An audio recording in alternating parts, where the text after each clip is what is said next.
deceased estate. While I was there, I joined the library under a fake name, used their computers to search for recipes for poisons that don't show up in an autopsy. Claire, Harvey said, didn't you ever think of telling anyone what was happening? There are helplines and shelters. There are abuse support groups. I would never have got away. Claire shook her head. He's the commissioner of the bloody Northern Territory Police, Harvey. He can pick up a phone to the top police officer in any state in the country and tell them whatever he likes about me. That's his power. Always has been. The phone. He wields it like a titan with a lightning bolt. What did he say? When he walked in and you had the bottle capper there. He didn't say anything. He just looked at me in that way. It was like we'd had a curtain between us for 2 years, and we'd both been working secretly and silently behind the curtain, and suddenly that curtain had dropped. Claire eased a shuddering breath. He turned to run to his study, where he kept his personal weapon. I got there first. Did you shoot him? Yeah. Badly? Not badly enough. She shook her head. I hit him in the hip, the fleshy part above the bone. She pinched her waist. I think it went right through and hit the fridge, so it couldn't have been that bad. I just fired in a panic and ran.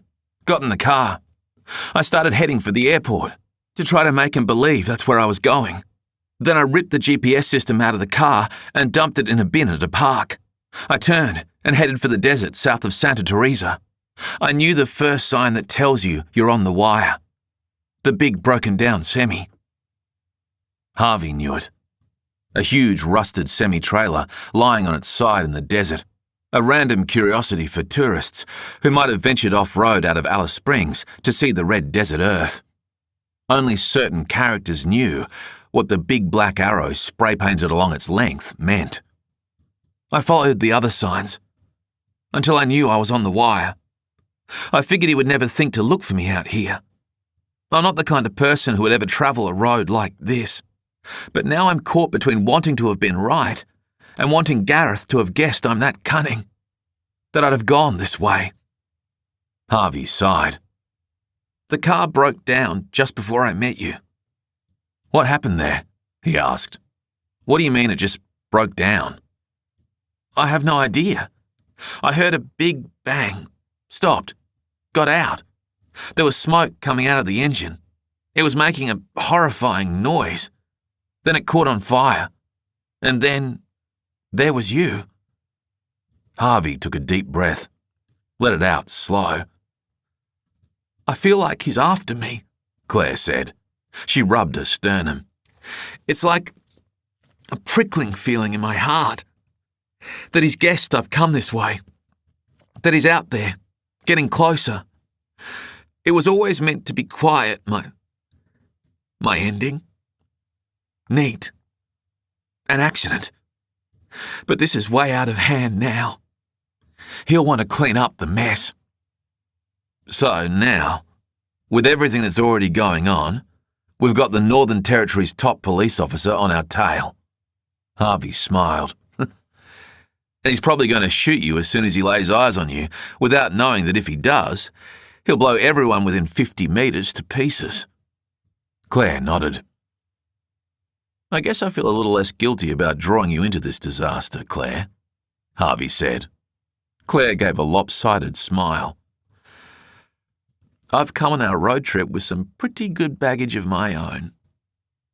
They heard footsteps on the gravel outside. Darryl and Tizza approached from the hill. What did you see inside the vest? Claire lifted her arm, tried to tilt the hole he'd made towards her. Nothing that'll help us, Harvey said. He flopped onto his back. I guess I hope to see what you see in the movies. A couple of wires, one green, one red. A clear place to cut the connection to the explosives. But the vest is riddled with wires, all black, bundled together and cable-tied. They won't all have a function. Most will be decoys. There are boxes inside which are probably the bricks of plastic explosives Tiz was talking about.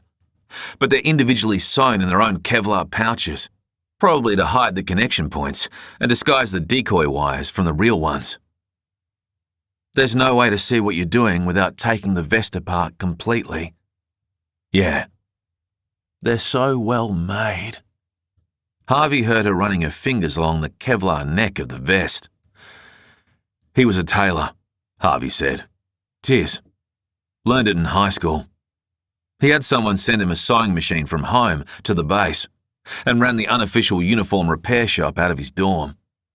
Your uniform got torn or wasn't the right fit, you could take it to him and he'd fix it for cash. I had him let down the hem on a pair of trousers for me once, a few months before the ambush. It was a civil exchange. Not friendly, not unfriendly. Just a business dealing on base. I go on a bit about how much of an idiot Tizzer is, but he's actually a gifted craftsman. The vest's design will be all him. Harvey stared at the hole in the ceiling, the broken and scarred mounting where the camera had been, wondering what filled him with more despair. Claire's story, or how familiar it was. Because he understood deeply what had drawn the woman beside him into a deadly alliance with the police commissioner. It was the same thing that had led him into the army. Harvey's own childhood, tumultuous and uncertain, had created a brain that thrived on predictability, rigid systems, unquestioning faith and processes. He'd loved the routine. In the service, every process, from what time he went to sleep to how he made his bed, from how he walked to what words he used to express himself, was tried, tested, and optimized. Harvey's happiest years in the army had been his grunt years, when his brain was forcibly quietened into automation, working like a machine in its on-duty hours, relaxing into mindless activities like counting when it sought entertainment. Kilometres marched, operations manual paragraphs memorised, one-arm push-ups performed in a single minute. Harvey had recovered from his childhood in his early years in the army, like a drug addict in rehab, forming new neural pathways, taking out and folding traumatic memories like sheets and arranging them neatly in a linen cupboard. Sadly, he needed to progress into leadership roles, which required him to constantly test and update those processes with more creative thinking and humanity, leaving him ultimately edgy and irritable. Harvey imagined Claire relishing in Gareth's dominance of her thoughts, feelings and impulses, like a soldier bending to the will of the great military system, faithfully following, knowing that all things were done for the good of one and the good of all. The problem was that Harvey's relationship with the military had almost got him killed. It had taken him and held him and loved him and then tried to destroy him. Because while in its better parts, it was deliciously protective, at its worst, it was infected with terror, secrets, and suffering. The dark hole above Harvey was cut through with light as the truck doors opened. "Get out," Darryl said from somewhere to Harvey's left. "It's time for your next mission." Chapter 25. "You're coming with me," Edna said, pointing at Talon. She kept her rifle by her side, swivelled, pointed the same finger at Stevenson. "You're going to need to be our man on the inside, Stevie. I've just been suspended." "What?" Stevenson blurted. "What for?" "For this." Edna gestured at Talon. "Holland's phone calls. He got to my chief down in Adelaide. He probably called around, learnt what he could about my history and made a pitch to the chief that I was back to my old tricks. Anyway, I'm suspended. You'll need to confiscate my service weapon in the car." Stevenson glanced at the cruiser beside her. She took Edna's pistol and taser numbly as the older officer unclipped them from her belt. "So what'll you do? Go back to Clifton Hills?" "Forget that," Edna said. "Me and the kid are going off-road." "Oh, shit, yes!" Talon clapped hard, punched the air. "Off-road, baby! Are you fucking kidding me? This is wild!" "Edna?" Stevenson's gaze was steady and brimming with caution. "Is this the best course of action right now?" "The kid's big, strong and dangerous looking." Edna took her badge off her belt. "If I run into any trouble on the wire, his appearance alone might come in handy. Besides that, he's sharp as a tack, if a little prone to fantasy. Shouldn't he go home? He's at as much risk there as he is with me. Stevenson looked doubtful for a moment, seemed to shake the doubt off like an oversized coat. She flung back her shoulders. All right, Ed, if this is what you want. It is. I haven't been able to push you off course in something like this even once in all the years we've worked together. No reason this time would be any different. Exactly. Edna nodded. So you're going to get in the cruiser and go back to the site of Buck's car. The team from Adelaide should have arrived by now. They'll be setting up a ground zero. Edna knew the scene around Buck's vehicle out on the wire would be a slowly expanding hive of activity. The same chopper that dropped the team from Adelaide in would begin a land search grid looking for signs of Claire Holland, Harvey Buck, or anyone else who might have been involved in the incident. They would divide officers into groups, tasking some with an inspection of the scene and the surrounds, and others with driving between Cooper Creek and Clifton Hills to canvass for witnesses. There would be officers arriving in tactical vehicles from Alice Springs who would hunker down in one of the towns and create a secondary command point, probably inside a pub, if Edna knew anything about cops. These officers would start digging into Buck and Holland's pasts. What are you two going to do? Stevenson let her gaze drift to the big kid behind Edna. You don't have a car. You can't pursue Buck on foot with a bloody rifle, Ed. We'll be fine. Tell me about Holland. What did the chemist say? Stevenson shrugged. Billy said the guy looked pasty and asked for the hardest thing he could get over the counter for pain. Showed his licence to get something with codeine. Left town, heading north. He's probably going back to the wire. Going to keep pushing east. That's probably what Buck's doing. Yeah. Billy say he was shaking or just pasty? Didn't mention it. I wonder how badly he's hit. I think he was limping out at Buck's car. It didn't seem too bad. Edna sighed. But it's hot. If he's bleeding and he's dehydrated... Claire must have tagged him, Talon mused. The women looked up at him. They had a fight? She wounded him. Then she bolted, went out to the wire, got herself tangled up with Harvey Buck and the other guy, the balaclava guy, on the way? Edna and Stevenson stood silently thinking. Talon spoke again. Unless... Unless what? Stevenson's face was twisted with scepticism. Unless he caught up to her, Holland, just after she was picked up by Buck? Talon's eyes searched the ground as he tried to follow his own thread. Maybe Holland saw her get abducted by Buck and the guy in the balaclava. Holland got out ahead of them, threw the road spikes out, stopped them, and killed the guy we found. And Claire, he killed her too. But Buck got away. So now Holland's out here pretending he's searching for his missing wife. Well, really, he's hunting Buck. Because, oh my God, Buck knows what he did. You're going to break my brain in a minute here, kid, Stevenson sighed. I need a diagram or a flowchart or something. Any and all theories I have for this woman end with her dead in the desert somewhere. Edna massaged her brow. Whether it's Buck who's killed her or Holland or whoever the hell. We'll get answers when we find Buck, Talon said. We've just got to crack the code. Stevenson frowned. What code? Oh, don't. Edna held a hand up. Just go back along the wire and keep us updated. Take your bloody phone off silent, in case I need you. We're going to keep heading east, see if we can run across Buck before Holland does. 2018. Dispatch, we're on scene now. Got eyes on the suspect.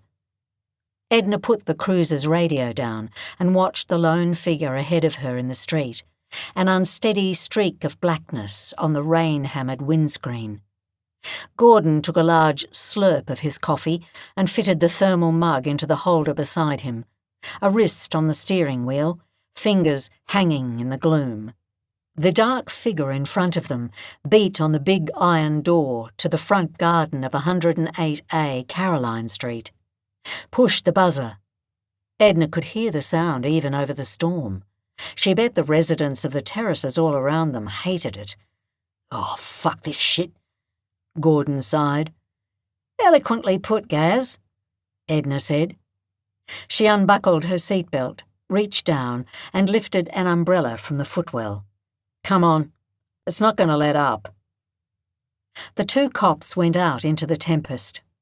Edna had been trying to do the gratitude thing, a hangover from turning to yoga at 50 to try to fix her knees. So she thanked the universe that while it was freezing and the rain was falling in olive-sized droplets that made the whole umbrella tremble above her, at least it wasn't windy. Gordon had one hand on his umbrella and one on his taser. The guy had been itching to tase a junkie since Edna had met him 6 years earlier. It became clear, when the girl wheeled around, that Gordon's dream wouldn't come true tonight. The alcohol reek coming off the young woman had somehow survived the rain drenching every inch of her body and clothing, and the hand that reached up and swiped at the water gushing off her chin was free of track marks. She was clearly on something beyond cheap bourbon. Edna could tell that from the slices of white visible above the woman's irises. But she was coming down, not going up, and the alcohol would soften everything. The girl reeled back, gave them the look that cornered dogs give, like she was actively fighting the instinct to bite. "Oh, good, you're here." The girl stabbed the intercom button in the wall again, hard and rapid. Buzz, buzz, buzz, buzz, buzz. "I've got an appointment. I'm not... This isn't... I really am supposed to be here. Okay. Can you help me get in, please? Some people came out, but they don't understand." "Ma'am," Edna started. "I've got a reference number for a bed." The girl clawed at her saturated hair, tried to get it off her forehead. "They won't let me in. I've got to get in." "This isn't a rehab anymore," Gordon barked. "It's a private residence. Hasn't been a rehab facility in half a decade." "It is, but—" "No, it isn't," Edna confirmed. "It closed down. Now it's just a regular house." "But I've got a placement." "It's not a rehab."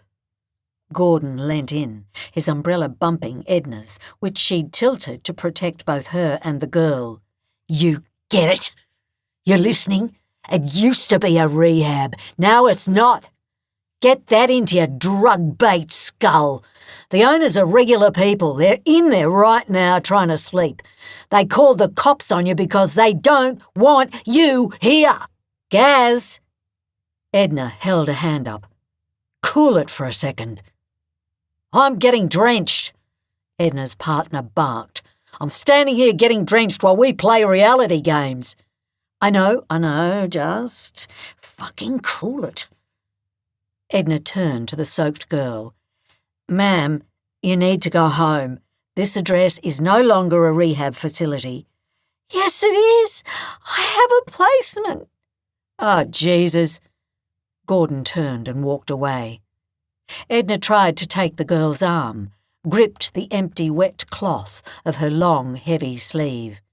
When she finally got hold of the girl's upper arm, it was half the size she expected it to be. "Come with me," Edna said. She led the kid to the cruiser, guided her over the torrent coming down the gutter. Huge liquid amber leaves, brown, sliding over the sandstone like little boats. The cabin lights threw awful angles on the girl's face, her thinning, dripping hair. Gordon was watching Edna, twisted in his seat, his grip on the steering wheel white-knuckle hard. "You serious right now, Ed? You're signing us up to be a taxi service for Adelaide's homeless? Shut up, Gaz." Listen, listen, listen, the girl was saying. Her skeletal hands wrung Edna's as the cop slid onto the bench seat beside her. You don't understand. I was supposed to clock into the rehab this afternoon. No, you weren't, hun, Edna said. I was late. I missed my train. No, you didn't, Gordon growled. Honey, I called. I told them my name. They said they'd hold my bed until 7 o'clock. It's midnight. Edna squeezed the girl's fingers. And the place you're trying to get to doesn't exist anymore. Dispatch, we got the suspect. It's a catch and release. Gordon sighed into the mic beyond the plexiglass barrier where Edna and the girls sat. He threw Edna a warning glance in the rear-view mirror. We'll be green in 3 minutes or less. No, we won't, Edna said. The drive to Cremorne House is half an hour. We're not dropping her at a shelter. It's like I said, this is a cop car, not a taxi service or an ambulance. Gaz, they'll all be overrun in this weather. Gordon knocked a thick knuckle on the window glass beside him, gesturing to the black, wet night. You're really pissing me off with this, Ed. Every time I go on shift with you, you get into another relationship with a fucking street cat. I still can't drive down Portrush Road without getting hassled by those window washer freaks because you bought them donuts that one time. What's your name? Edna ignored Gaz, turned to the girl. Alicia Kleinman. Alicia, do you have somewhere you can stay tonight? A friend's place? Is there a family member who can... I need to get to my placement. The girl's eyes were distant, sliding around. Edna tried to guess her age. She could be anything between 13 and 30. If I complete my rehab placement, they'll give me visits with my daughter.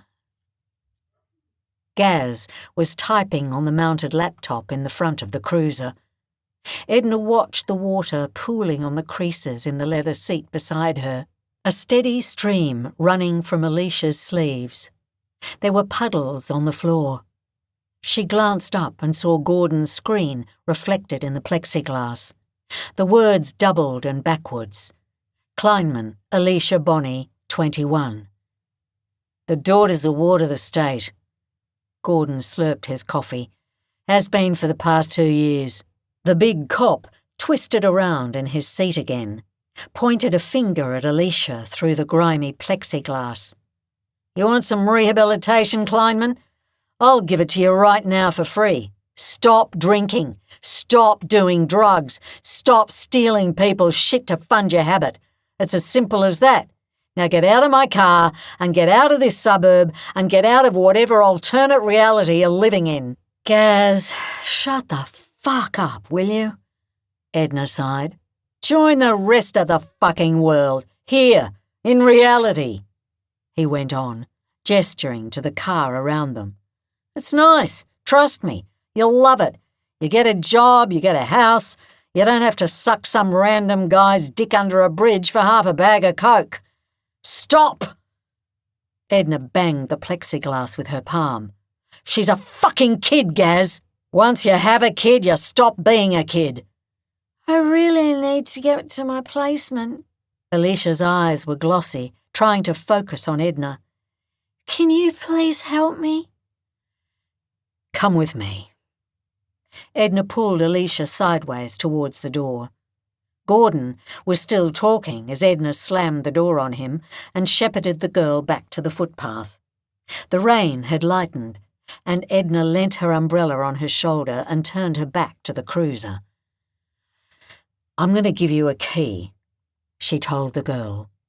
Her hands were shaking, her mind twisting as desire and guilt wrestled for dominance. Cop brain fighting a bleeding heart. I'm going to order you an Uber. It'll take you to a house with a yellow door. The girl took the key Edna wrestled from her keyring. It dropped into her wet palm. Stand right here until the Uber comes, Edna said. I'll give you my umbrella. When the Uber takes you to the house with the yellow door, are you listening? Hey, Alicia. Use the key to go inside, hun. I'll be home in a couple of hours. What is this place? Alicia stared at the key, her lids heavy now, a drunk moth locked onto a flame. It's somewhere safe, Edna lied. Chapter 26. The heat was easing. Harvey got out of the truck, helped Claire down, and noticed the face smack of warmth wasn't as startling as it had been the last time they stepped into the sunlight. Or perhaps it was that his body temperature was so high from being boxed into the mobile oven beside him that he wasn't noticing the ambient heat. He didn't know. He tried to guess the time. Early afternoon. They were in the embrace of a curve of low, rocky hills, not far from the wire, Harvey guessed. There were large creatures on the horizon, but between the heat and the distance, they appeared only as brown blobs, anything from brumbies to feral camels. Tizard tossed the pouch with the camera glasses in it onto the cracked clay in front of Harvey. The little man's lip was split and swollen, and he was running his tongue over it and smiling like a cartoon demon. "There's a property," Tizard pointed, "around that bend. You'll see it." "What kind of property?" Harvey asked. "Somewhere with water." "What am I doing?" "You'll get your instructions along the way, Buck." Tizard grinned. "You've got to be patient." "He needs more information," Claire said. "At least tell him what you've got planned." "Don't worry. You won't have to wallow in the not knowing for very long."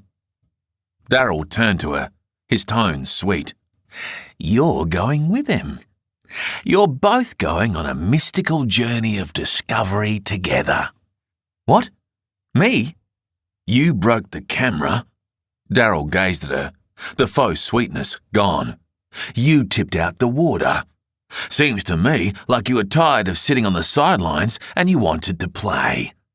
So welcome to the game, bitch." Harvey watched Claire. He saw no more than a tightening in the muscles around her collarbones, a remarkable refusal to let her terror and desperation show. "You can stop this now, you know," she said. Tizzer laughed. "I'm not kidding." Claire looked over at the younger captor. "What he did to you in Afghanistan was fucked up. He told me all about it. How he needled stuff out of you. Your darkest traumas and your fears. But all this isn't going to cure you, you know? It isn't going to make you any less angry. You get that, right?" "Is this where you tell me to radically accept what happened to me?" Darryl smirked, exposed a yellowed canine tooth. "Offer Buck forgiveness? Because it's about me, right? The forgiveness. It's about deciding to heal myself." "She doesn't get it," Tizzer said.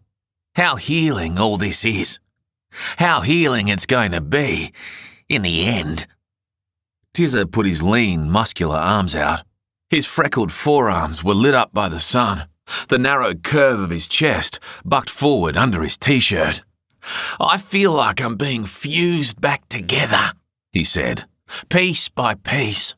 Like the old cracks and crevices are being filled in. I feel more whole every second you suffer in that vest, Buck."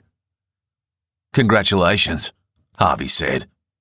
"You couldn't possibly understand what healing from something like this takes," Tizzer said to Claire. "What it feels like. Because nothing like this has ever happened to you." "What about you, Da?" Harvey asked. "Is your soul being healed?" "I'm still waiting," Darryl said. "I haven't seen you cry yet. Do you remember the second day? When you played that little trick?" "I do," Harvey nodded. "I do. I want to make you cry like that." "What trick?" Claire asked. "What's he talking about?" Harvey cocked his head, gazed at the horizon, let a satisfied look play about his face as he remembered. "I pretended they were being rescued." No one spoke. "I'd been messing with Darryl pretty bad for a couple of hours and getting no traction," Harvey said, pushing on pressure points, knocking him around. I thought he was on the verge of giving up, of telling me the names of their contacts in the Taliban group. He kept starting to, then backing off. It takes it out of you, beating a man, and being beaten. We were both exhausted. I decided I needed to change things up. Daryl's eyes were full of thunder. So I gagged them all, went outside and waited a while, Harvey said. Then I came back, made some radio noises, put on a different voice. I think they're in here, this way, this way. I crunched around in the gravel, shone a torch. They thought it was finally over, that they were being rescued. Harvey looked at Claire. Her mouth was hard, downturned.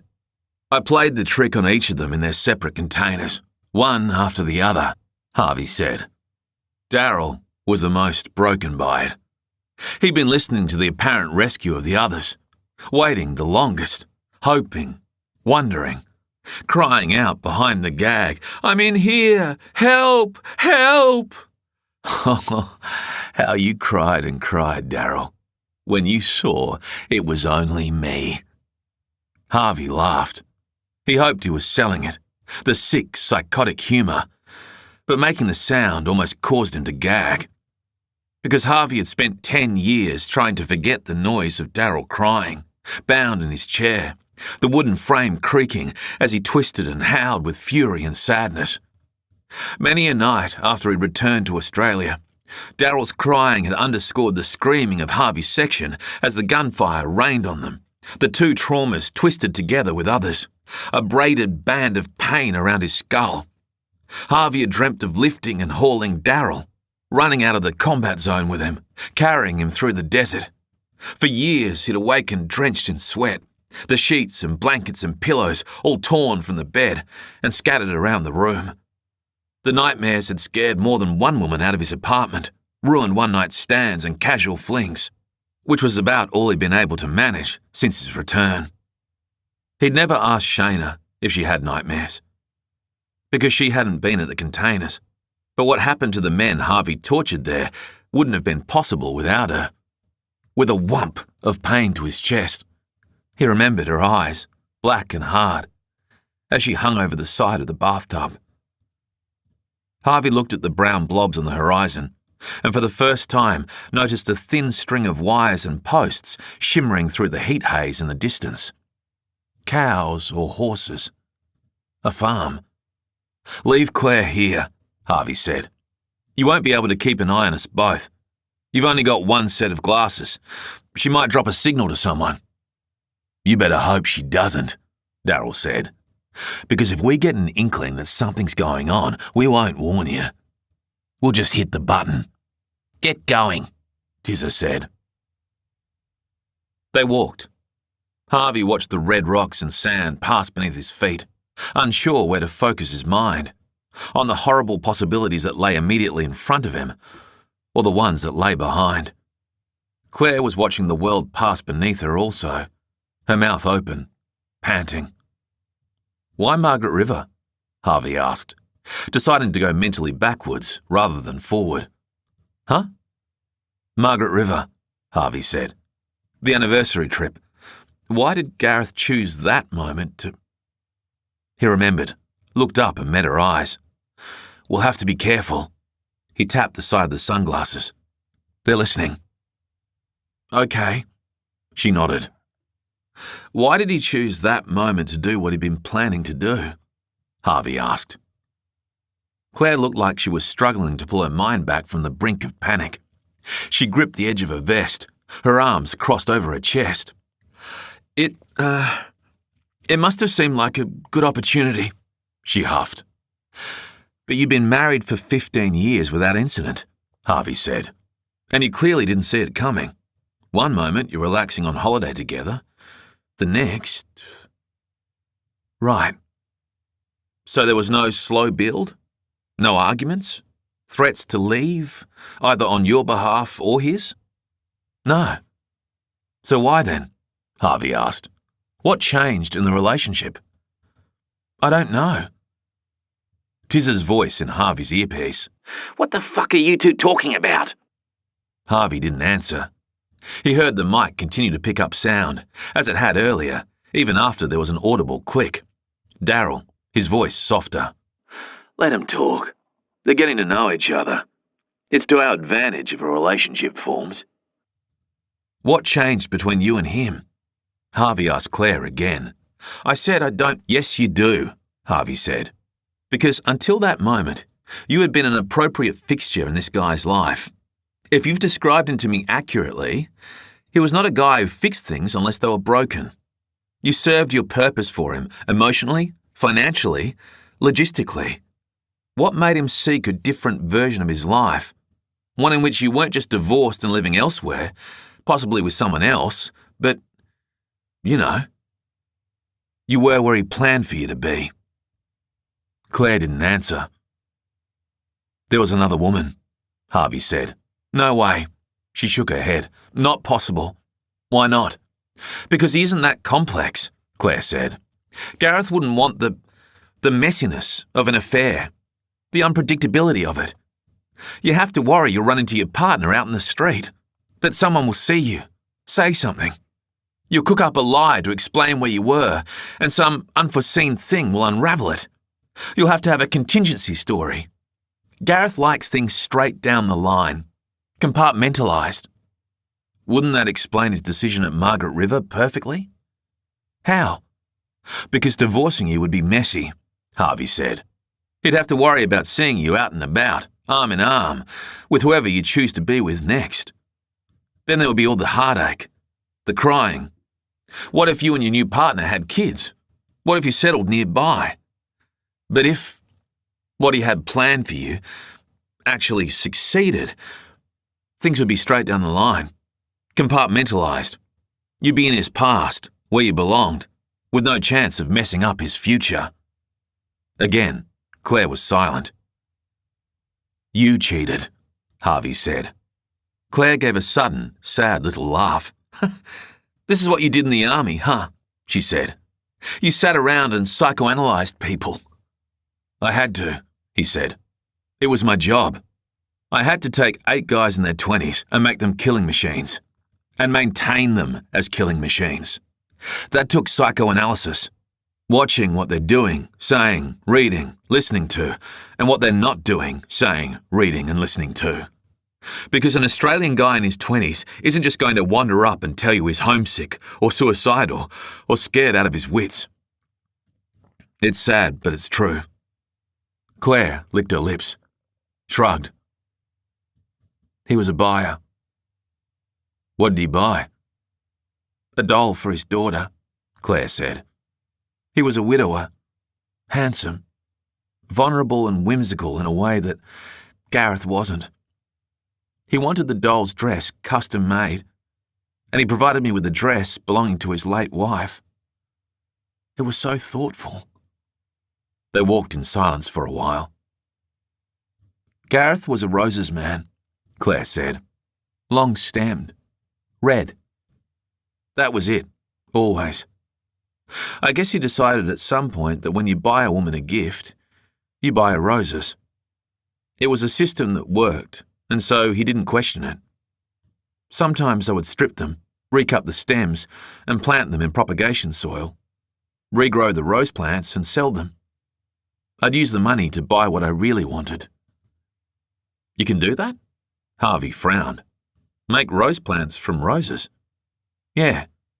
Huh. Harvey put his hands in his pockets. Claire, I hate to break it to you, but Gareth found out about your boyfriend.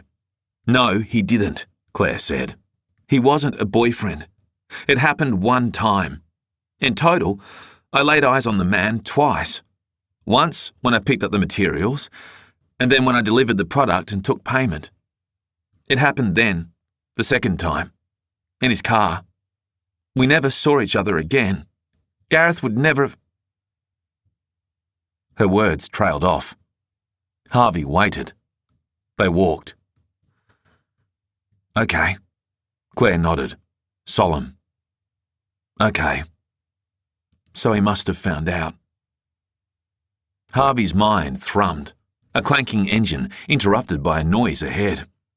He saw that the curved slab of rocky hills had lowered and flattened out, and before them lay a small farmhouse. 2 children were standing on a wide gravel driveway, staring at them, their freckled and sun-bronzed faces curious. They were swimming in the lean, angular agelessness between small child and pre-teen, 7 or 10 or something like that. Harvey had never had much to do with children. Before he could react, the kids got up and ran inside. He stopped dead. Claire did too. The tiny speakers embedded in the ear loops of the glasses sprung to life. "Walk on," Daryl commanded. "No," Harvey said. "There are kids in there. I'm not going anywhere near children in this vest." "Walk on now, or we blow you both," Daryl said. Harvey reached over to grab Claire's hand, found hers was already on the way to his. He saw himself reflected in her eyes. It was like she could hear Daryl's voice in his ears, knew the consequences. Harvey's heart lightened a little then, at their solidarity. "Fucking do it then," Harvey said. The light on his chest came on. Harvey looked down at it. The sound of a screen door slapping up ahead sent a bolt of terror through his body that wasn't softened as he spied the 2 children sprinting back towards him. "No!" Harvey took a step back, dragged Claire with him, but it was too late. The kids were within the blast zone and closing fast. He dragged his jacket shut over the light, the whole bomb vest. Shit! They were a boy and girl. The boy slightly taller and freckled, the girl missing her 2 front teeth and squinting under a battered akubra. Harvey glanced down at the gap at the neck of his jacket. He couldn't tell if the light was still on down there, under the thin cotton of his t-shirt. "Hey!" The girl smiled in greeting. "Are you here from Tomerton's?" Claire looked at Harvey, her eyes bulging. We, "Tell them your car is broken down and you need help." No, Harvey said. The sound came out as a rasp. No! "Tell them," Daryl's voice in his ear was seething, savage. "your car is broken down. My finger is on the button, Buck. You want to see this little girl's flesh peeled clean off her bones? It'll be the last thing you ever see, war hero." "What are you doing here then?" the boy asked. Harvey shuddered. 3 seconds until I end all 4 of you." "We've had some, Claire was staring at him. The kids were staring at him. 3, 2... We've had some car trouble," Harvey relented. Sweat burst at his brow, the baseball cap like a hot stone on top of his skull. "Can you kids go inside and send your dad out?" There was a woman on the distant veranda now. She hung a tea towel over her shoulder and waved at Harvey and Claire. "G'day," she shouted. "Sorry, weren't expecting you lot until after lunch." "They're not from Tommy's," the little boy turned and wailed. "They've had some car trouble and they want Dad to come." Harvey was walking automatically, being dragged onward by the little girl's hand. His fingers were so numbed by the blood pounding in his ears and head and chest that he couldn't feel her skin. Just knew he was being led and couldn't stop it. "Car trouble? Oh, shit. Well, the guys are just finishing up out back." The woman looked Harvey and Claire over as they approached, her eyes lingering on the jackets. "Can I do something to help? Where's the car?" "It's just past the slope back there," Claire said. "We're fine. It's not a big deal. Come inside. Lenny won't be long. We don't need to come inside."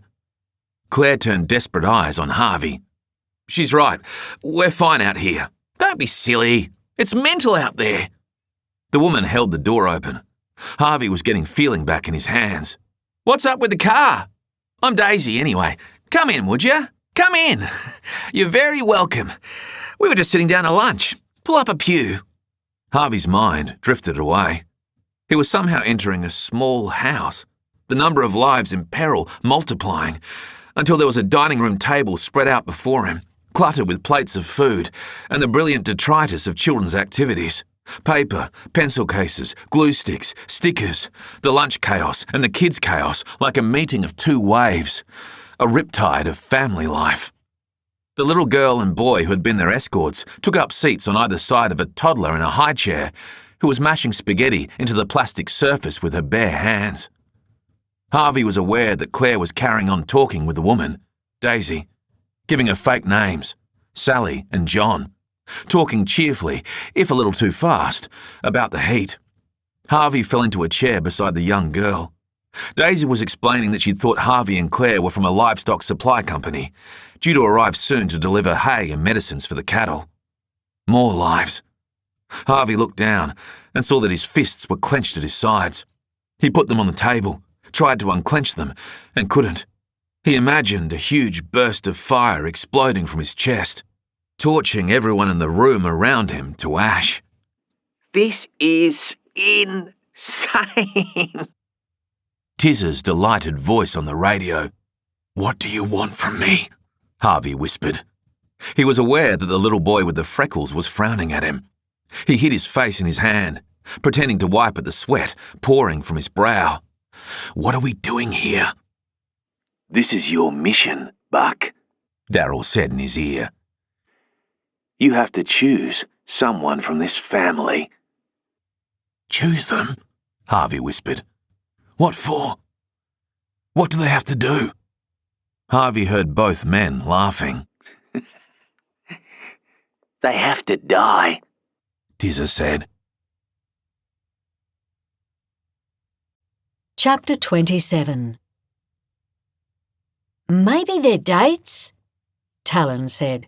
The kid looked more at home in Adam Bourne's Range Rover. He was able to straighten fully in his seat, the top of his close-cropped hair just brushing the roof lining. His long arm was resting on the sill, baking in the desert sun, fingers strumming. Edna, by contrast, felt completely out of place in her police uniform, sans badge, the utility belt uncharacteristically light. She was still shaken from the phone call from McAvoy, embarrassed at having to borrow a vehicle from a resident of one of the towns under her jurisdiction, exhausted from the mental tug-of-war she was playing with herself, being dragged constantly backwards to those days, the Alicia days, yanked forwards then by the outback rumbling around her and the kid, who was not Alicia, but was as much a slow-motion car crash, a walking mistake, Edna's mistake. She had headed north from Cooper Creek until she found a sign she recognised, a sun-bleached mannequin nailed to an old gum tree. 2 enormous deer antlers were jammed into the sockets that had once connected the shop doll's arms, pointing east and west along the wire. It was the most obvious of the wire signs she knew of, which could be as small as a black ribbon tied to a grass tree. The wire, constantly being moved and adjusted to compensate for the presence of non-criminals, had been marked with this same abused and defaced doll in an area much further east, the last time Edna had encountered her. Talon wanted to stop to examine the snow-white antlers, the eyes and mouth of the mannequin spray-painted haphazardly red.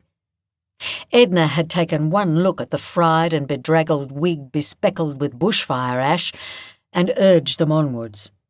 She was so distracted now that the boy had to repeat himself. "Dates?" Edna finally looked over. "Buck would have been in the army in 2002. Talon was scrolling on his phone. "Just joined? From what I can see from articles about him online. Have you got anyone in the police who can look at his service record? Maybe something happened in February 02 and April 04 that—" Talon. Edna reached over and patted his knee. "This thing with the numbers on the pens. What about it?" Edna looked at the kid. His finger was hovering over his phone screen, eyes eager. She drew a deep breath, let it out slowly. "When you're on a big case like this," she said. "Yeah, you can get tunnel vision." Edna looked back at the road. slowed to let a trio of kangaroos clear the path ahead. Sometimes you can focus so hard on a clue you stop actually seeing it for what it is. Right. Maybe draw back a little, Edna said. Let the whole pen code thing simmer away on the back burner. Gotcha! She took her phone out and handed it to the kid. Dispatch should have texted me a phone number for Buck's next of kin, Shayna Kinthrop. Who's she? Dunno. Edna waved at him. You're the one with the screen in front of you. Google her. The boy dialed, put the phone on speaker, and set it in a cup holder between them. It rang and rang as he fished around on his own device. Eventually, an automated voice asked them to leave a message for Shayna or try again later. She's not on the socials, Talon said. Jesus, not even Facebook. LinkedIn? He tapped and scrolled. Yep. She's a consultant for a company that does, logistics. The boy shifted up in his seat. Okay, so, wait. She was in the army too, left in 2011, same year as Buck. Maybe she's Buck's girlfriend or something. No, wait. Says here she lives in Sydney. Buck's last known address is in Alice. Maybe they're doing the long-distance thing. More like he's a weird loner and he knew her once upon a time. Edna settled in her seat. We get that a lot with veterans out here. They elect someone as the next of kin so that someone knows when they die. I had to call a guy in Japan last year because some Navy vet blew his brains out down south near Murty. Took some effort for the guy to figure out who I was talking about. They'd been stationed on the ship together for only a week, more than a decade ago. Sad. Yeah. Edna glanced over. Does she have a work number listed? Yeah. I'll call it. Talon dialed. That number too rang and rang, unanswered. Another automated message. Edna felt a heaviness in her gut that wouldn't shift. This doesn't feel right, Talon said, as though he could read Edna's thoughts. Edna instructed the boy to dial dispatch while she drove. The operator she'd previously dealt with, Richie, came on the line. His voice was slightly less smooth than the last time they'd spoken. Senior Sergeant Norris, hi. Dispatch, I'm hoping you can run another search for me on one Shayna Kinthrop. She's based out of Sydney. I'm wondering if she has any addresses in Alice or... I'm so sorry, Senior Sergeant Norris. Edna and Talon both looked at the phone as the operator cleared his throat. But I've been acting as the liaison officer for the past hour or so with the team at the active crime scene west of Cooper Creek. And? Edna felt her jaw tighten. And I'm being told that you're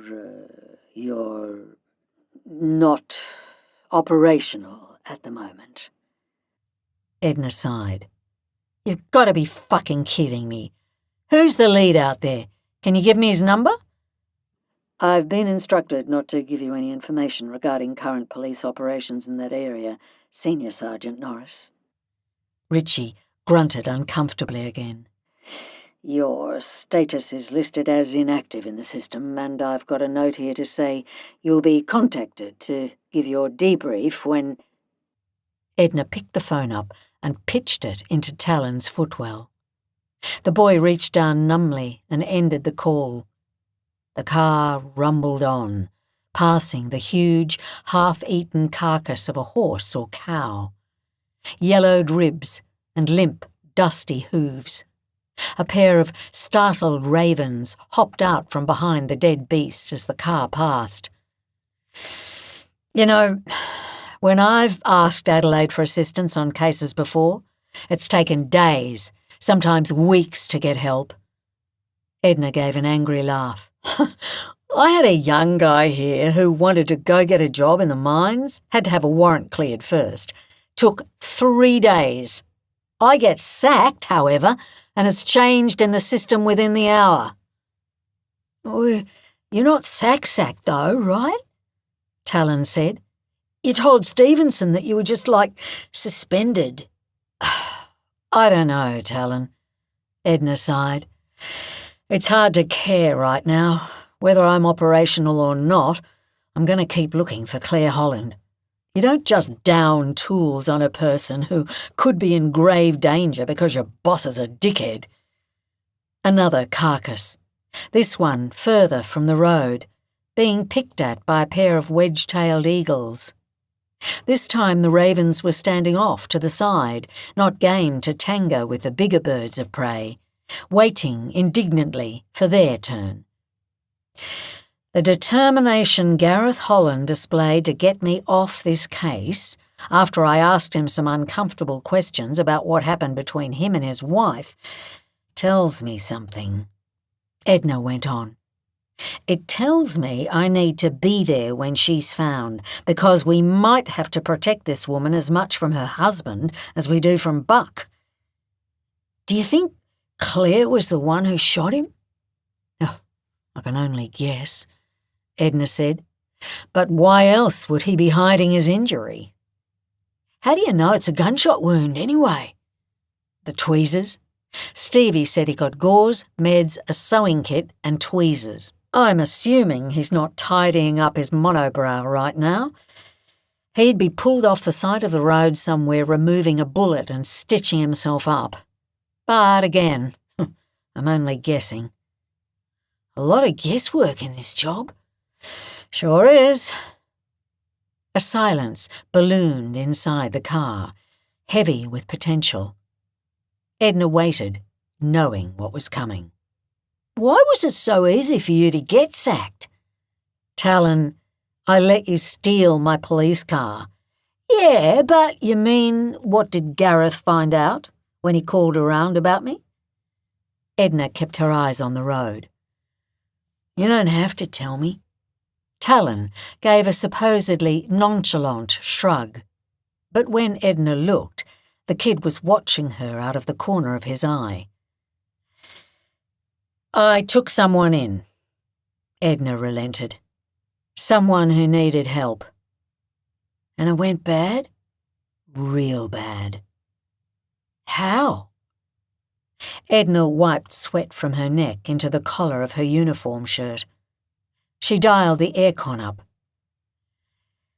"It was a difficult time in my life. Things were very heavy at work. I'd been a witness to something while I was out on duty one night, responding to a fight at a nightclub. I saw a woman getting into the car with a known gangster scumbag. She was never seen again. I was supposed to go to court at the end of the year to say what I'd seen, get up on the witness stand, and I was going to be a pretty credible witness because, I was a cop." The boy watched her, listening.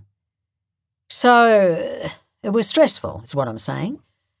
Edna took a deep breath, trying to alleviate some of the tightness in her chest. "The gangster creep was having his cronies threaten me, sending me awful messages at work, watching me walk to my car at night. And I was starting to doubt what I'd seen. I'd also just split with my second husband, so I'd moved house. I was living out of boxes because between the court case and my day job, I could never find any time to unpack. I was working under a guy who hated my guts and always had. Not for any particular reason, just didn't like the look of my face, I guess." "Okay. So my decision-making powers weren't at their best." Talon nodded like he understood. "One night, a girl turned up," Edna said. "A drug addict. She was homeless and out of touch with reality. There were 100 things I could have done with her, including just shuffling her on from where I found her and letting her fend for herself, because, as it was rightly pointed out to me later, she was not my responsibility." Talon chewed his lip. "But I chose to make her my responsibility." Edna struggled to get the words out. They were like rocks tumbling up her throat. She paused, and in the awful pause, the boy spoke. "Why?"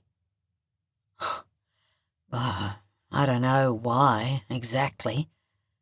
Edna shook her head. "Or maybe I do. I've just always been like that. When I was a kid, I brought home wild animals. When I was in high school, I made my house a sanctuary for outcasts. Goths, losers, bad kids.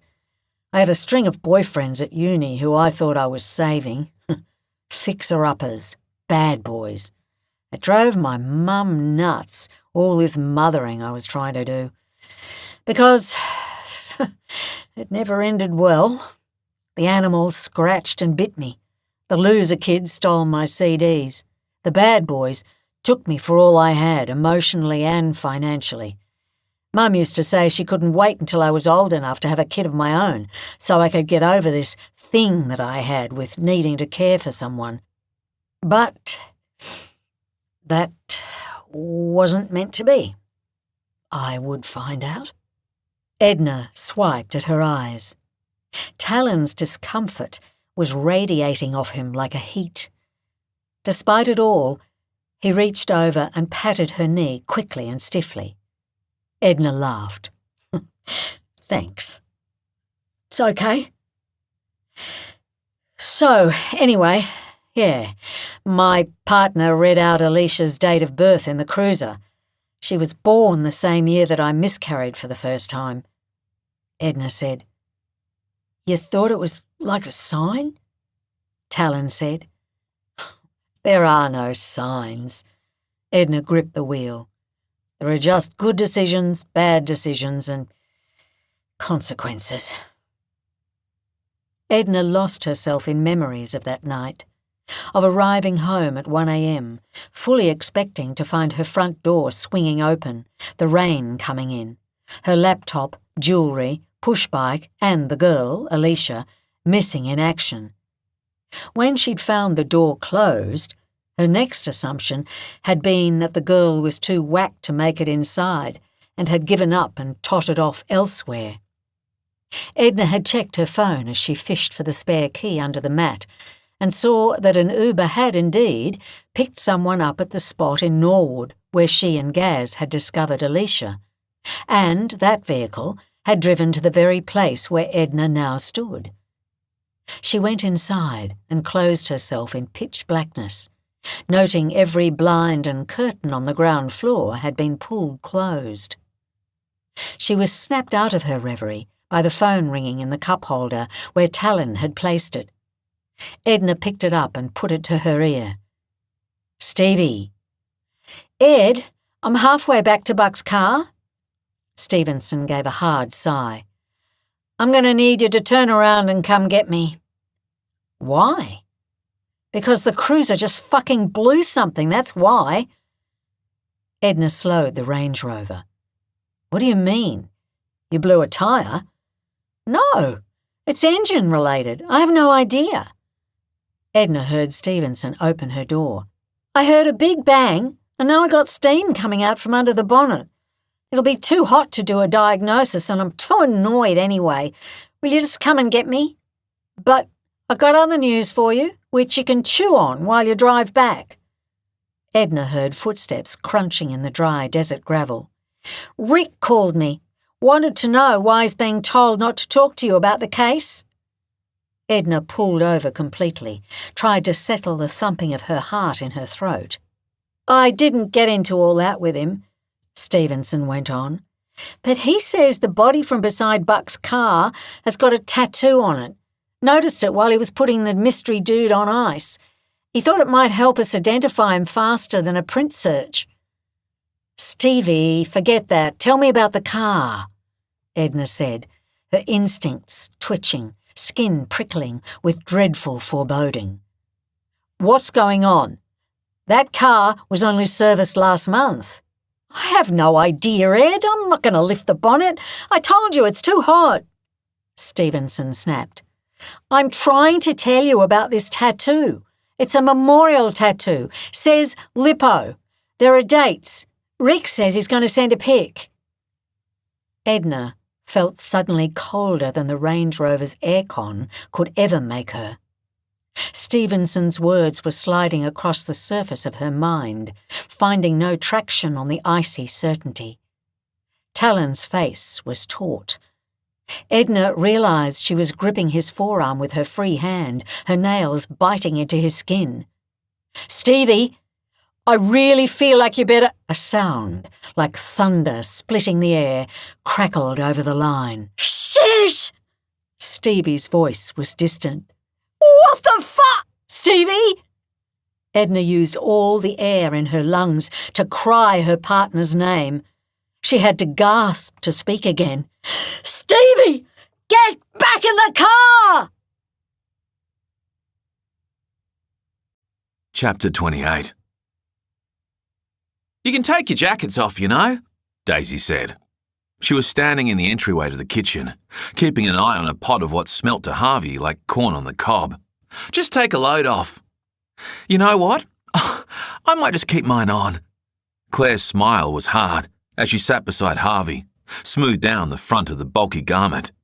"The aircon in the car doesn't work. We've been on the road since daybreak. I smell awful. I'm sure he's worse. Right, babe?" She slapped his chest. Harvey's mind was still entangled in visions of explosion, fire, mayhem, pain, children screaming. He flinched too hard, and the little boy frowned deeper. "She's right. What are you doing out here anyway?"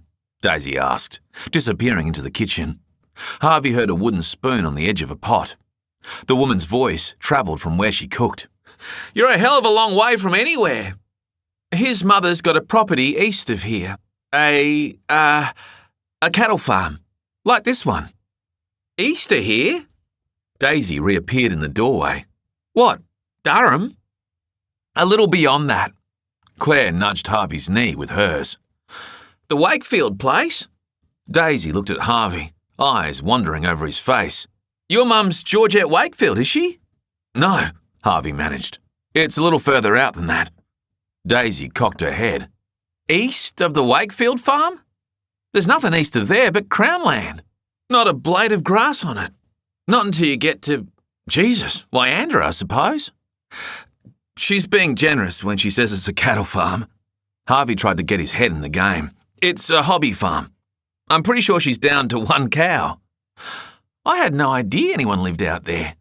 "Oh, you'd never know the property is there. It's tiny." "Well, you're a good son to drive all the way out to see her." Daisy glanced at the food on the table, pointed the spoon at Harvey accusingly. "Have something to eat, will ya? I feel weird having guests sitting at my table staring at the food. There's plenty to go around." "Where's my corn?" the boy demanded, having given up on his analysis of Harvey. "Hold on to your hat, will ya?" "You can have some of Belle's lunch," the little girl beside Harvey piped up.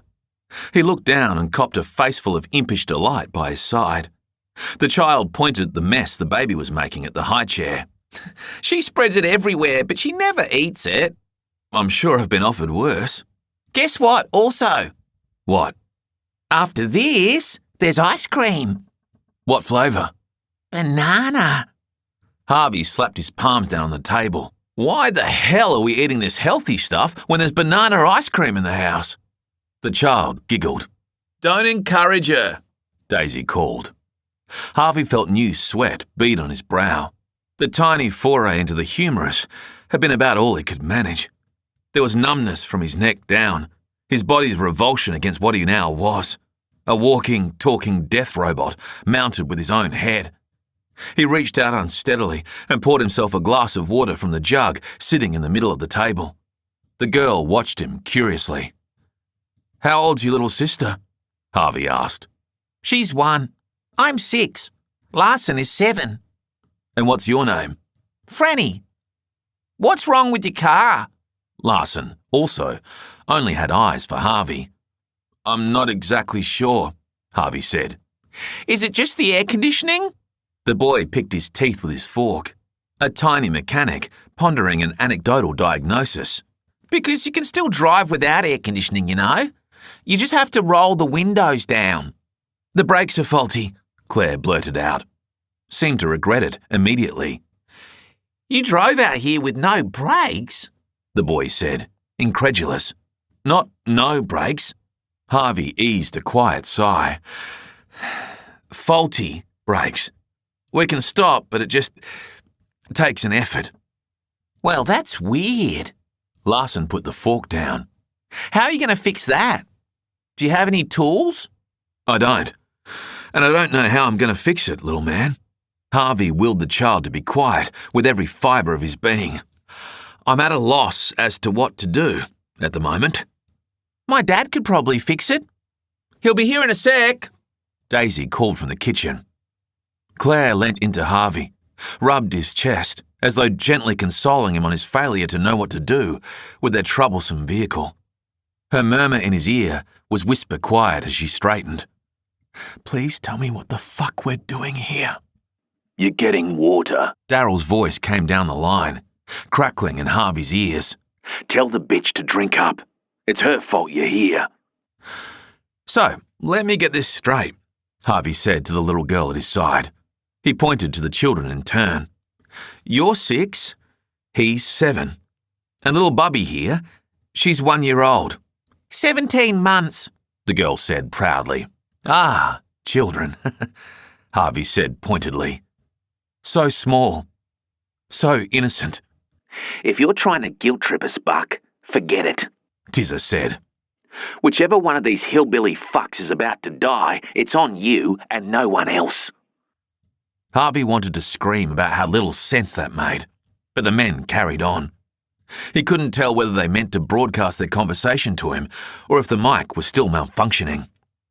The baby makes the most sense, Daryl said. Shit, man. Tizza laughed. That's cold. Take all the emotion out of it. If Buck chooses the father, he devastates the family financially. Daddy's the one who's out there working the farm, keeping the money rolling in. Why not the wife then? Same problem. In a purely economic sense, you take the mother out of the equation and you've got to replace her, either with a nanny or another family member. And if Buck chooses the wife, he'll put a massive dent in Dad's productivity while the guy grieves. The smallest kid has been around the least amount of time. The grief period for both parents will be shorter than it would be for either of the others. You think? The kid's probably an accident anyway. Look at the age gap between her and the other two. Okay, but how's Buck going to grab that baby and run out of there without the whole family trailing behind him? That's his problem, Daryl said. Not mine. You guys ever just wonder, what the hell are we doing here? Claire widened her eyes at Harvey, gave a dramatic shrug. Her voice was high, attempting to be light and playful, but her hostility weighed it down. What quirk of the universe brought us into the company of such delightful little children? Tell her, Buck, Daryl said. Tell her the mission. The children started chattering among themselves. About the universe. About what the hell a quirk was. Harvey heard a door open in the kitchen, a man's voice, a kiss and a greeting. He leant into Claire, swung an arm around her, kissed her temple. We have to pick someone, he murmured. For what? She asked. Harvey didn't answer, just waited. Claire seemed to shrink against him. Oh, Jesus, Harvey. Jesus! No! We can't! We can't! We can't! Chapter 29. They rode in thundering silence, Talon gripping Edna's phone, dialing Stevie's number unsuccessfully over and over. Edna had her hands clamped on the wheel. The rush of the tyres on the crumbling desert floor and the roar of the engine was all she could focus on, noting to herself how much that vibrating hum sounded like the ocean, or the wind through a tunnel, or the whooshing of blood in her ears. Because beyond that level of thought lay a soul-destroying certainty about what she would encounter when she arrived at the cruiser. She could do nothing more than drive and think surface thoughts and wait as the minutes turned to seconds and seconds turned to moments. Pages of unerasable horror she couldn't prevent from turning. This moment, now, as she spied the cruiser for the first time, sitting out in the middle of nowhere, tyres planted firmly on an invisible trail, slashing menace through the outback the way veins forged their vital paths under skin. This moment, now, as she parked and got out of the Range Rover 50 metres from the cruiser, hearing her own words to the boy that very morning about cars stopped in the desert with their doors hanging open. Death was here. She could smell him.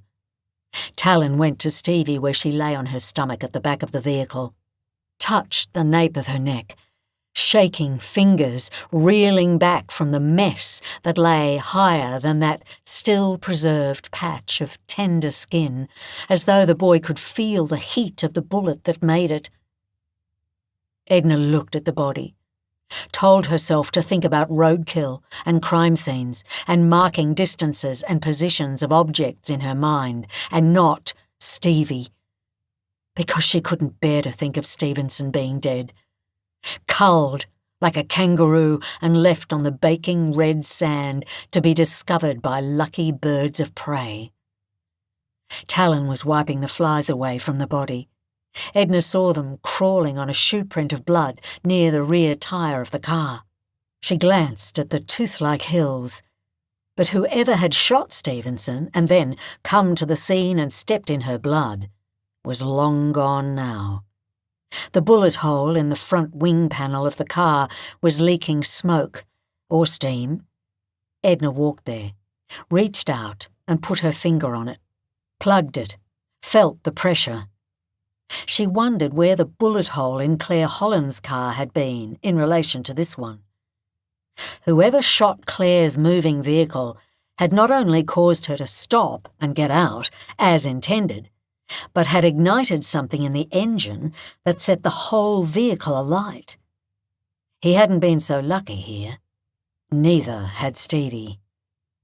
Edna got her phone out and snapped a shot of the bullet hole and the shoe print, and didn't realise there were tears on her face until one dropped onto the back of her hand. "Where's her phone?" Talon asked. His voice was heavy, shoulders high as he rose. "All the car doors are open. He must have come here looking for something."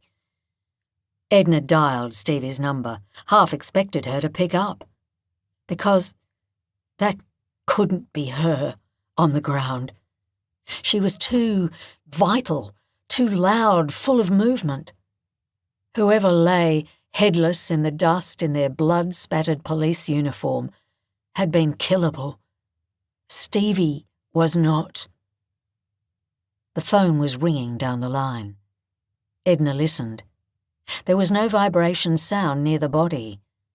Edna didn't want to go there, to fish around in Stevie's pockets like she was a victim. She put it on silent sometimes. Edna wiped her face. Forgets to take it back off. Talon's eyes wandered the dirt as he listened. He went to the other side of the car, stuck his head in, froze. Then he picked up the phone and righted himself, showed it to Edna. The screen showed her call. "It's right here. It was in the centre console." "What?" "It was just lying here in full view." So, what was he looking for then? Edna asked. She stepped over to the vehicle, thought about Claire Holland in the desert, the high wire, her car being tracked along it by a rifle scope in the darkness. No one out there hearing the shot, the sound echoing out across the empty plains. How did he know where she was? Edna asked. Talon didn't answer. Holland. He went after Claire. I asked him how he knew she took the high wire, if he downloaded a tracking app on her phone. But maybe I was almost right. Just not right enough. Because if he did what he's done here and shot her vehicle to stop her, make her get out so that he could... Then he'd have to know exactly where she was, whether she had her phone switched on or not, whether she had reception or not. Could a tracking app on her phone do all that? Or are we talking about something that's bigger, more reliable, something that's an external piece of equipment? Talon said. A unit on its own. Edna and Talon dropped to look under the vehicle at the same time. It was what saved their lives. The sonic crack as a bullet split the sound barrier right beside Edna's head made her eardrum pulse. Directly after it, she heard the boom on the horizon. Talon flattened against the earth, Edna with him, the two of them gripping the dirt, willing the shot to have been a figment of their shattered imaginations. Because this wasn't happening. This wasn't possible. Edna in the open like this, being hunted like an animal, a teenager she hardly knew, cowering against her side, her partner dead in the dirt. Edna was suddenly breathing through a throat clamped in iron. To swallow felt like taking a punch. Another shot came, whining off the rear of the car. Talon jolted in the dirt. "Oh, God!" the boy howled, gripping his arm. "I've been shot! I've been shot! I've been shot!" "Get up!" Edna clawed at him. "We gotta go!" The shots were coming from the direction of the Range Rover, the low hills they'd passed through to reach Stevie's cruiser. Edna saw a sparkle of white light, heard the crack, then the boom. Talon leant against the car, took his hand away from the wound. Blood, thin, running freely in rivulets down his elbow, dripping into the red soil, painted solidly across his palm. They crab-walked to the front of the car, hugged the warm bonnet. Some detached part of Edna's mind marvelled at how she was already printed and smeared with the boy's blood. She didn't remember touching him after the shot. They huddled, shoulder to shoulder, waiting for the next shot. None came.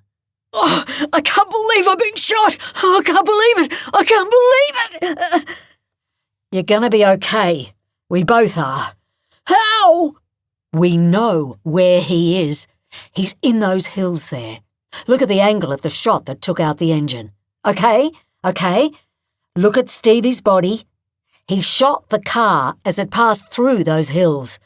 It rolled to a stop where it is now, then he sat and waited for us. Look, you can tell."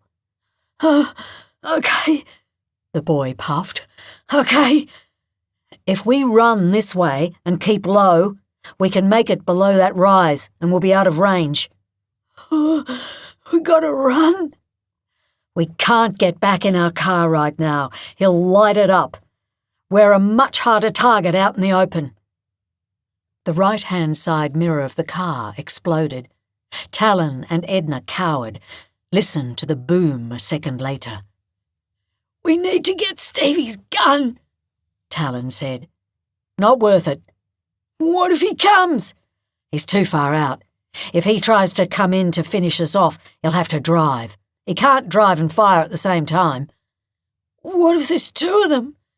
Talon tried to check the wound again, gagged at the sight of the blood now soaking his lower arm. What if he circles around? He could use those hills as cover to get a new angle on us." Talon! "What if Talon?" "Okay, I get it." He let out a low, shuddering breath. "We can't think like that. How long until sunset? What if we die out there in the desert?" "The search team from Buck's car will have choppers out doing a grid. They might even have drones, and someone else could come along from Cooper Creek any minute." The boy looked doubtful. The sun beat on the top of Edna's head, fingers gripping her skull. "Get ready," she told the boy. Talon came up into a crouch, braced his fingers against the gravel, an Olympic sprinter listening for the starting gun. "Go!" Edna said. Chapter 30. A man appeared in the kitchen doorway, burly and thick through the middle, short dark hair plastered to his head in the shape of a hat. Harvey could see the dirt under his nails and dusted through the hairs on his forearms from across the room. The bigger kids looked at him, while the baby sucked spaghetti sauce off her wrist. "Where's my corn?" the boy howled.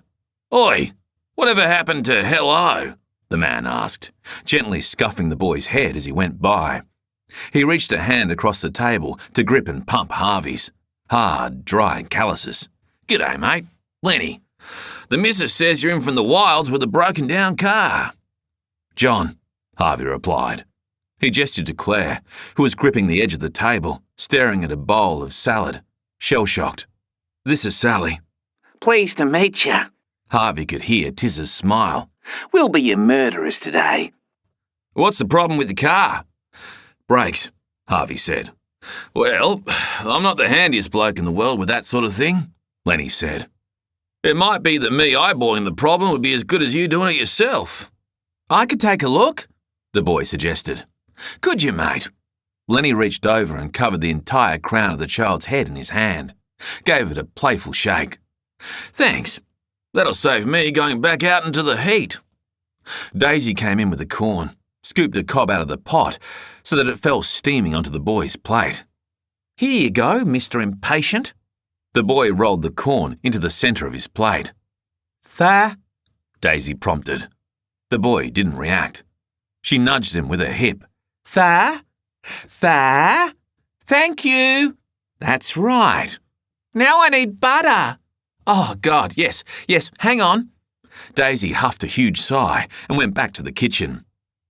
"You're not eating anything," the girl said to Harvey. She took a bread roll and tore it in half. There was a transparent container full of beads at her elbow.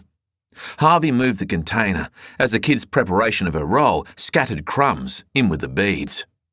"Aren't you hungry?" "I'm okay," Harvey said. "Mom, I need the butter." "No, I need it," the boy yelped. "I said so first." "Kids, eh?" Lenny poured himself a large glass of water. He looked at Claire, who was staring at a plate. "You got any?" "No." Claire's voice was flat. "Well, they'll give you the runaround, that's for sure." Lenny gulped the water. "Can't live with 'em, can't live without 'em." Claire gagged, threw a hand to her mouth. "Oh, God, I need some air." "Don't let her out of your sight, Buck." Daryl's voice was sharp. "She tries to leave a cute little message somewhere or get to a phone and we'll take you all out." "Just stand out in the veranda for a sec." Harvey caught Claire at the front door, helped her through it. "You're just feeling the heat." "I think it's your turn to feel the heat, bucko," Tizza said. "This whole thing is really adorable, but we're not here to play happy families. You've got 2 minutes to pick someone and bring 'em out here to us. Time starts now," Daryl added. Harvey went out onto the veranda with Claire, wiped the sweat pouring down her temples into her hair, because he couldn't so much as lift her shirt or his to mop her brow. Her breath was coming in short huffs. He held her face and stepped close, his skin alive with terror, prickling as he pulled her into a hug. "They're giving us 2 minutes. We can't do this." "Well, we can't not do it either." Claire turned, looked at the gravel drive leading away from the house. "We can run. Right now. Let's go. Even if they blow us, we won't be hurting anybody else." "Step off that veranda and I'll pull the trigger, Buck," Daryl said. "I swear to God." "That won't work." Harvey put an arm around Claire's shoulder. "Just leave this to me." He was suddenly back in Afghanistan, making decisions for his section that would leave his men the opportunity gifted to so many takers of lives in combat. I was only following orders. It's my choice, okay? I have to take the father. Claire was staring at his eyes, pleading with him for there to be some other answer to all this. But there was not. Harvey had already done all those wretched calculations, even before Daryl and Tizza had weighed the infant's life like a pound of mincemeat. Yes, taking the baby made sense on paper, where reactions could be plotted and behaviour charted like share market holdings.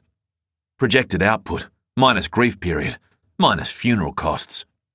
Harvey was also cognizant of the fact that little Belle, sister of Franny, sister of Larson, daughter of Lenny and Daisy, 17-month-old destroyer of spaghetti, wouldn't know what was coming.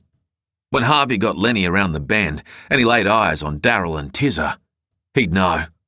He'd feel it in the air. Belle would know something was wrong, sure, but she wouldn't know that death himself had finally come knocking. "You okay?" Daisy's eyes were full of worry as Harvey and Claire returned to their seats. "You should eat something. When it's dry like this, my stomach always plays up." "Mine too," Franny said gravely. She'd gone back to her beads, was threading them into a piece of translucent nylon, making a rainbow. Harvey sat down beside her, looked at the craft supplies spread everywhere. Considered that, indeed, it would be smart for him to eat. Claire too. But neither had made a move to do so. To eat, in this moment, seemed absurd. Instead, he picked up the scissors that were lying beside the pack of beads. "Drop the scissors, Buck," Daryl said. "And I see pens in the centre of the table. Forget about them too." "I said my tummy plays up as well." "You gotta stay hydrated," Harvey said to the girl absent-mindedly. "My teacher says you have to drink 8 glasses of water a day." Harvey took a piece of the nylon from a coil in one of the container's segments, started threading beads. He was willing himself to say the words, to remove this father from his family's lives permanently.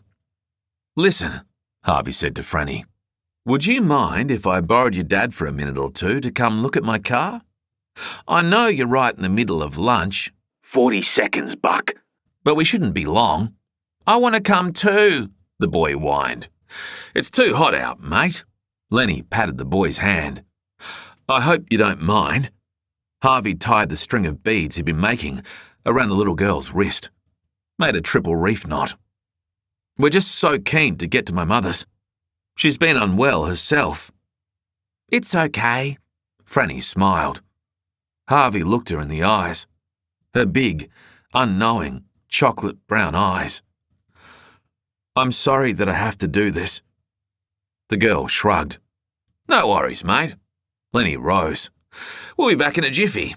Like I said, I reckon I won't be of any help. You'll probably still be here 6 hours from now waiting on the NRMA. 20 seconds. Move it, bucko. Come on, Sally."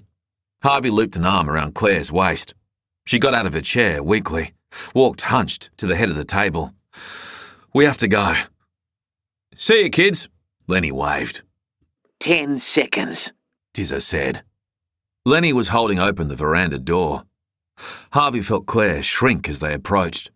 Then she twisted in his arm at the sound of a screen door flapping closed somewhere behind them. Harvey turned and saw an older man standing in the kitchen doorway before Daisy. "Where the hell do you think you're going?" Harvey and Claire froze. So did the children. From the corner of his eye, Harvey saw Franny slide off her seat and retreat into the living room, taking a bread roll and beads with her. Larson was bent over his corn, eyes downcast. Even the baby started fussing. Daisy went over and lifted the sticky, squawking mess out of her high chair. "Dad, this is John and Sally."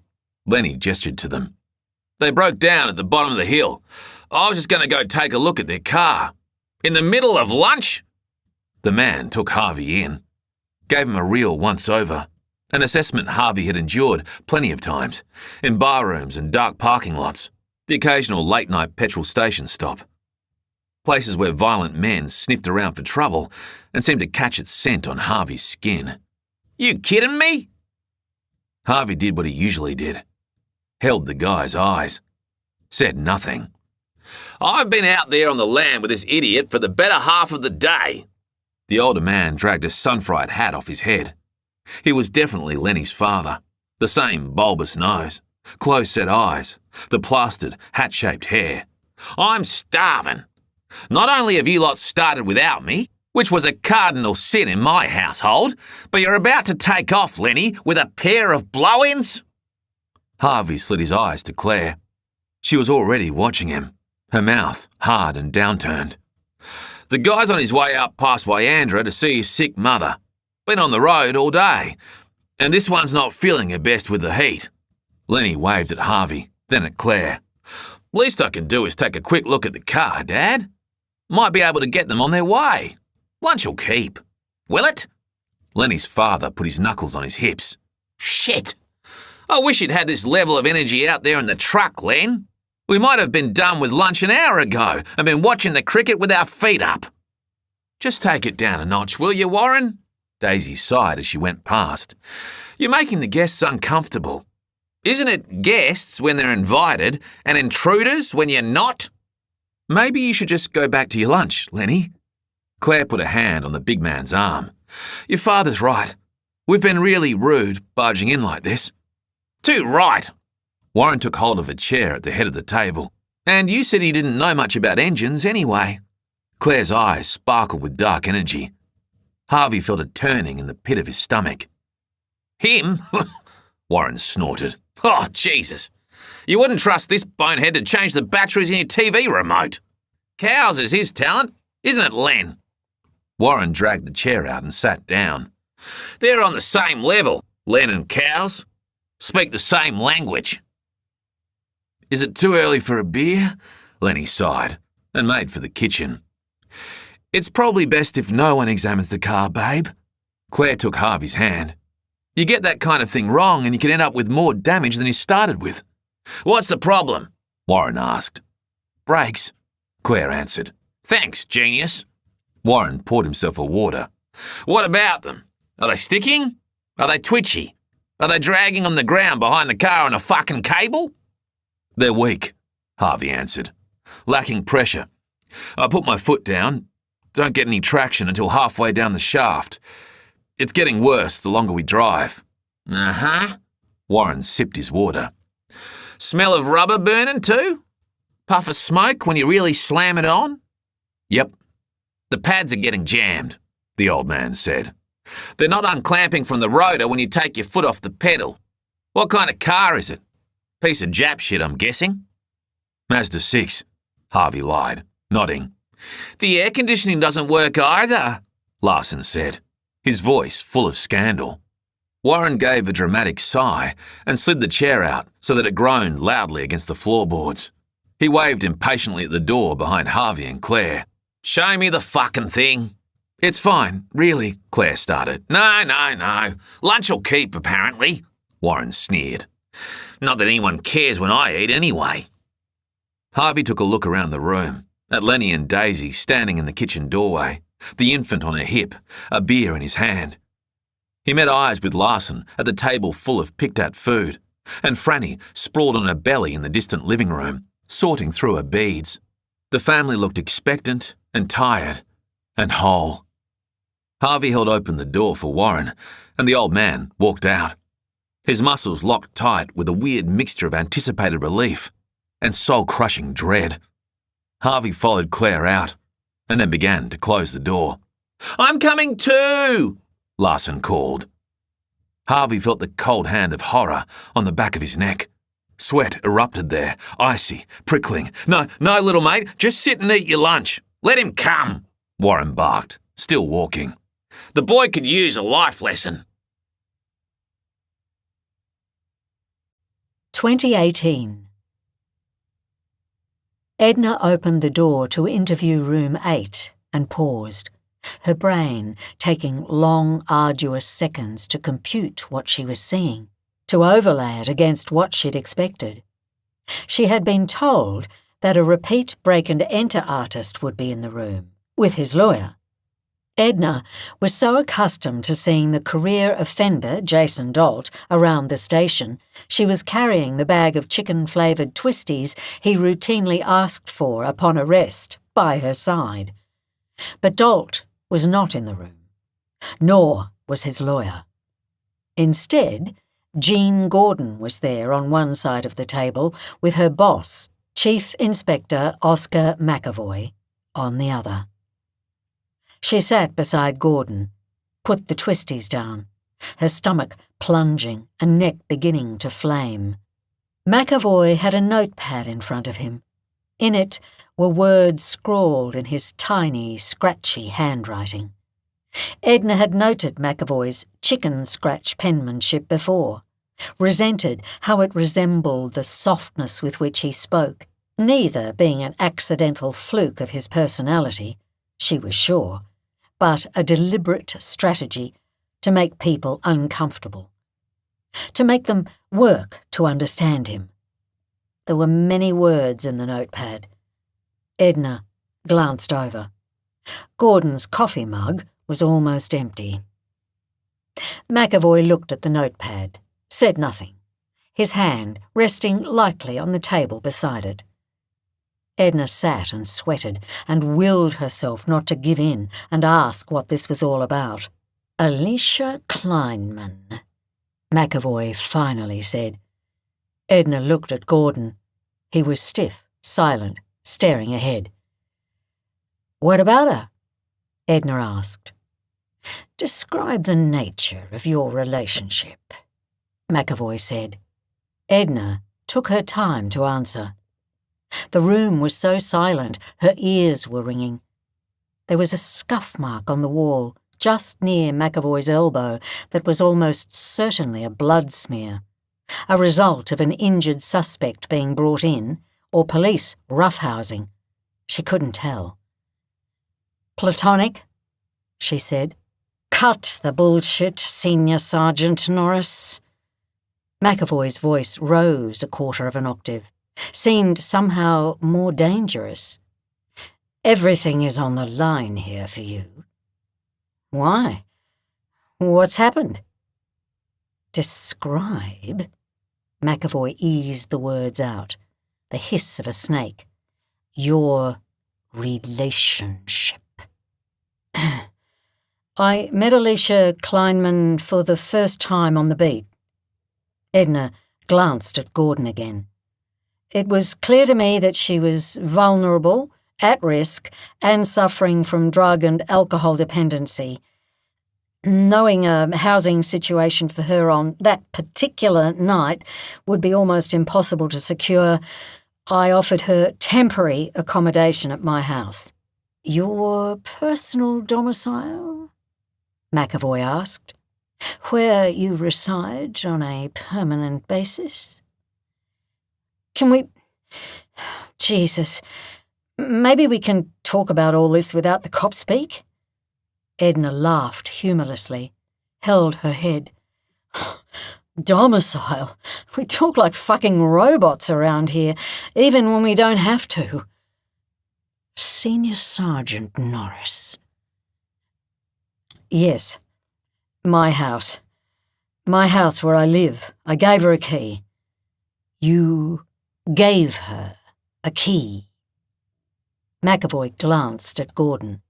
"Well, it was that, or tell her which window she should climb through." Edna looked at Gordon too, who was gently shaking his head. "It was inappropriate, I get it. What am I looking at here, a suspension?" "You met Alicia Kleinman for the first time 3 months ago." "Yes, that's right. So she's been going back to your apartment frequently, has she? To visit?" "No, she's been living there," Edna said. "Why?" McAvoy slammed his hands on the table. His voice was finally at normal angry human being level. Thick, hard, ear-splitting. Edna flinched, opened her mouth to answer, found she couldn't. Because there was no explaining it, not in a way that McAvoy or Gordon would understand. Men who came into policing for the age-old cliched reason that the worst kind of cops did, because they'd been bullied savagely at some point in their lives, and they got addicted to the delicious, vengeful power that a police badge gave them. There was no robot speak for what had happened between her and Alicia. How could she explain that coming home that awful rainy night and finding Alicia Kleinman asleep on the couch in Edna's study had filled her with a kind of worthiness and purposefulness that was as close as a non-spiritual person could get to the divine. That the days afterwards had passed with an inexplicable ease, in which the girl just hung around and Edna just let her.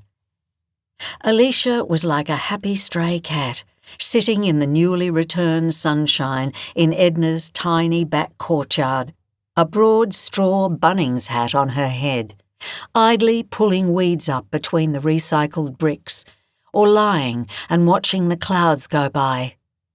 How could Edna explain that she had been able to see the girl thinking, see her unwinding problems in her head, soothing unspoken traumas, finally doing something in her mind, a thing Edna couldn't possibly guess, that she'd never been able to do, that she'd never been offered the time and security and silence to do.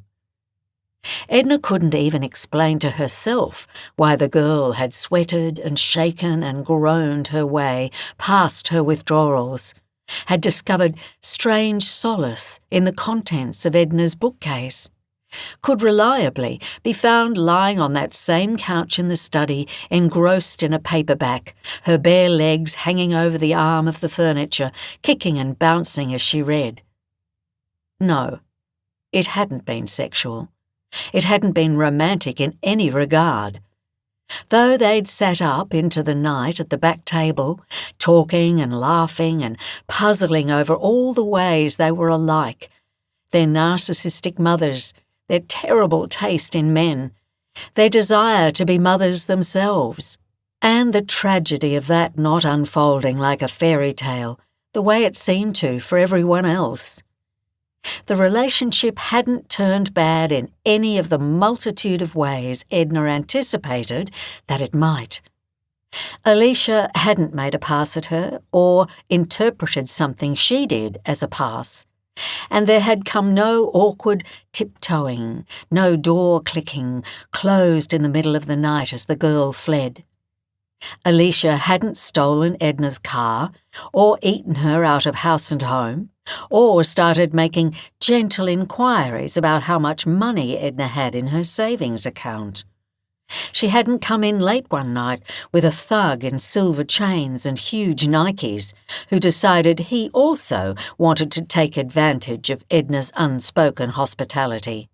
The girl seemed determined to pay her way, and after weeding, sweeping and scrubbing down the courtyard, could be found out there planting and nurturing cuttings she'd taken from a variety of flowers around the neighbourhood in the neglected flower beds. The formerly derelict garden seemed a healing place for Alicia.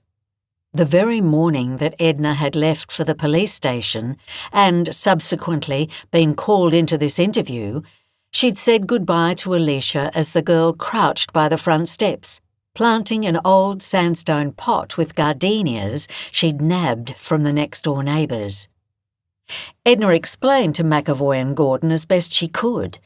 The chief made notes, but the emptiness in his eyes told Edna he wasn't picking up the essence of it, just mining what she said for dates, times, physical arrangements. She needed help, Edna said. That was not your problem, McAvoy said. Edna saw real danger in his eyes. She's probably ready to go now anyway, she said. I mean, I haven't raised the idea, but Alicia is clean and sober. She's asked about a job at the cafe at the end of my street. They have a little garden there.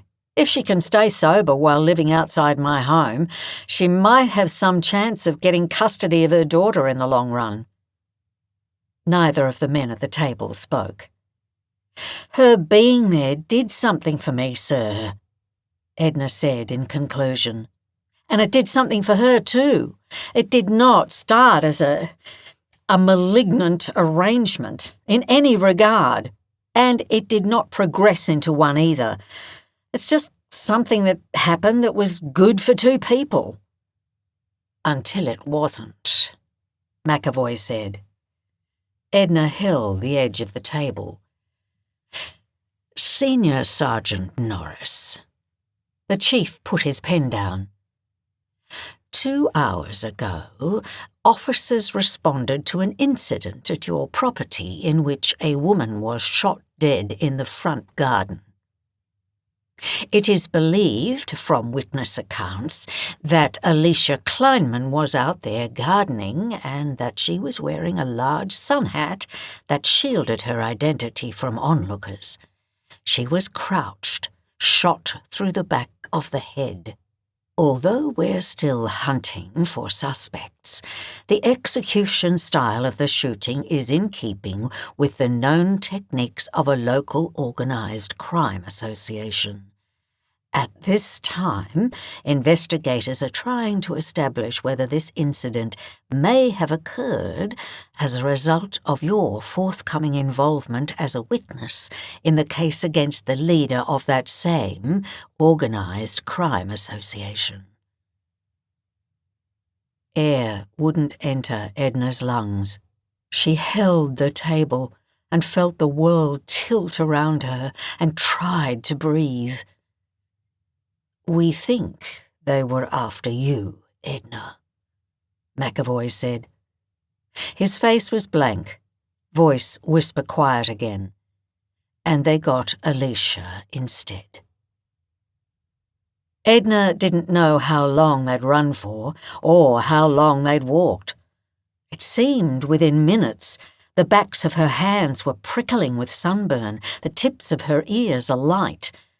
Some of the blood from the boy's wound had dried, making black, forked lightning strikes down his huge arm. Talon walked with his other hand gripping the wound.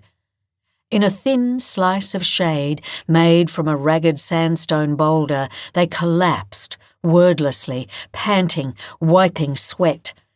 A huge desert honey ant, the size of a grape, had taken an interest in a spot of blood in the dirt near the boy's shoe.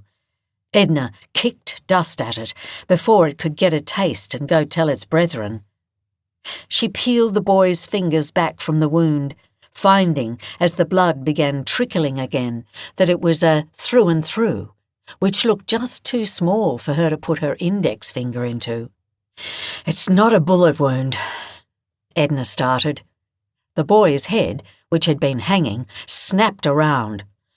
Yes, it is. It must be. He gripped the muscle hard. I heard the bang. We both did. I've definitely been shot. It was a bullet, no doubt about it. It's probably still in there. Edna looked at the boy. His eyes were huge and defiant.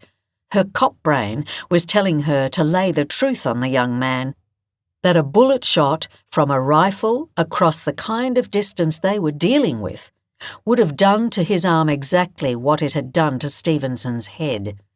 There would be no through and through about it, no discernible entry or exit wound. They'd be picking up his severed arm and carrying it with them. Edna thought about telling the boy that his wound was almost certainly from a shot ricocheting off the back of the cruiser, kicking up a shard of shrapnel that punched through the front of his biceps and out the back, relatively cleanly. But she didn't. She instead helped the kid peel his shirt off and began folding it into a bandage. I was trying to say it's not a bullet wound like I've ever seen before, she said. Why? How do you mean? I mean, most people who take a hit like this, this part of the bicep, they're dead inside 5 minutes, Edna said. Must have just missed the artery. Jeez, man! Yeah. Edna wrapped the shirt around the wound. You're one lucky kid. Chapter 31. The old man stopped on the veranda, grabbed an ancient toolbox from where it sat on the edge of a low wooden bench. A screwdriver sat atop the box. Harvey turned away, watched from the corner of his eye as, rather than unclip the clasps on the front of the toolbox and place the screwdriver inside, Warren slipped the tool into his back pocket and snatched the toolbox up by its handle. "Bloody kids," Warren spat at the boy. "You never put anything back where it belongs." Harvey said nothing. They walked through the desert, Warren and Larson ahead, Claire and Harvey 20 metres behind. The gentle slope from the family home on the cattle farm felt like a walk down the inside of a volcano. Harvey could feel the heat rising, noxious fumes searing the inside of his nostrils. He was aware that Claire was staring at him, desperate. Ahead of them, the old man and the boy walked silently, 2 generations, 1,000,000 miles apart. "Harvey," Claire whispered. "Harvey." "We can't. I'm thinking, Harvey said. There was no sign of the imaginary Mazda 6 at the base of the slope, of course.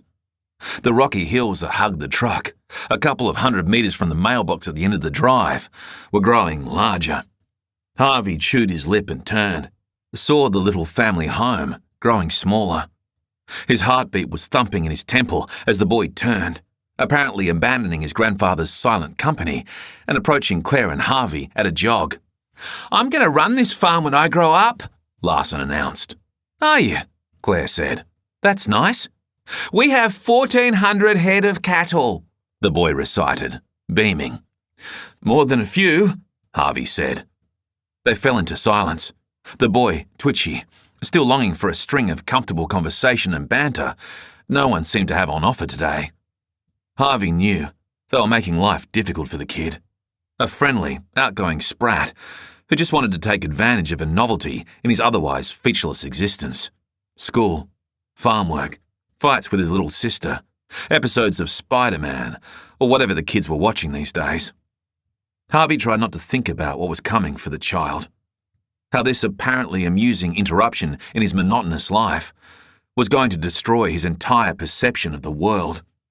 Instead, Harvey grasped desperately for an alternate path, and as his eyes wandered the blistering landscape before them, they actually fixed on something. A spiky desert plant lay off the tyre tracks in the dust 10 metres ahead. Harvey glanced at Claire, locked eyes with her, glanced back at the plant, a vicious-looking thing covered in thorns. She nodded. They shifted position, sandwiching the boy between them. Larson was just beginning another bid for conversation with Claire when she jammed her foot in front of his. "Do you think that maybe when—" "Whoa!"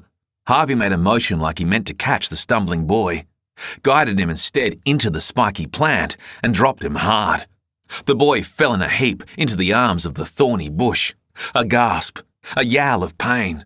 Harvey crouched over the child. "Whoa, little mate, watch your step." "Ow! Shit! Ow, ow, ow!" The boy let Harvey drag him to his feet, examining his prickled hands and scratched forearms numbly. The scratches, white and searing, began quickly to bleed. The kid's chin tightened and wobbled. "Ow! Grandpa!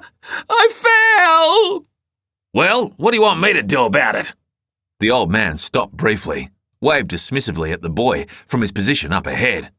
"You fall on your ass, you don't get a letter from the Queen." "Go back up to the house." Claire wiped the tears springing in the boy's eyes with the hem of his t-shirt. "You're okay, honey. You're okay. Go get cleaned up." The boy turned and ran. Harvey didn't watch him go. He quickened his pace towards the old man instead, who had just rounded the bend where the truck was hidden. Darryl and Tizza were standing at the back of the truck, which was closed. At Tizza's feet lay a familiar object. The hard Kevlar and the layers of plastic explosive encased in fabric, meaning the vest lay perfectly flat in the dust. Like a display model, laid out for inspection in a shop front. Harvey wondered what Warren noticed first about this hell-inspired scene. Would his mind pick at the details? Tizza's split lip, Darryl's black eye, the dark energy in their faces? Or did those big, unexpected elements consume him first? The truck, the extra people, the gun hanging in Darryl's hand. Harvey would never know, because Warren stopped dead in front of him and Claire and simply said, "What the fuck?" "Put the vest on him, Buck," Darryl said. Harvey took off his cap and glasses, tossed them aside, unzipped the jacket and peeled it off. Immediately, he was 5 degrees cooler. Short-lived relief. Warren just stood there, the toolbox gripped in his fist, the terrified apprentice arriving for his first day, staring at the gun in Darryl's hand. Harvey supposed it had been a while since the old man had seen a pistol, if ever. It would be all rifles and shotguns out here. Harvey picked up the vest, weighed it in his hands. Tizza, Darryl and Parker had been so consumed with their desire to do all this to him, they'd made 3 separate vests, just to ensure they would have one that fit his body perfectly. Harvey stood there and thought about that, about the details. He wondered what ruse Darryl had given Shayna so that he could access her apartment building, get to her front door. Had he had 3 different ruses ready in case one failed?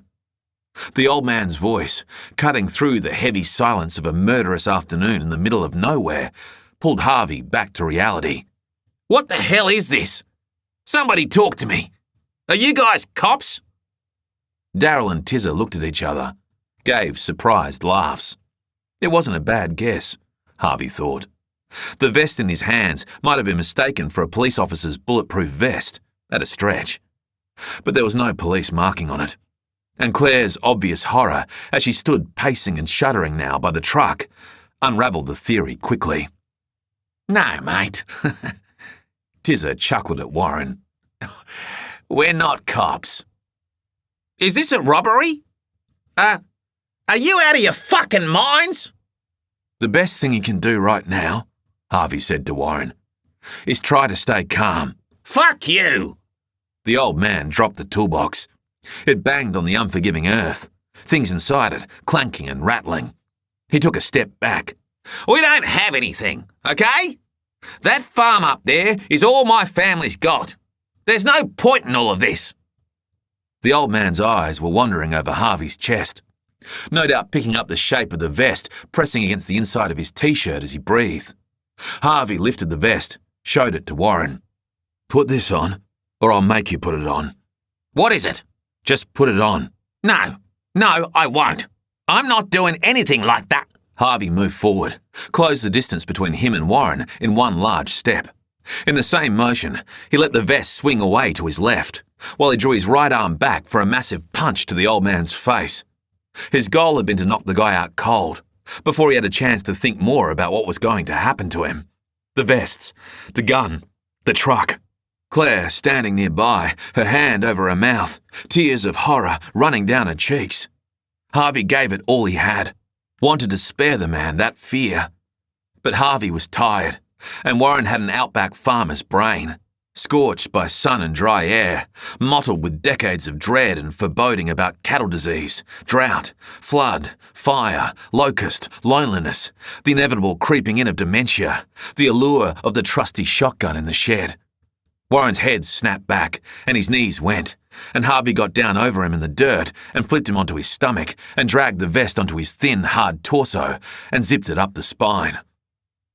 Then he hooked his fingers into the nape of the vest's neck and yanked the old man to his feet, because he knew that if Warren had been given the chance to sit down and discuss his own murder, one of the main negotiation points would have been dying that way, standing tall. Harvey shoved the old man back towards the farmhouse to get him going. "Run," Harvey said. Warren looked back, his eyes wild, and then he started trotting unsteadily away. He thought about the farmhouse, then banked left and made for the empty horizon. Harvey went to Claire, held her against his chest, with her head tucked into the hollow of his shoulder, seeking shelter in the very same style of explosive garment that could turn them both to pulp at any second, the way it was about to do to an innocent old man. A father, a grandfather, a curmudgeonly coot, bringer of awkwardness and shame and dismay to his family, frightener of children, bully of men. Harvey had held on so tight to those things about Warren that he hated on sight, but some corner of his mind slumped in sadness now at the possibility, the probability, that those things were all wrong. That Warren had simply been stressed or tired or hungry or having a mad morning, and that Harvey was nowhere near knowing or understanding the man he was about to murder. Probably never would be. Tizza smiled, Harvey heard it through his words. 3, The small man counted. 2, 1. Harvey wished there was some way to cover Claire's ears, to swaddle her completely, take her into himself, to shield her against the blast. But when it came, it seemed to shake the entire landscape around them, the thunderstrike echoing out across the plains and rocky hills, causing sand and rocks to tumble down the low hill into the shade beneath the truck, dust swirling around its tyres, around Claire and Harvey, where they stood. Harvey felt the heat against his cheeks as he squinted into the light, determined to watch. He felt the electric pulse of nervous energy shoot through him as he bore witness, not for the first time, to that unholy spectacle, a human life being taken by force. 1 second, the man named Warren was between Harvey and Tizza and Darryl and Claire, where they stood in the curve of the rocky hill and the edge of nowhere. Then he was in that nowhere. Gone. Replaced by a bloody smear and a hump of flaming meat and a plume of smoke and ash and corrupted air that hung in a dome over the space where he had been. Harvey saw Darryl extract his hand from the pocket of his jeans, and he saw Tizza take his hand down from where it had been, slip between the buttons of his shirt. Harvey let Claire go. She went to a low boulder nearby, crouched by it, and vomited. Harvey gave Darryl and Tizza a look that he hoped made them believe he was unthinkingly consumed with hatred and viciousness, and not icily rehearsing movements in his mind. He walked over to the toolbox Warren had dropped, and just as Harvey knew he would, Tizza stepped forward and intercepted him, bent for the box at the same time, reaching it a good 2 seconds before Harvey would have. Only Harvey wasn't reaching for the box. He was play-acting, going through the motions, keeping Tizza's eyes locked on his left hand, while with his right, he slipped his fingers into the waistband of his jeans and brought out the screwdriver he had secreted from Warren's back pocket as he knelt over the man and pulled the vest onto him. Harvey shot upwards, sidestepped, and then entangled Tizza in a bear hug from behind. He reefed the smaller man's head sideways and jammed the screwdriver into his neck. It was a jailhouse murder. Harvey knew, of course, how to put Tizza down instantly, how to wedge his jugular between the ball of his shoulder and the back of his wrist and turn his lights out before he thrust the screwdriver's blade and shanked up and into the pressurized artery. But he didn't do it that way. Harvey jabbed the screwdriver in, hard, once into the internal jugular, yes, but once also into the trachea, and once into the carotid triangle, because he wanted to see what he could do with the time it bought him. He wanted it to be a horror show. And it was. Tizza fell to the ground and twisted and dug his heels into the dirt, a gurgling, howling mess. And Darryl just stood there and watched, stunned, for a good 4 or 5 seconds. Long enough for Harvey to rip Tizza's shirt open and grab the object at the end of the chain hanging there, to yank it off the smaller man's chest. He didn't look, because he wanted to keep his eyes on Darryl. But he could feel, immediately, that the object was too small to be a detonator. Disappointment washed over him, taking the edge off the adrenaline that kept kicking and kicking from inside him, a beast trying to beat its way out of his insides. He rose slowly to his feet, and with the screwdriver in one fist and the chain in the other, he levelled Darryl with his gaze. 2 down, Harvey said. 1 to go. Chapter 32. The scene leader was a woman named Zhang who was wearing makeup. Edna stood there, puzzling over it, the dark rims of the woman's eyes and her perfect mascara, because it was years since she had seen a cop wearing it. But Edna supposed that before Detective Inspector Lu Qi-Zhang received the news that morning that she'd be heading north in a helicopter to see about some hullabaloo in the middle of Whoop Whoop, the young woman had risen in her suburban flat outside Adelaide's central business district, or wherever the hell she lived, and put the makeup on, expecting that after work she might do the things that city cops did after a day shift, meet friends at the pub, go on a date, catch a show. The makeup requiring mild refreshment, would morph from day into nightwear. Edna, by contrast, would have to drive an hour and a half to attend her local pub, and if that wasn't enough of a turn-off, the chances of running into someone she didn't know at that establishment were akin to 0. She hadn't had a date in the past 10 years, and for a show, she supposed Alice Springs was her best bet, approximately 450 kilometres away.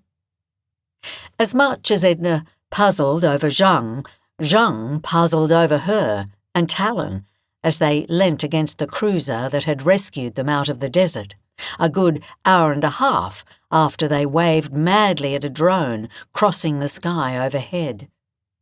The pair were dusty, sunburnt, and patched with blood. Talon had his arms folded across his bare-barreled chest, the gunshot wound still wrapped in the bandage made from his blood-soaked T-shirt. Cops were manning the command tent that had been set up some distance from Buck's car. They were crossing between the vehicle and the tent behind Zhang and eyeballing the half-naked teen and Edna, murmuring among themselves. Edna guessed there were 30 cops on site, half from Adelaide, half from Alice. Like an approaching storm, Edna could smell journalists on the wind. 2 of my officers just arrived at the scene you described to me. Zhang tapped a mobile phone against her thigh. They've confirmed what you told me. Your cruiser, the Range Rover, and Sergeant Stevenson's body were right where you said they'd be. Edna said nothing. Zhang's eyes were narrow, sceptical. Help me understand again why you followed Sergeant Stevenson to that site when you had told her your intention was to continue east from Cooper Creek. She called me, Edna said. Said the cruiser had broken down suddenly. She wanted a ride.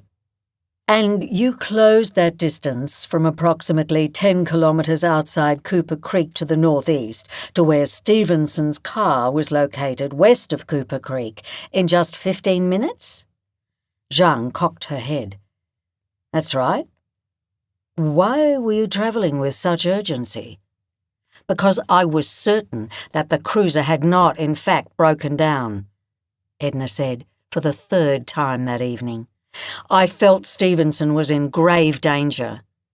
Explain your reasoning. Explain your reasoning, please, Talon said. Zhang widened her eyes, but didn't look at the boy. The cruiser was in good working order, Edna said. She and I had always ensured that. Breaking down can be a death sentence out here. It seems that way. Zhang gave a stiff nod. I held the same belief about Stevenson's car as I did about Claire Holland's car, Edna said, that it had been deliberately compromised. I felt that, just like Claire, Stevie was about to come to harm. She was right, Talon piped up. Again, Zhang didn't look at him. I am certain that if you examine Claire Holland's car, you'll find it was shot from some distance with a rifle, like Stevie's was, Edna said. The intent, as demonstrated with Stevie, was to get Claire to exit the vehicle so that she could be executed. I believe that, unlike with Stevie, Claire managed to get away before she was killed. Explain your reasoning? Zhang said again. Edna felt Talon twitch beside her. The scene shows Claire was picked up, Edna said. And from the lack of blood at that site, I'd say she wasn't shot. Who was she picked up by? Harvey Michael Buck, Edna said. The bank robber from Cooper Creek? Yes. Zhang looked around the camp. The great black dome of night was descending over them, the horizon a flaming golden ring that stretched uninterrupted in every direction. Officers were assembling a light system on a fold-out tripod, to cast a white glow over Buck's car and a nearby table where maps of the region were splayed for grid searchers. Whatever answers she'd been searching for as she gazed across the developing crime scene come search base, Zhang didn't seem to find them. She looked as tired as Edna felt. I knew it could get kooky out here, Zhang sighed, but this is beyond reason. Whoever shot Claire's car, Edna began, that's not what happened. Zhang put a hand up. Do you have any idea how difficult it would be to shoot a vehicle moving at 100 kilometers per hour and hit it directly in the engine block from any distance? Let alone do it twice in a day? One of those occurrences in the black of night? It would take a lifetime of firearms training, Edna agreed. Perhaps a decades-long career in which weapons handling is commonplace. I would put money on it that the shooter in both these instances had an interest in guns both on and off the job. You sound like you know the guy, Zhang said. Oh, I do. I believe the shooter was Gareth Holland, Claire's husband. Zhang's head dropped, her eyebrows straining into her forehead. Excuse me. Gareth Commissioner Holland has been out all afternoon searching the countryside for his missing wife. Zhang pointed across the campsite. He's right over there. Edna and Talon looked. In the distance, they could see Holland by the edge of the command tent, a paper cup in his hand. He was on his phone, then scanning the horizon. Edna stuck a hand out as Talon stiffened, made to stride across the camp towards the police commissioner. It was becoming a habit, yanking on his dog chain, an automatic reflex. Settle. That asshole shot me too, you know, Talon huffed. You get that, right? I've been shot with a bullet. Do you know how many people I know who've had that happen? I have a feeling you're going to work through the pain of it all, Talon, Edna said. Commissioner Holland, Zhang interjected, has been updating teams on his progress all afternoon, clearing grids in the search pattern. Has he been alone or with someone else? Talon asked. Zhang jutted her chin, still refusing to look at the boy. With Commissioner Holland's help, we have covered quite a lot of ground, Zhang said. Are you going to double-check those areas? Talon asked. Zhang closed her eyes, pressed her mouth shut. Her farcical ignoring of the boy was becoming impossible. My colleague asked you a question, Detective Zhang, Edna said. Your colleague? Has Commissioner Holland been out all afternoon by himself in his personal vehicle, or has he been in the company of other police officers? Edna said. He's been calling in his progress. That's not what you were asked. Nevertheless, it's the answer that I'm offering you, Senior Sergeant Norris. Zhang was starting to lose it, her whole body trembling gently with fury as she tried to maintain her composure. So he's been alone, is that what you're saying? Edna nodded. She looked at Talon.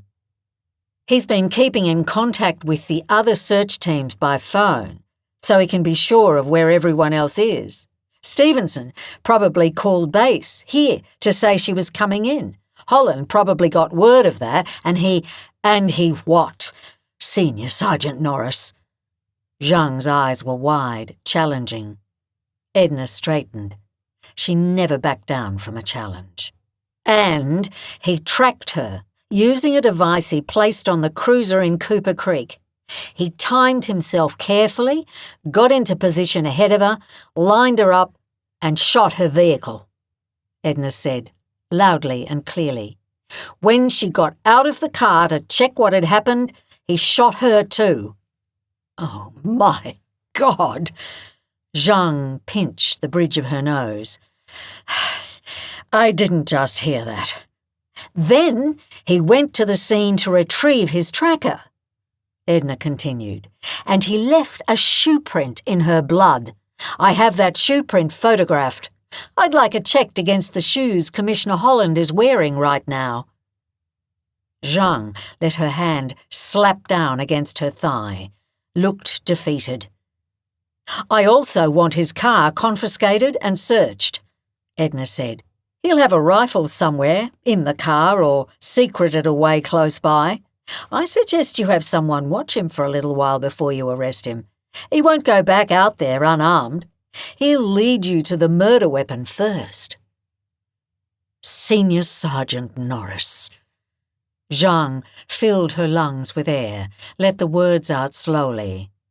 From what you've told me, your suspicions about Commissioner Holland's involvement in this are based on his being not forthcoming enough for your liking during an unofficial interview you subjected him to and a chemist's visit.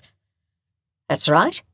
In which you ordered your subordinate, the late Sergeant Stevenson, to invade Commissioner Holland's privacy by seeking to know what he purchased and use that information to make a wild assumption about his current medical condition. He's wounded, Edna said. Probably happened while he was fighting with his wife back in Perth, before she fled.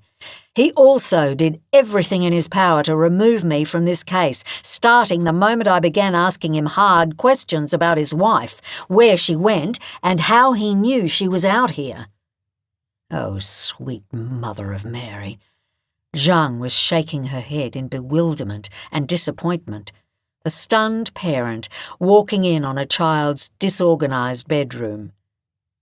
Have you asked him how he knew she was out here? Edna asked. Edna, Zhang said, I'm ordering you to return to your home in Clifton Hills and await a debrief from one of the detectives in my team. Go there now, please. I'm a free citizen, Edna shrugged. I can do whatever I want. Your further involvement in this case, or matters relating to it, will be considered an obstruction of police processes, Zhang said. Well, I'll cross that bridge when I come to it, I guess. Get off my crime scene. Zhang pointed to the newly fallen dark. You and your son are not welcome here.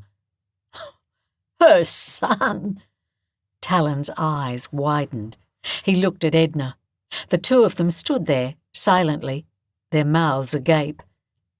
All of the horror and heaviness of the past 24 hours seemed to fall on them at once, crushing out all remaining remnants of their sanity.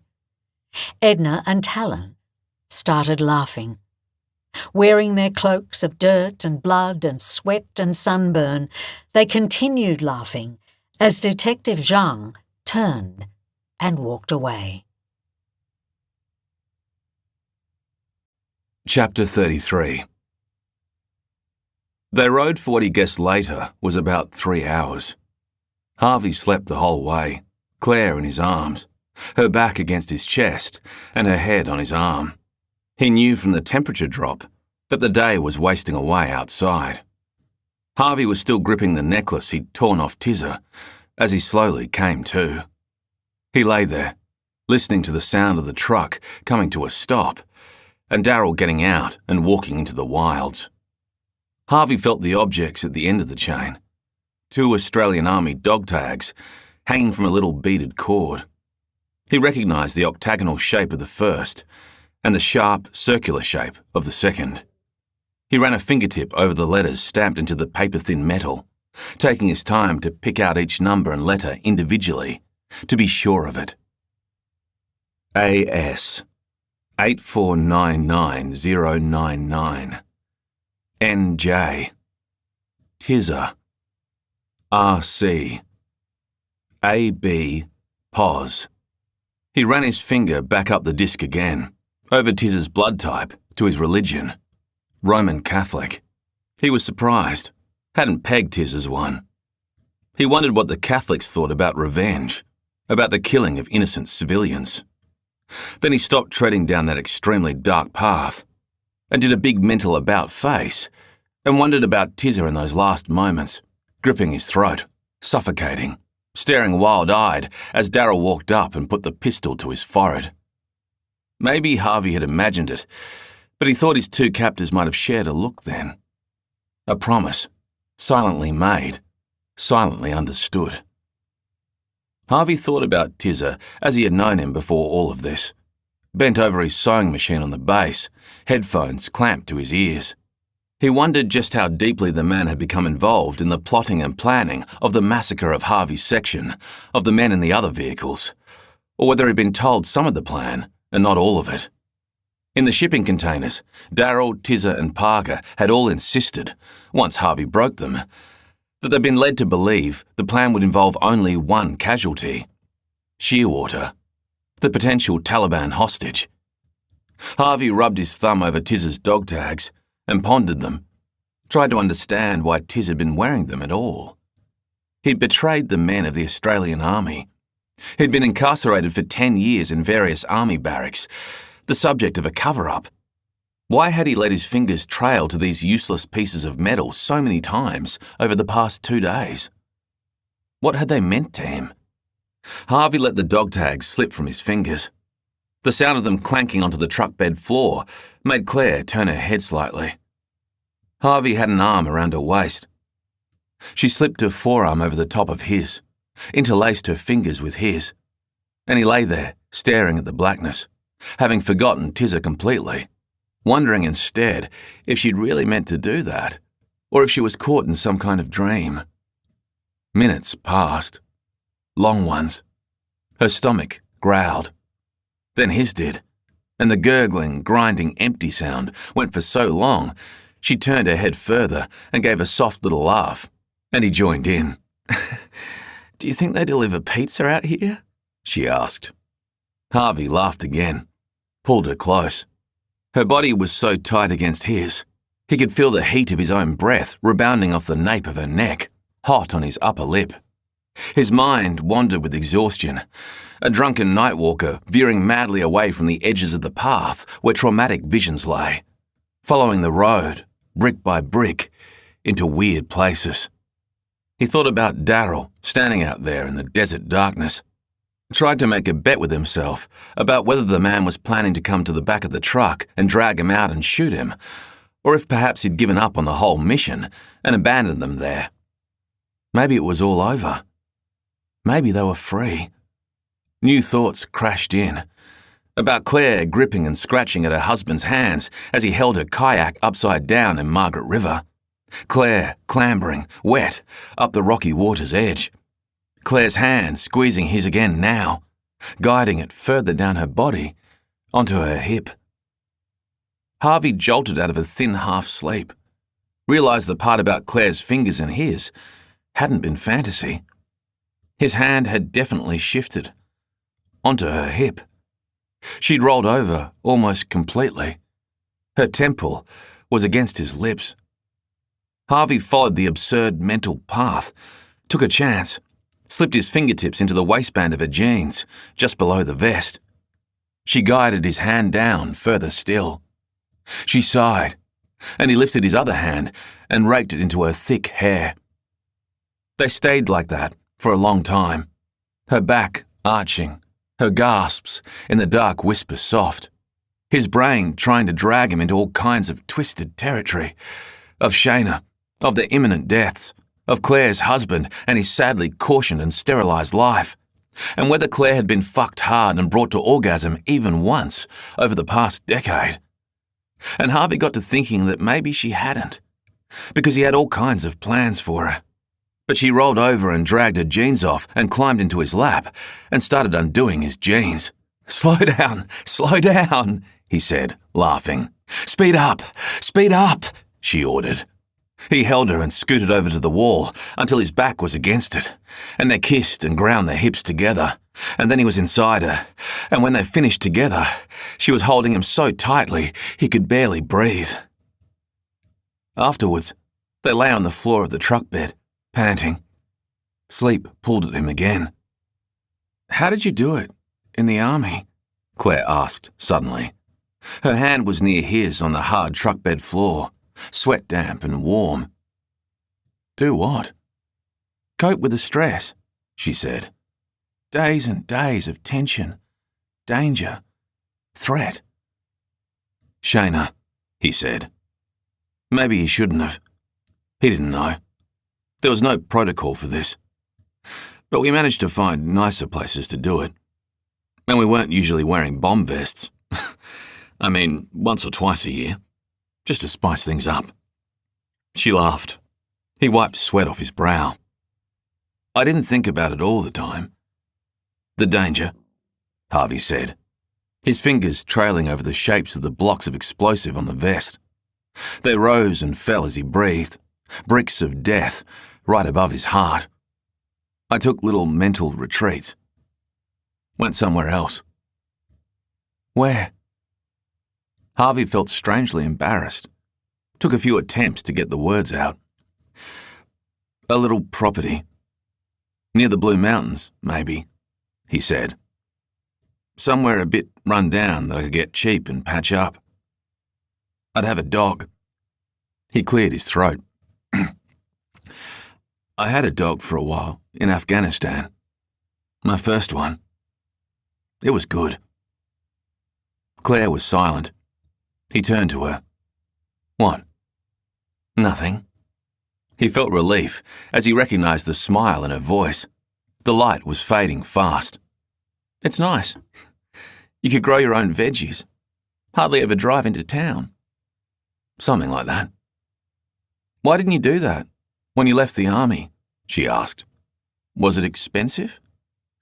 Not the kind of place I was looking for, he said. And the back Lees left me money after I tried to save their son.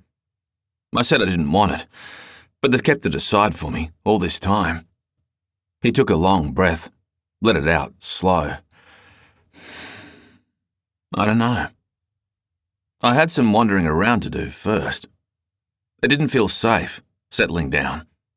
I knew these guys would get out eventually. He gestured to the wall of the truck, to Daryl and Tizza and all of them. The cover-up meant they were being held on bullshit charges, but those charges couldn't be too heavy or they'd make the news. I assumed I'd be told when they were released. I guess I was wrong. How could they not have told you that?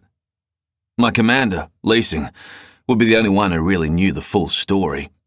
Harvey shrugged. There's 100 reasons why he wouldn't have warned me that Daryl and everyone were getting out. Maybe he died. Maybe he's a drinker. Maybe he's pissed at me about what happened. Silence fell between them. I also didn't want to be too close to Shayna, Harvey said. In the mountains.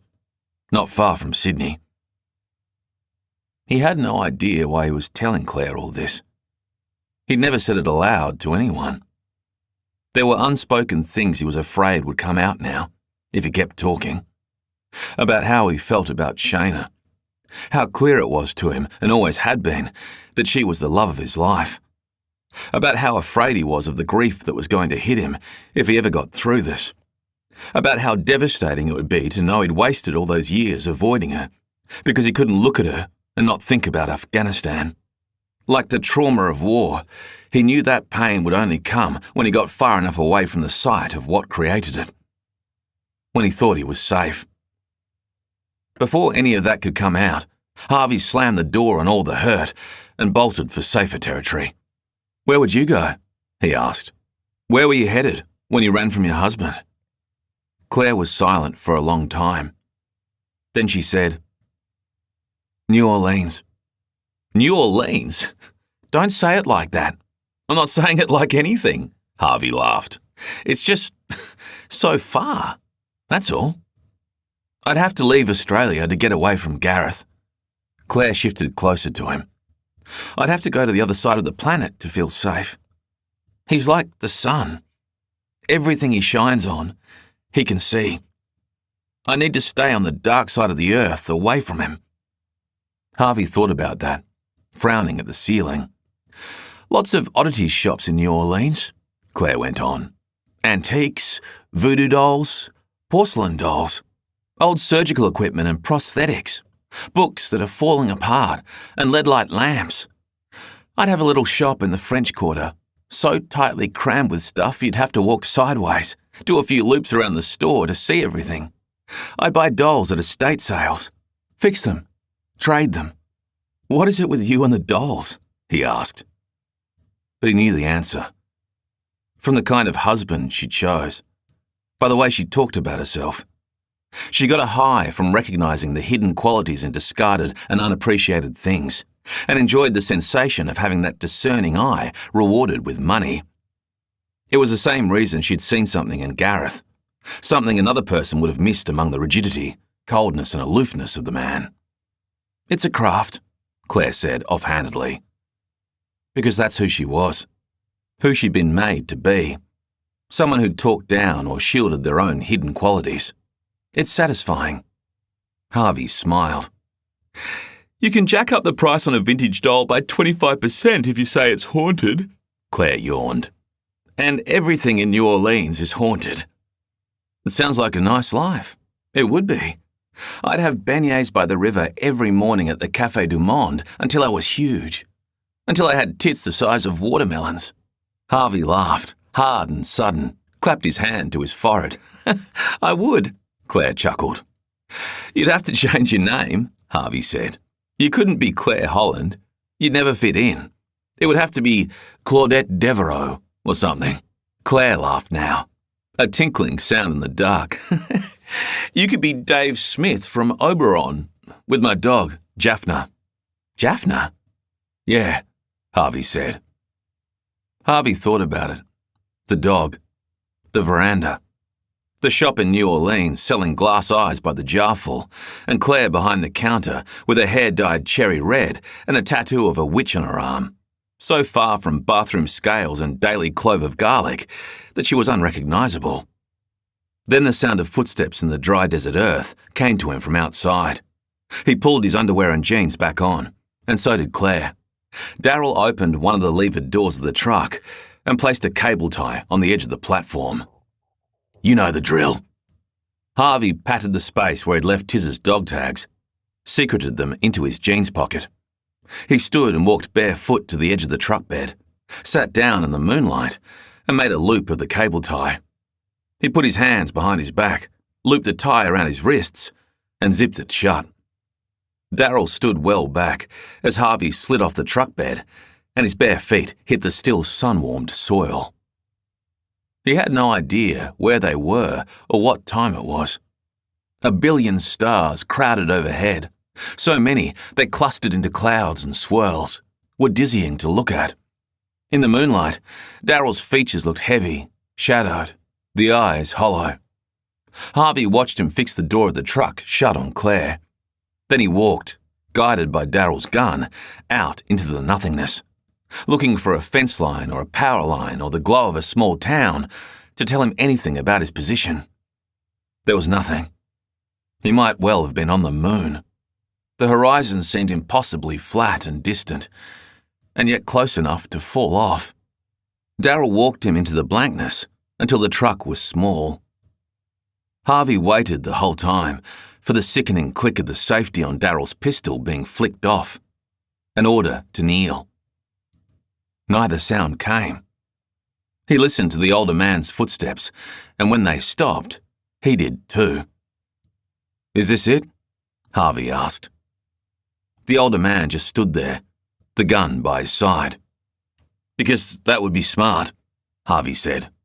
"You're outnumbered now, 2-1. This plan was a failure in the making, and it's unfolded as a failure, one misstep after the other. If you continue with this, you'll get yourself killed. One way or another, I'm going to do to you what I did to Parker and Tizza." Darryl didn't speak. Harvey stared at the dark holes where his eyes should be and forced himself to breathe. "I'm going to leave you choking on your own blood in the dirt, Darryl," Harvey said. "And there won't be anyone there to put you out of your misery. That's a promise." The wind swept around them. Harvey felt it tussle his hair. Darryl was rigid as a stone, his silhouette sharply inked against the stars. "That's not how it's going to play out," Darryl said finally. Harvey realised, with terrifying clarity, that the man had been standing there making a decision. I want you to know how it's going to play out, though, Harvey. Because you'll be there for the big finish. But you won't get to enjoy what comes afterwards.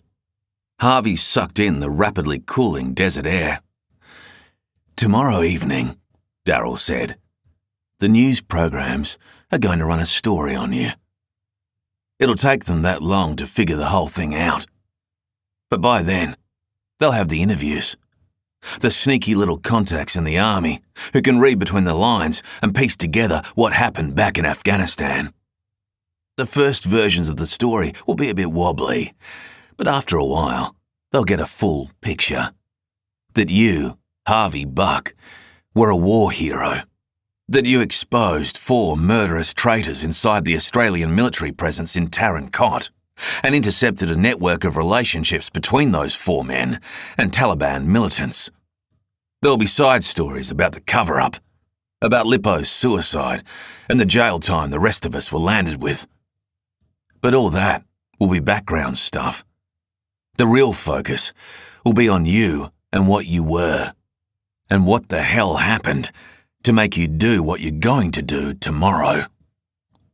Harvey waited, listening to the moaning of the wind and a ghost from his past foretelling his future. The news stories will begin to theorise, Darryl said, that you stopped being able to live with what you'd done to us. That you reached out.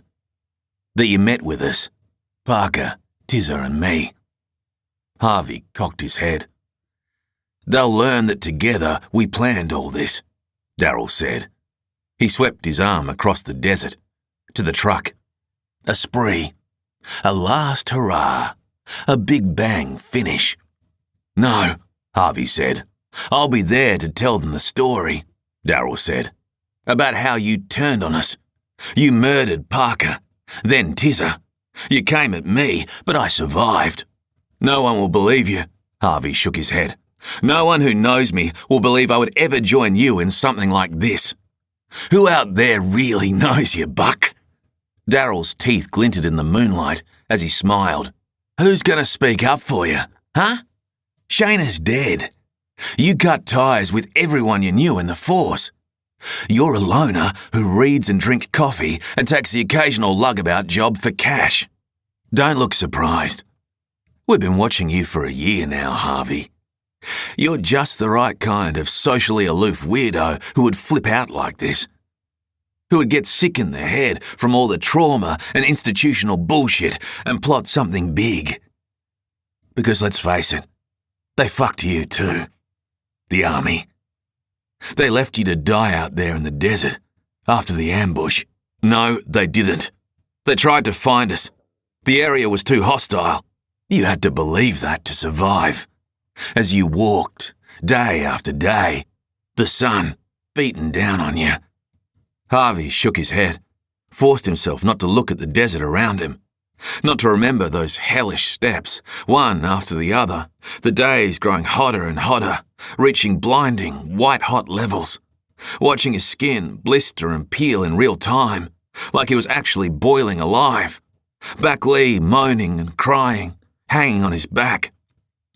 Then you finally make it in, and no one believes your story, Darryl continued. What you did to us in those containers. It must have fucked you up too. Pulling Tiz's teeth out, burning Parker's feet, pulverising my bones. You dream about that sometimes? No, I don't, Harvey lied. You were forced to do that, so that you could prove you were right. Darryl shifted the gun in his hand, changed his grip. They ever tell you that they did, in fact, round up 2 of the Taliban guys Lippo had connected with? Yeah. He'd sold them designs for a drone-mounted missile. They were going to bomb a school. They tell you that? No. I left that day. I gave them the USB of your confessions and I left. Sad that you didn't find out, Darryl said. I guess it's not too late. Congratulations, Buck. There's a whole primary school full of Hajis who are still alive because of you. They'll be teenagers now, young men, probably planning to hijack a plane somewhere, kill 100 white kids. Harvey didn't dignify the words with a response. Worst of the worst possible crimes, Darryl said. Something sparkled in his eyes. Killing children. No one will believe this, Harvey insisted. They'll believe, Darryl said, when they see what you do tomorrow. What am I going to do? Harvey asked. Darryl just smiled. I told you, the older man said. We're going to finish with a bang. Chapter 34. They were loaned a car belonging to a resident of Clifton Hills who had come out into the desert to join the search teams. Edna thought the move was smart, in a way. Allowing her to drive the kid home on her own meant Zhang's operation in the desert would not be down one man for 2 hours while they were escorted. In another way, it was incredibly dumb, because she had no intention of going home. She made her way with the shirtless teen towards a group of cars parked in the blankness, far from the lights of the crime scene and search command tent. Edna reached out and grabbed Talon's good arm as he veered towards the tent, where they'd last seen Holland with his phone and paper cup. Don't even think about it. I'm going to knock him over and steal his shoes. Talon yanked his arm away. There has to be blood still on him. Up in the grooves. You can at least get a picture for a match. That won't help, Edna said. We'll get him some other way. The guy shot your partner dead. Talon stopped walking. Shirtless, the police camp sprawling behind him, he was an absurd sight. You're just going to keep going and not do anything about it? I'm on my way to do something about it, Talon. Edna grabbed his arm again and pulled him onward. Kid, if you want to do this job, you have to understand something. It's like... She took a breath, tried to find the words. Have you ever tried to catch a chicken? Have I what? You can't catch a chicken just by running at it, Edna said. They walked on through the darkness, desert plants scratching at the bottoms of their trousers. I learnt that the hard way. I used to have chickens. Where? At the house, in Clifton Hills Station. It's a bloody long way for me to drive to get fresh eggs where I am, and I like fresh eggs. So, when I first moved here, I kept some chickens. Then I realised that if you keep chickens, you'll get rats. And if you get rats, you get snakes. And the snakes out here are the kind that can kill you just by looking at you. Talon's silhouette against the distant lights showed he was frowning deeply.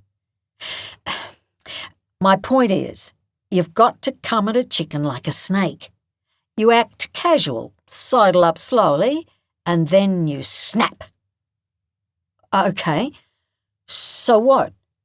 So, we're going to get Gareth Holland, Edna said, just not by running at him. Edna recognised a few of the vehicles in the makeshift car park. Mothers, fathers, teenagers still on their P-plates, teachers from the tiny school in Calchity. Edna knew that some of the searchers had probably met here and climbed into each other's cars to avoid driving alone into the badlands. Though local knowledge of the high wire and its exact nature would be rare, the eeriness and vastness of the area at night touched the hearts of even those who had lived there the longest. The night desert was a place for predators. She unlocked the car she had been directed to take, a Kia 4-wheel drive, and they got in. There was a big straw hat in the front passenger side footwell. Edna shut her mind quickly on awful thoughts, picked up the hat, tossed it into the rear. Talon ratcheted his seat all the way back. A helicopter flew overhead, low enough for Edna to feel the whump of its rotors in her chest. Talon leant forward and watched it cross the desert before them, Wow. Yeah. Can you believe this morning it was just us? Edna asked. The boy shook his head, settled into his seat as Edna turned the car onto what were by now well-worn tracks into the desert. She figured driving east, when she had been told to drive west towards home and Clifton Hills, would be a bad move. She drove west, intending to cut through the desert plains back towards the wire once they were a good distance from Zhang and the police presence behind her. "Okay," Talon said from the passenger seat. He slid a phone from his pocket and rubbed it against the thigh of his jeans, trying to clean the smeared screen. "Lippo." "What the hell is that?" Edna looked over. "What? It's Stevenson's phone." Talon shrugged. In the glow of the centre console lights, his cheekbones were green and his eyes wide. "I found it under the cruiser before I was shot. You were there?" "Oh, I just assumed you dropped it." Edna shook her head. "Jesus, why didn't you tell me you had it?" "Oh, I've been a little distracted," Talon huffed. "Did I mention that someone shot me? Like, with a gun?" "Only 86 times." Edna eased an uncertain sigh. "Crime scene techs will be looking for that. We can start helping them when they start helping us," Talon said. "Okay, the picture is here." He was silent for a moment, staring. "Man, that's a dead guy's arm right there." "What does the tattoo say?" "Lippo, 9978 to 7311. "Any picture? In the design, I mean." "No, just the name and the dates." "Well, she was right. It is a memorial tattoo," Edna said. "Guy was 33? No, 32. So, who's Lippo, and how can this tell us who the dead guy is?" "It would be a stretch trying to connect that to anything," Edna said. "We're armed with Google and our own imaginations, and that's it. We've got a name and a couple of dates, and it's not like we even have a full name.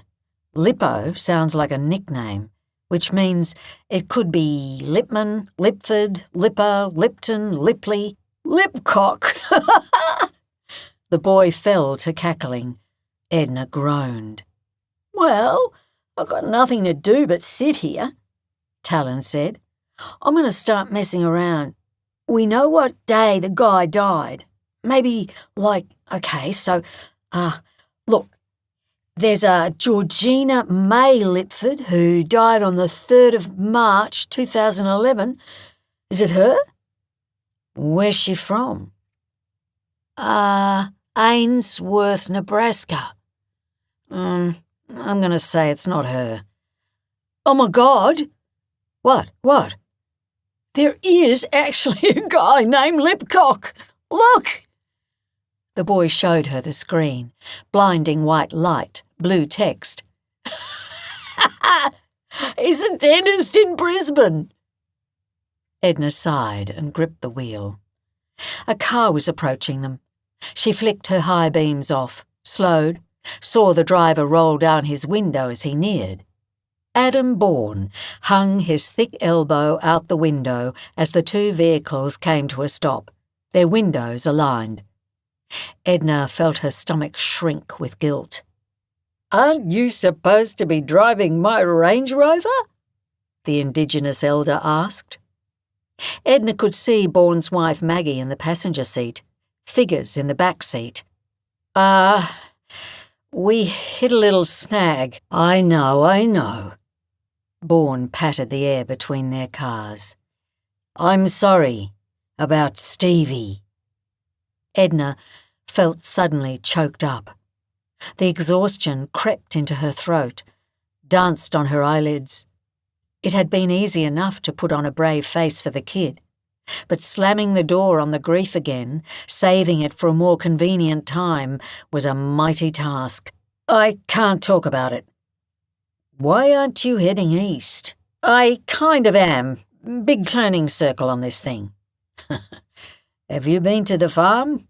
Can you tell us what happened? Yeah, what the bloody hell happened? Someone asked from inside Bourne's car. The back window rolled down. Edna saw a youth in a hoodie and the small child she'd seen in the street outside the Cooper Creek bank. The kid still had the big remote-controlled monster truck, was rolling its wheels up over the edge of the window as he listened to the adults talk. I don't know what you're talking about, Edna said. Bourne looked at his wife, looked back at Edna, blank-faced. Why not? I'm just a bit behind, Adam, that's all. Edna shifted up in her seat. Tell me what's going on. Well, nobody can get a straight answer on what exactly has gone down, Bourne said. All we know is searchers are being told to head to the area surrounding the Greatman property. It's west of Thargomindah, a cattle farm, whitefellas. Lenny and Daisy. They're saying Harvey Buck was there this afternoon and killed someone. What? Talon dropped Stevenson's phone into the footwell. Oh, that can't be right, Edna said. This news is fresh out of the pot. Came in 10 minutes ago. Bourne shrugged. I got the call from one of my guys who works for the Thargomindah coppers. He says they got a call this afternoon from Daisy Greatman.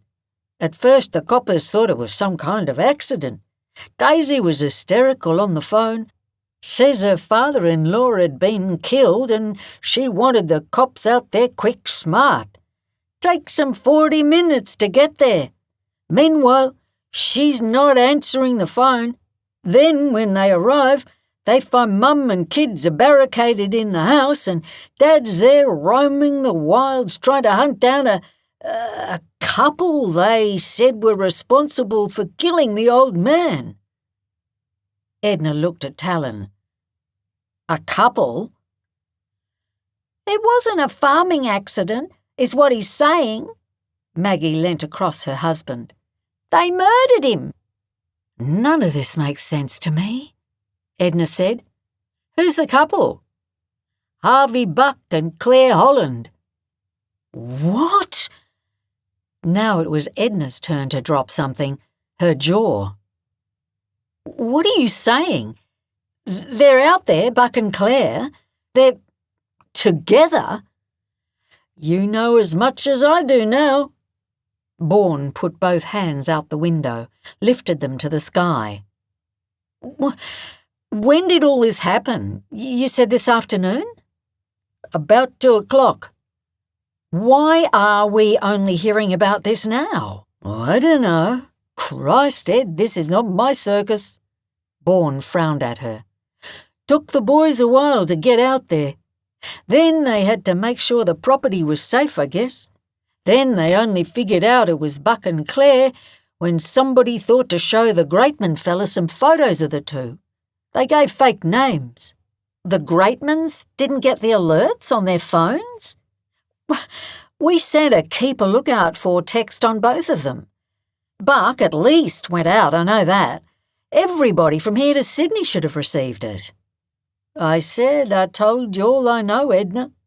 Bourne put his hands back on his steering wheel. We're just being ordered to haul our asses over Thargomindah way now. Chapter 35. I think I know what the plan is, Harvey said. Claire lay next to him. The ringing silence gave Harvey extra senses. He could tell from the sound of her breathing and the heat of her body that she was lying exactly as he was, face upwards, staring unseeing at the ceiling of the truck. The Big Bang finish, Claire said. He was vague, Harvey said, but he mentioned kids, twice. I felt like he kind of leant on the words, like he wanted me to figure it out. Jesus, don't tell me he's going to use us to bomb a school. There wouldn't be a school around here with enough kids in it. Outback schools, it's a dozen kids or less, Harvey said. He sat up, thoughts zinging together. But I'm asking myself the same question that I asked you. About your husband. Why did it have to be now? What do you mean? Daryl said he and the other guys had been watching me for a year, planning all this. So why did they hit the go button yesterday? Because of the bomb scares, Claire said. At the airports. That was them. Jesus Christ. They know me. They know I'm not a guy who sits around an airport for 4 hours waiting for another flight when I could be on the move. I would have been in such a rush to get to Sydney. To get to Shayna, I would have driven, at least to Durham or Birdsville or some other airport. What are you getting at? Claire sat up beside him. He could feel her breath on his face. There was another reason it had to be now, Harvey said. And I think I know what that reason is. What? Operation Burke and Wills. What the hell is that? Claire was frowning at him. You mean Burke and Wills the explorers? Yes, sort of. It's also a military operation, Harvey said. Or it's meant to look like one, at least. Claire was silent. When you join the army, Harvey said, they send you to Blamey Barracks. It's in Kapuka. That's if you're joining as a soldier, anyway. Officers go somewhere else. If you sign up as a grunt, you do your 12 weeks at Kapuka, and if you don't wash out, you graduate. Then you go and do your specialist training somewhere else. Okay. In order to graduate, you've got to do a 2-week training exercise in the desert. Operation Burke and Wills. It's like a fake military exercise they put on, where they throw a bunch of challenges at you and see if you have what it takes as a soldier. Really, it's just an excuse for training officers to take you out into the desert and fuck with you a little. Yell at you, tire you out, play war games. During the operation, there's a pack march that takes in some of the track used by Burke and Wills when they went out into the middle of Australia looking for an inland sea. It's 200 k's from the Tarawado Swamp in New South Wales to the Boolaroo River in Queensland. How many recruits are we talking about? My intake had about 150. So you're telling me we might be headed into the middle of a pack of young army recruits on training camp? Claire's voice trembled. Wearing bomb vests? They'll be out in the middle of the desert, protected by nothing but their instructors, Harvey said. 10 or 12 old guys who haven't been active in 2 decades. It'll be the largest contingent of army personnel outside of a base in the country. And the recruits will all be young? Claire said. Most of them will be. There'll be the odd mature age recruit or officer changeover, but in general, yes. It'll be kids in their late teens and early 20s. Harvey held his head. Kids playing pretend soldier. They sat together in the dark, Harvey remembering those days. The excitement and dread he'd felt being bussed into the desert from Kapuka to the drop-off zone in at the edge of the Tarawado Swamp, smack bang in the middle of nowhere. It had been 3 a.m. He'd been sitting up since 1 a.m, waiting for the fire alarm in the army dorm room to go off, for the instructors to come in shouting. He'd never packed his gear so carefully in his life. His spit-polished boots had been gleaming. Harvey had been 21 years old, still zinging with energy at having found what he thought was his purpose, caught in the fantasy that this was what real life in the service was going to be like. And yes, he'd come away from the Burke and Wills exercise thrilled at having passed the test. Sweat-soaked, exhausted, dusty and triumphant, he and his intake had descended on the base camp on the edge of the Boolaroo River to drink the night away. He thought he'd achieved something then. Pushed hard, showed integrity and courage. But nothing he'd experienced at Kapuka had prepared him for the monotony, bureaucracy and outright horror of being a real deployed army soldier. The leadership games and mud crawling with the other recruits had been happy days, where they competed for house points and slagged their instructors, buzz-cut and snuggled in their swags in their hoochie tents, listening for the footfall of other recruits playing enemy soldiers.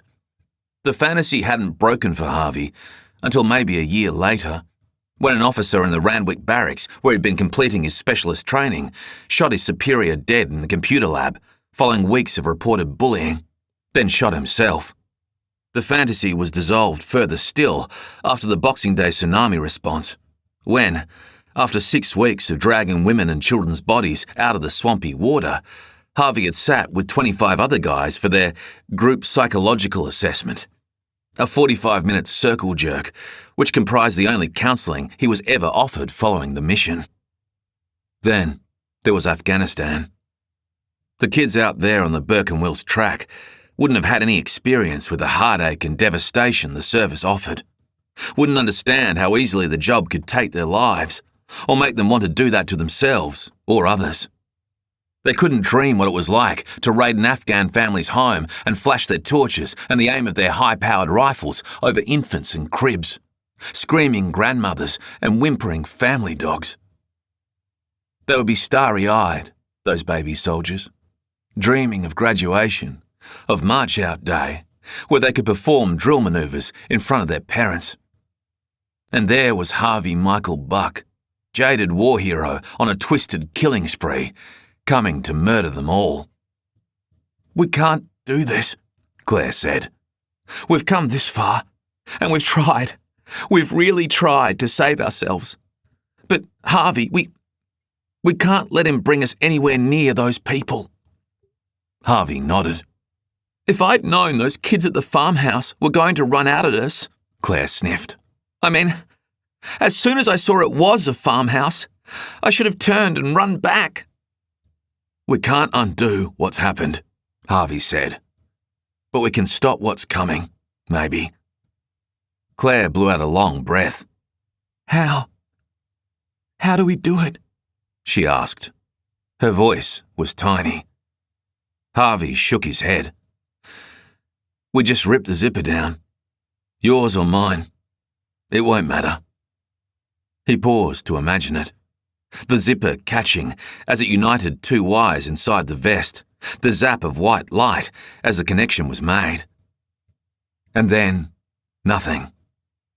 Everything that he was, everything he would ever have been, it would all be gone.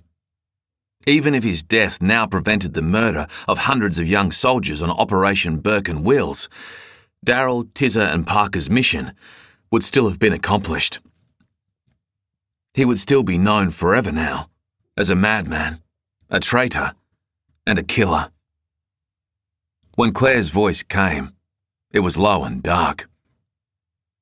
"We're not doing it until we know we'll take Darryl with us." Harvey felt a shiver of uneasiness up his spine. "Right," he said. A click, a creak, and a thunk. Harvey and Claire froze in the darkness, listening. They heard Darryl's boots crunch onto the dry earth outside. The driver's side door of the truck slammed. Then footsteps came as their last captor made his way out into the night. Harvey stretched his hand out, found Claire's forearm, followed it to her hand. He gripped her fingers. "I don't know how to tell you how sorry I am that we're here." He waited for a response, was surprised to feel her slip into his arms.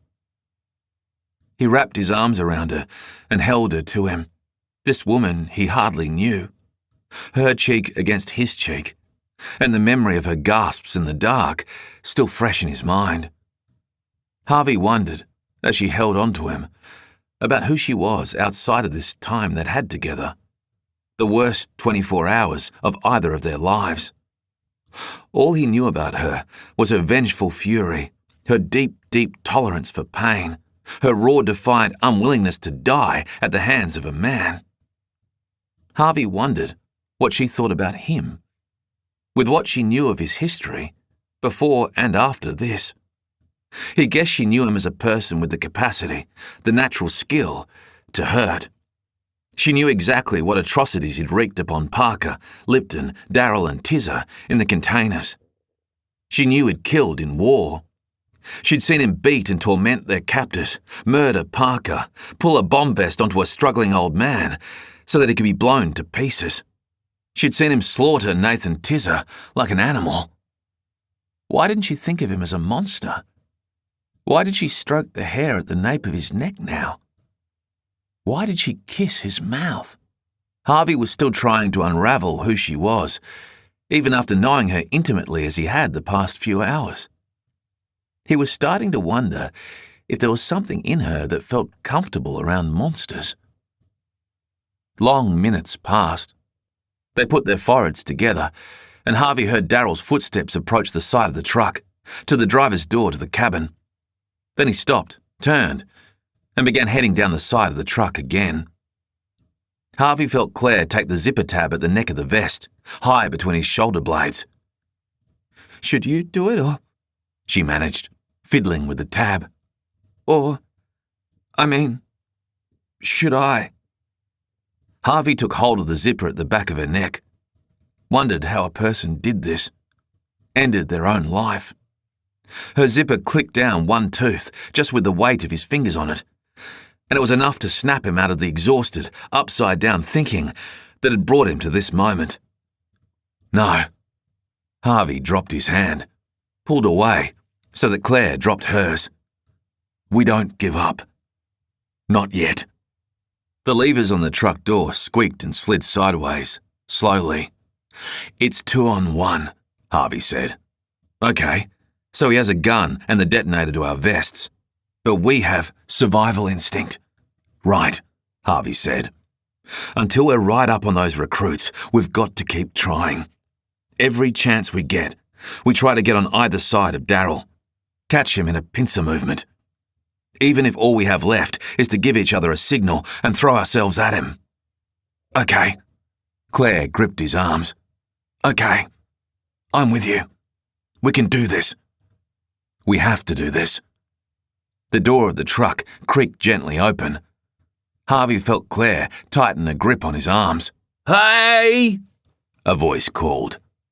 The captives looked towards the open truck door. A silhouette stood there, shorter and rounder than Daryl. "Anybody in there?" the man asked. Chapter 36. There were cars on the wire. Edna saw them up ahead, crisscrossing the barren landscape. Desert-dwelling cars with high clearance and huge steel bull bars that would make pulp of kangaroos or wild pigs that traversed the path of the giant machines. Edna had seen a local resident and police response like this only once in her time in Clifton Hills. A combi van full of Christian missionaries had gone missing somewhere in the vastness between the upper edge of Lake Blanche and Gijalpa, where they'd been headed. At the time, Edna had heard they were on their way. Residents of Gijalpa, Clifton Hills and Cooper Creek had been complaining to her of phone calls from the missionaries in which they were attempting to set up public meetings with residents of the indigenous communities. Then she'd heard the van had been spotted somewhere north of the lake, only one occupant present with it, the bonnet of the vehicle open. Before long, she found herself standing with a crowd of locals, SES, police and specialist personnel at a slowly growing camp near the lake. The team leader had let the crew know that the area they were interested in was approximately 78,000 square kilometres, or about the size of the Czech Republic. It included dry riverbeds, cave systems, clusters of woodland, and crevasses that were half a kilometre deep in parts. They'd never found the missionaries. They had been swallowed by the Never Never, combi and all. Edna turned off the wire, heading for the Greatman property, then turned north, finding its westernmost wire fence line and parking in the dark under a lean, clawed gum tree. She stepped out into the night wind. The helicopter that had been coasting along the horizon had turned back now and was working its way down its grid pattern, a red eye blinking rhythmically. She stood with Talon and watched the distant farmhouse. There was no sound. To the right of the property, some distance down a gentle slope, Edna could see the white lights of another crime scene being rigged up, the flashing blue and red of police vehicles. "How are we going to do this?" Talon asked her. "Won't the cops just turn us away as soon as we show our faces?" "We're just going to have to make sure we don't show our faces." Edna said. I dunno how that'll work, but we need the real story about what happened here. We can't rely on third-hand gossip. There might be something Buck did or said while he was here that will tell us where he'd head next, or what he plans to do with Claire. Or if that even was Claire. Talon followed Edna's lead as she bent and slipped carefully between the wires of the fence, taking care to slide beneath the top wire, which was marked as electric. They walked across the plain. Maybe Buck had a woman with him. It made it easier to tempt Claire into the car with him when he picked her up. Sometimes couples do that, you know, serial killers. They work together as husband and wife. Oh, God. Edna stopped. What? I stepped in cow shit. She sighed.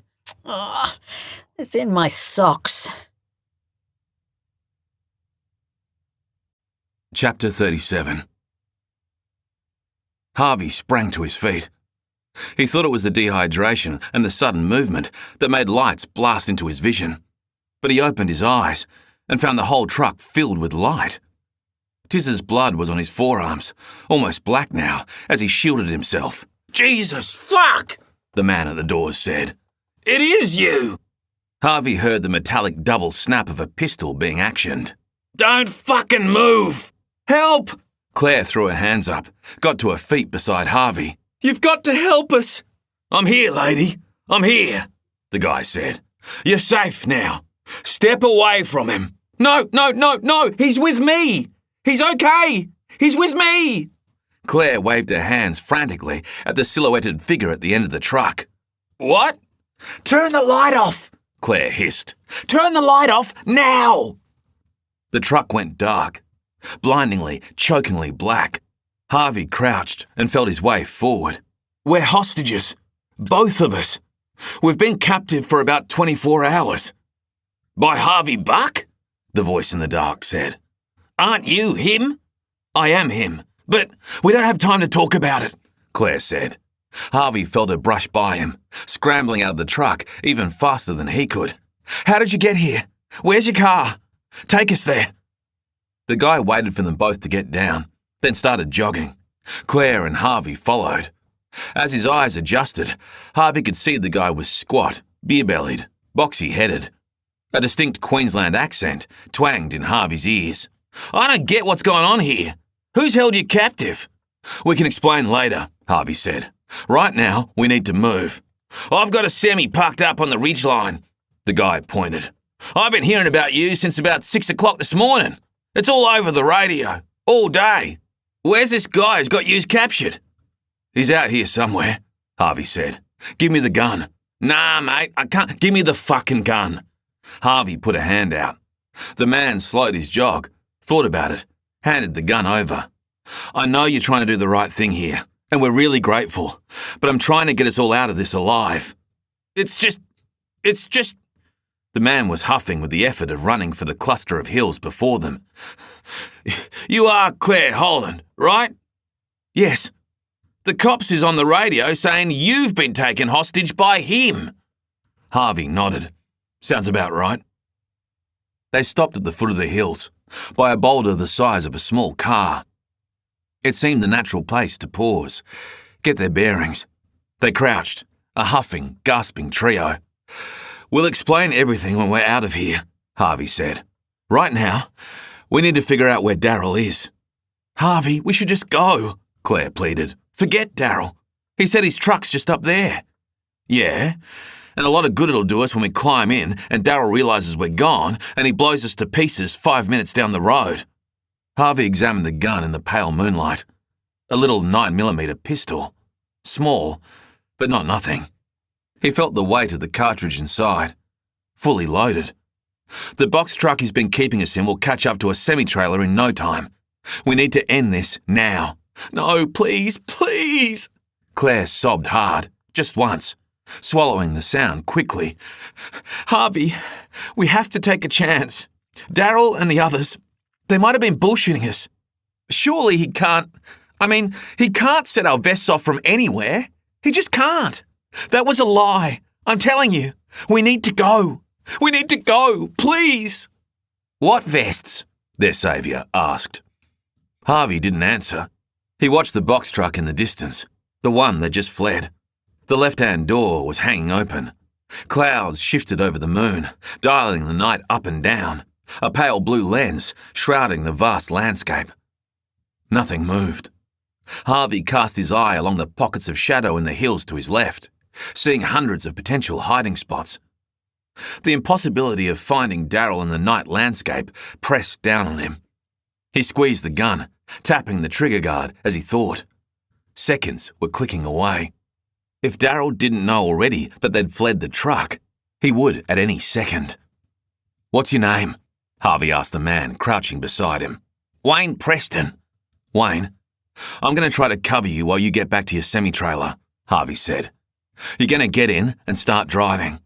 Harvey, please don't do this. Claire's fingernails dug into his forearm. We can go with him. We can make it. "Get to a town.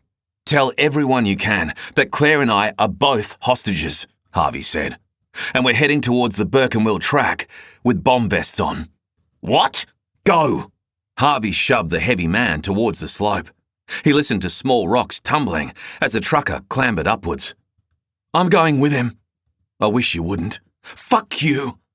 Claire's voice was heavy with terror. "I can't help you here." "That's bullshit, and we both know it," Harvey said. "You've shown nothing but killer capability in the past 24 hours, Claire. You're smart, resourceful, and determined. And you'll be damned if you're going to be sitting in that truck with that guy rolling away from here and twiddling your thumbs while you wonder if your vest is about to blow because I've failed my mission here." Claire's breath was thin and rasping in the silence of the night. "Fuck you." "If you want to survive Gareth, you'll have to survive Darryl first," Harvey said. She didn't answer. "Come on. Keep your eyes on the hills that way. I'll cover the east." They followed Wayne Preston. The trucker was huffing his way up the slope 20 metres ahead, watching the landscape on either side of him for movement. Harvey could see where he'd originally come down, disturbed red earth making a distinct footfall pattern in a wide slab of soft sand. It would have been an easy route down. Now, Wayne, the long-haul trucker and potential hero to a damsel in distress, had to find a more solid way back up, picking handholds between the spiky desert plants. Harvey expected the light on his vest to come on any second. Or Claire's. Or both of them. How many minutes had passed now? Surely Darryl had returned to the truck. At least seen it from a distance. He'd used the 3-step detonation system to blow their cover, to tell him where they were hiding. First lights, then the alarm. Harvey and Claire would be sitting ducks. Darryl would come and try to recapture them, if they were lucky. If they weren't, he'd blow them both, taking a good Samaritan with them. Harvey climbed, covering Wayne from all sides. No sound came. No red light. Harvey wondered if Claire had been right. If the whole idea that Darryl could detonate their vests, even out of line of sight range, was bullshit. Hope stirred in his chest. Something slithered along a rock ledge away from his fingers, just as Harvey gripped the chalky stone.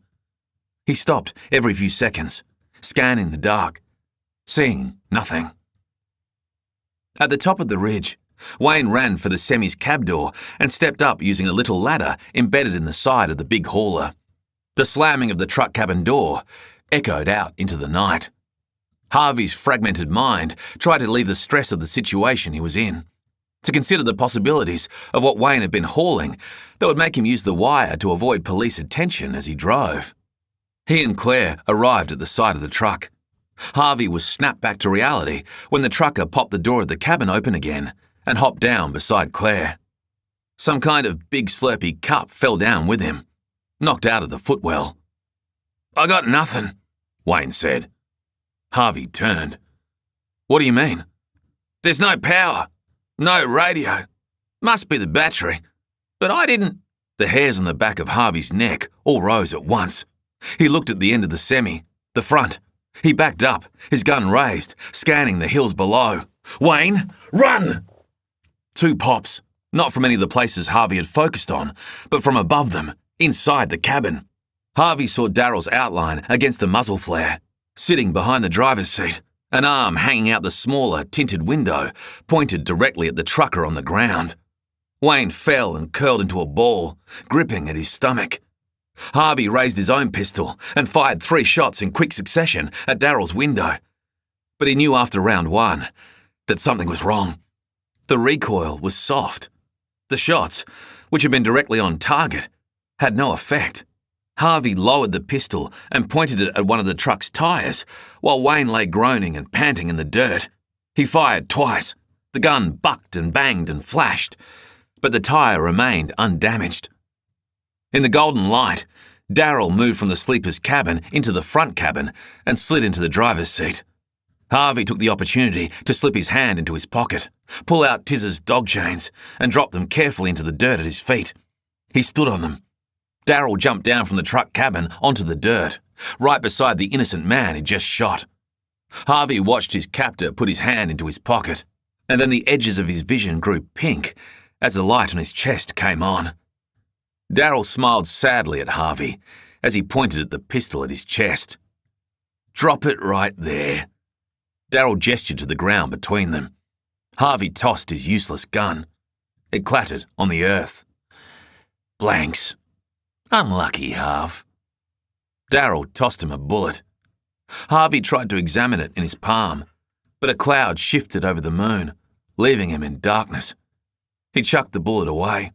Didn't need to see it to know what it was.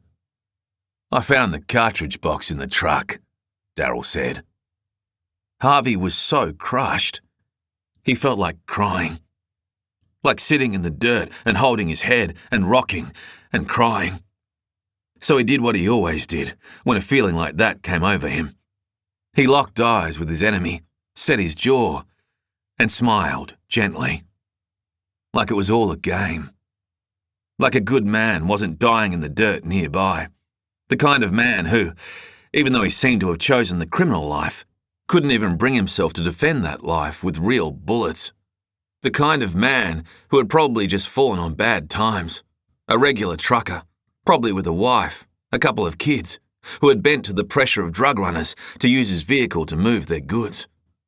The kind of man who had been traversing the high wire and had heard about a woman in peril, had spotted Darrell's truck from the ridgeline and decided to go investigate, with nothing but a gun loaded with blanks to defend himself. Harvey kept his eyes on Darrell as Claire bent over the dying trucker, holding his head and crying and trying to offer him comfort as his consciousness slipped away. Chapter 38. Cows, dozens of them by what Edna could smell, approaching an awning that was the length of a football field and edged with water troughs. They stepped carefully in the dark, Edna leading, walking along the back of the awning towards the distant house. Huge beasts shuffled and snored and huffed as she and Talon went by. The earthy, slightly acidic smell of their feces was in her nose and mouth, the occasional fly butting against her cheek and brow in the dark. There was gravel between the awning and the house. They turned off, walked in darkness towards the back of the little property. The wide veranda was lit by a single lantern, besieged by moths and lacewings. Edna could see tools on steel shelves, empty feed buckets, a row of kids' bikes leaning against a pillar. She was so tense she almost yipped when Talon grabbed her elbow. "We can't stand here all night. Just let me get my bearings." Edna put her hands out. She was waiting for a plan to form. None had. "We can't just walk into the lounge room and present ourselves." The screen door of the veranda before them opened. A stocky man in an akubra pushed his way out, let it slam behind him, went to the bowed steps to the dusty gravel and sat down. Edna and Talon were frozen, a couple of feet back from the edge of the lantern light, watching as the man drew a packet of cigarettes from the pocket of his jeans and lit one. Edna felt Talon put a huge hand on her shoulder. She didn't move. The boy gave it a second or two, and then he shoved her. Edna stumbled into the light and whipped around, her face burning with fury. "Who's there?" The man on the veranda was standing now. Edna noticed a rifle leaning against the pillar beside where he sat. His fingers were trailing towards it. "It's okay." Edna stepped further into the light. She put her hands up, kept her voice low. "I'm Edna Norris. I'm a police officer." The man frowned, took in Talon slowly as he approached, letting his eyes linger on the makeshift bandage wrapped around the boy's biceps, the undersized T-shirt. "The rest of the coppers are down the hill. You two lost?" "We came in through the side fence," Talon pointed. "Why?" "Because we're sort of separate to that party." Edna gestured to the front of the house, the hill, the crime scene, her former police brethren. "Mr. Greatman, I'm going to have to ask you to trust me. My partner and I are not with the police who have been attending to you today, but we are really invested in finding out what happened here and tracking down who's responsible." "Journalists?" Lenny Greatman said. "You must be. The cops said you'd come sniffing around, saying all kinds of things. I didn't expect you to pretend to be cops. Isn't that a crime?" "I'm not lying to you, Mr. Greatman. I'm a police officer."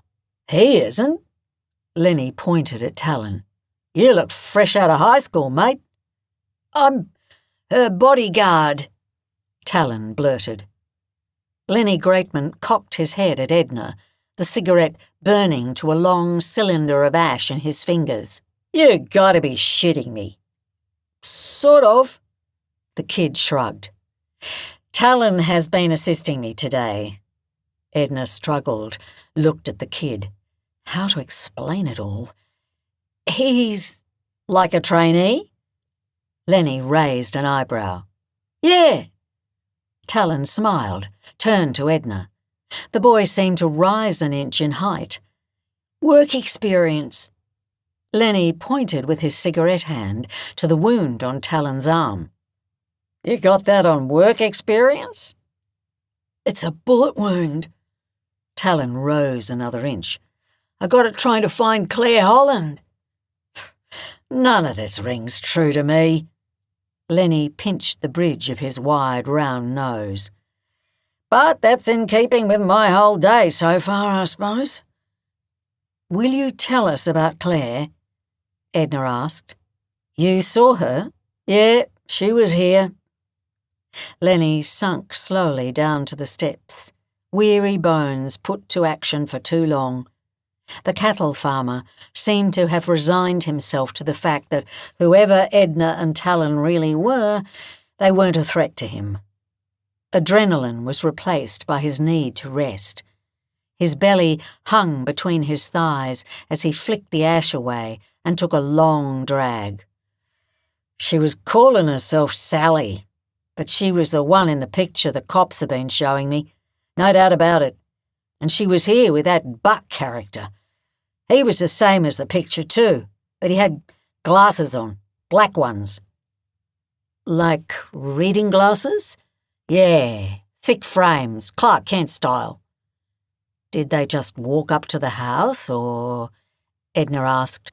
"Yep, just strolled right in." Lenny shook his head bitterly. "Said their car had broken down, a Mazda 6. I let 'em sit at my table, offered 'em my food. That Buck fella sat right next to my Franny. Looked nervous as hell, both of 'em. I didn't see it at the time, but I realised afterwards. That's what it was. Nerves." "What did you think at the time? Did you sense something was going on?" "Oh, I thought maybe they'd had a fight or something over the car," Lenny said. "There were a couple of looks exchanged between them, weird looks. They were tense. "Why do you think they came here?" Talon asked. "Oh, I've got no bloody idea." Lenny threw his cigarette away. "Seemed hell-bent on leaving as soon as they arrived. She tried to go, the woman, Claire, got all the way out to the veranda saying she felt sick. He went after her, brought her back in. They both wore jackets the whole time, even in this heat.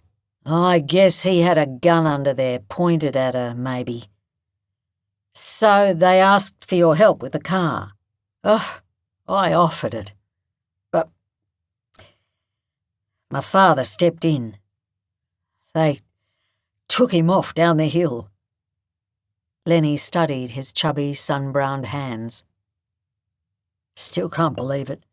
Just doesn't feel real." Edna and Talon waited.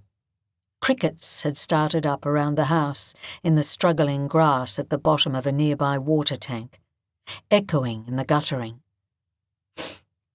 "My son, too." "Your son went with them?" "Yeah, only he tripped and hurt himself, so they had to send him back." "Jesus," Talon whispered. "The cops—" Lenny fell silent, shrugged, bewildered. "The cops are saying they blew him up." "Your father? What do you mean they blew him up?" "They took my father and my son off down the hill. My kid comes back wailing, so I'm seeing to that, when I heard a great roaring bang. Shook the ground, it did. I went down there myself once I'd got the wife and the kids settled. Fuck, man. Fuck." He pushed back his hat, wiped his brow. "I didn't know what I was looking at. At the bottom of the hill there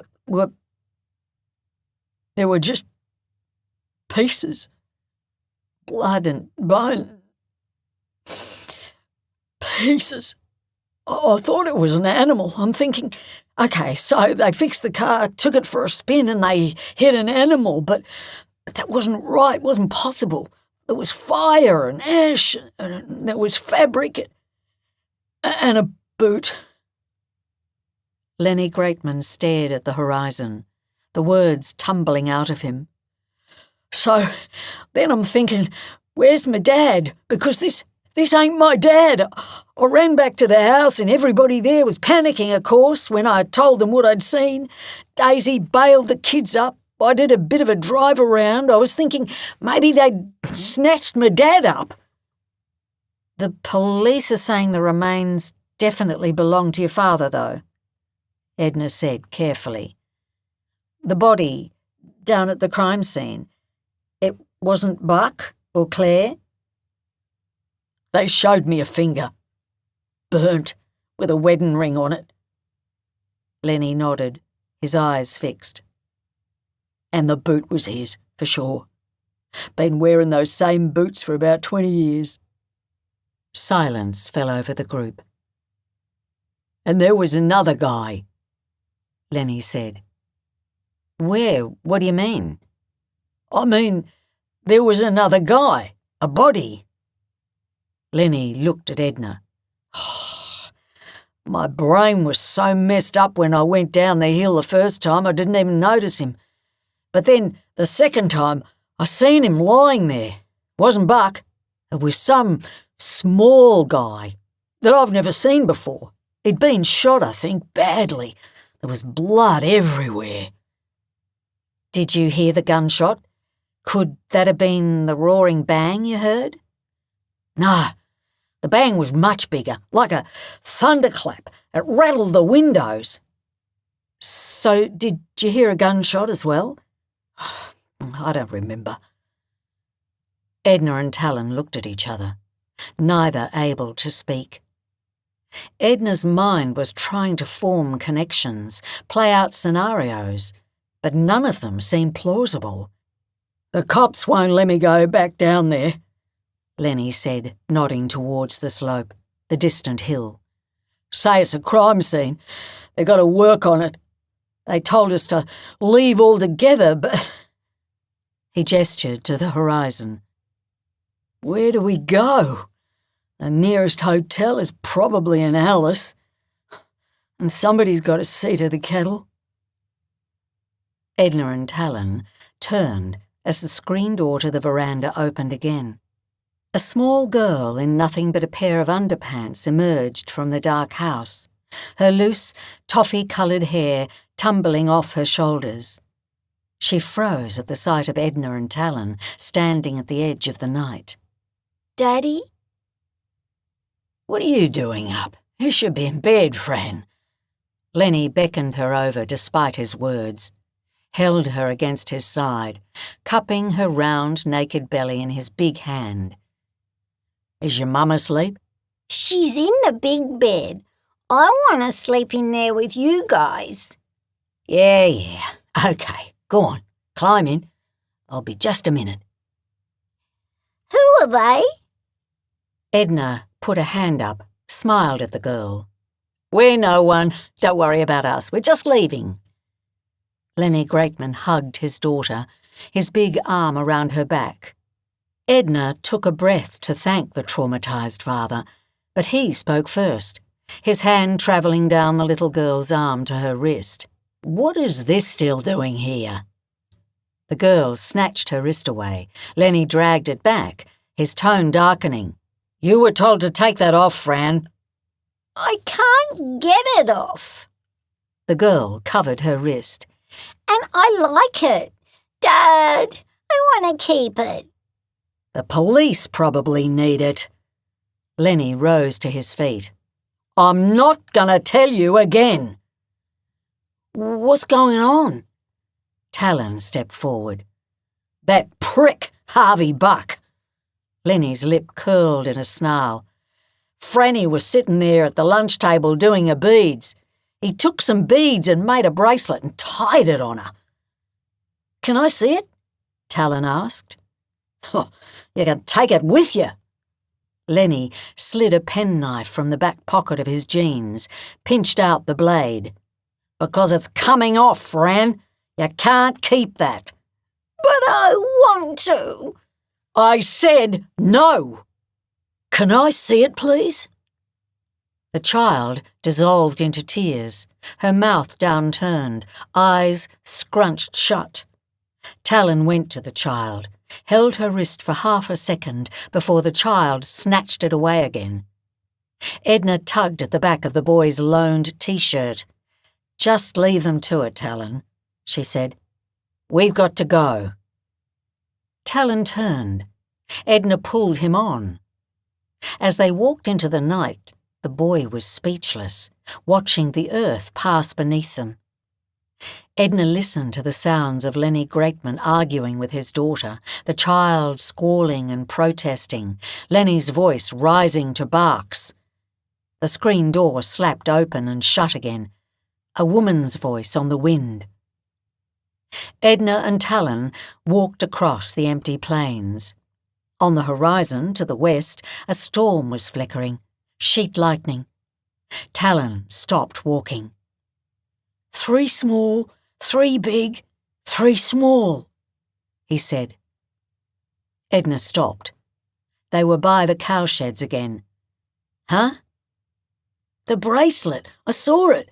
It was 3 small beads, 3 big beads, then 3 small beads again." "Okay, so what?" "So that was the same order the pens were in." Edna stared at the boy. Against the farmhouse, Talon was an enormous silhouette, his close-cropped hair dusted gold.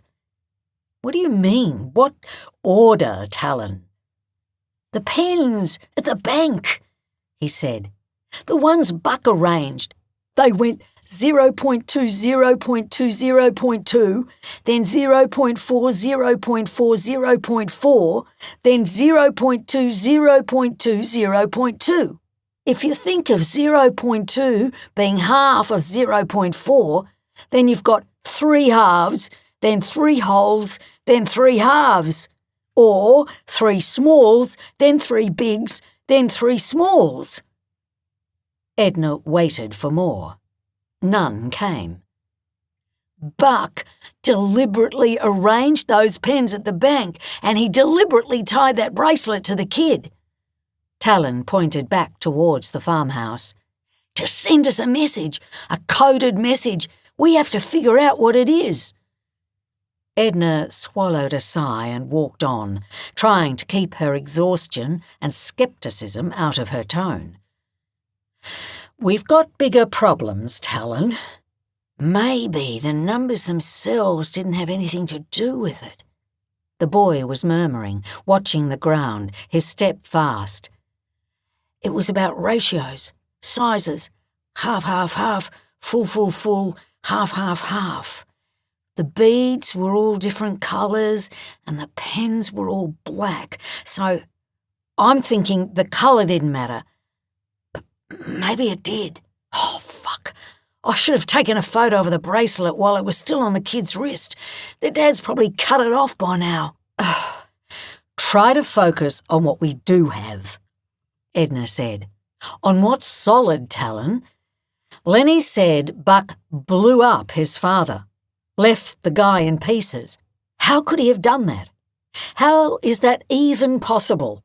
And who was the guy who was with them? The short guy. Lenny said he'd been shot. The boy didn't answer.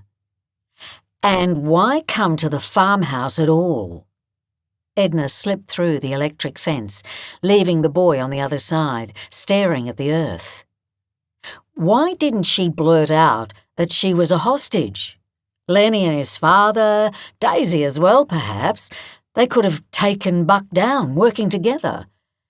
Was Claire so terrified that she played along with the ruse of being Buck's travelling partner? The boy didn't answer.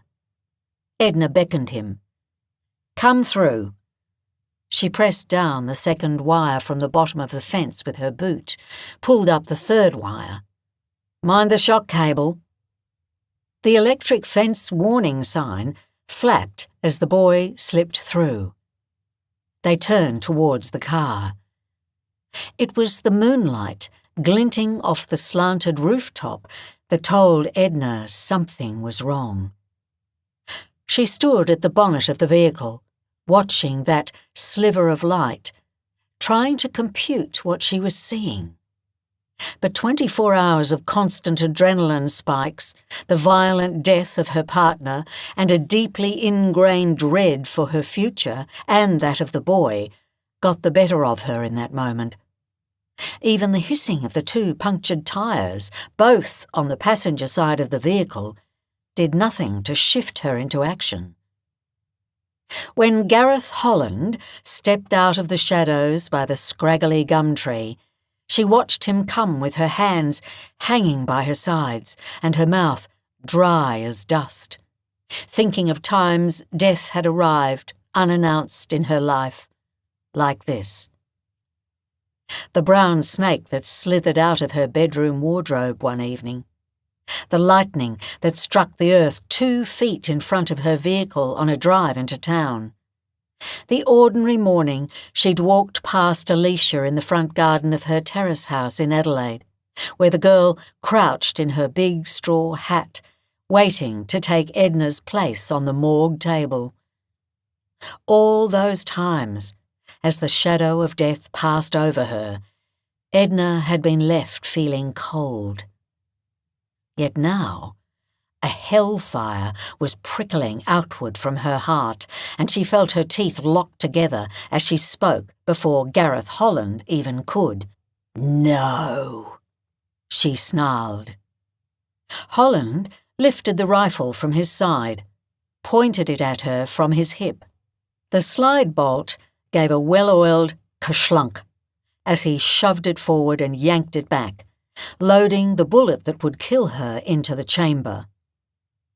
"Excuse me?" I said, "No."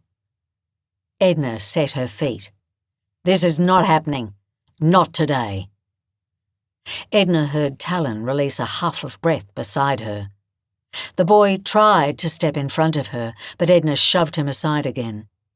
"Do you have any idea of the sort of things I've seen out here?" Edna asked Holland. Her eyes narrowed and her voice dark and low.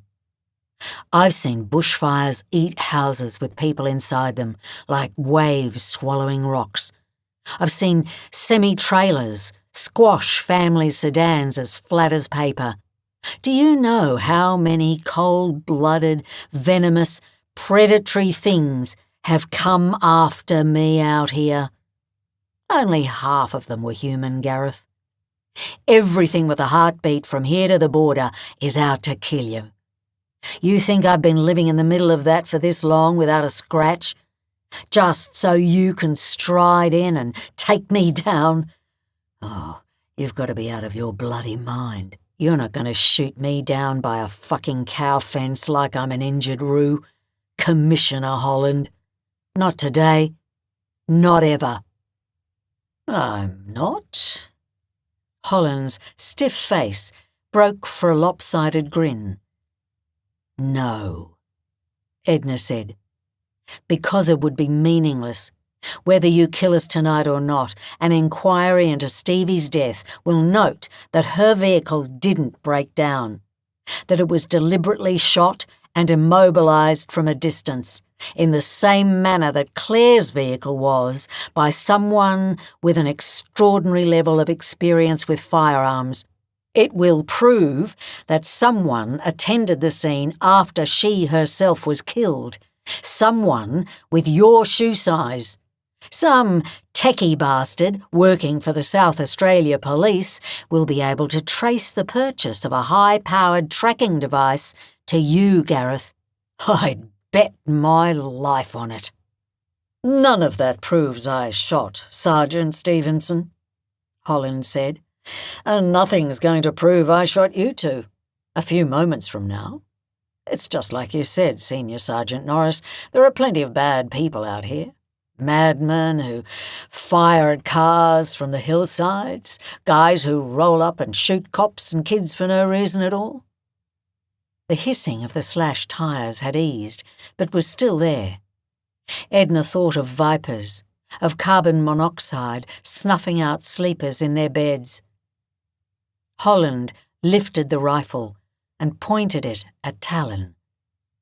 Edna saw a flash of Alicia's smiling from under her hat, the last sunshine she'd ever feel dancing on her clear, clean skin as she lifted her face to say goodbye. Edna heard Talon's last intake of breath, a thin gasp. Then she heard the click of Holland's trigger as it met the back of the trigger guard. The gun shunted. Nothing happened. Holland looked down, turned the weapon in his hands. He tried to shift the slide bolt. It jammed in place. "Oi!" someone yelled. Edna jolted at the sound. So did Holland. The trio turned, and out of the darkness, just beyond the cowsheds, a figure emerged. Lenny Greatman, walking quickly, his head down, the akubra shielding his eyes. In one hand he carried a rifle by the stock. His other fist was clenched. Edna felt a wave of dizziness pass through her as she met Gareth Holland's eyes, the tall man lowering his rifle beside his thigh. She saw malice in her would-be murderer's eyes that sent sparkles of electric pain rippling up from the base of her spine. Lenny lifted his head as he reached them. He barely took Gareth Holland in, stuck a fist through the fence instead, and jutted his chin to Talon. "Take this, would you?" Lenny said. "I'm not supposed to go anywhere near the bottom of the hill." Talon reached out. Edna heard the little plastic beads tumble from Lenny Greatman's hands into his palm. Thanks, the boy said. "I don't want anything from that guy left over in my house," Lenny said stiffly, his jaw tight. "My daughter doesn't understand any of it yet. She doesn't know he was a killer." "Okay," Talon said. "Okay. And there's something else," Lenny's eyes travelled up and down Holland, from his head to the rifle, settling nowhere.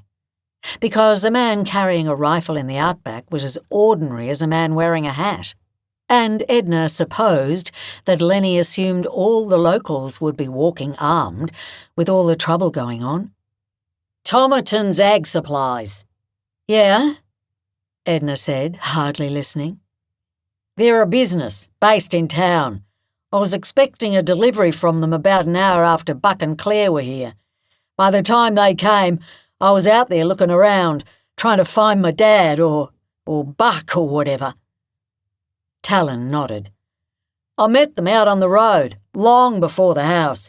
Turned them back. But I was just thinking, as I walked across here..." Lenny shrugged. "Ray Tomerton was talking about getting a dash cam for the truck. Last year, maybe, because he hit a roo and the insurance people didn't believe him because of how much damage there was. I don't know if he ever got the camera installed or not, but if he did, maybe he passed them." Talon picked up the thread, nodding, looking at Holland. The boy chewed his lip. "It's a good idea."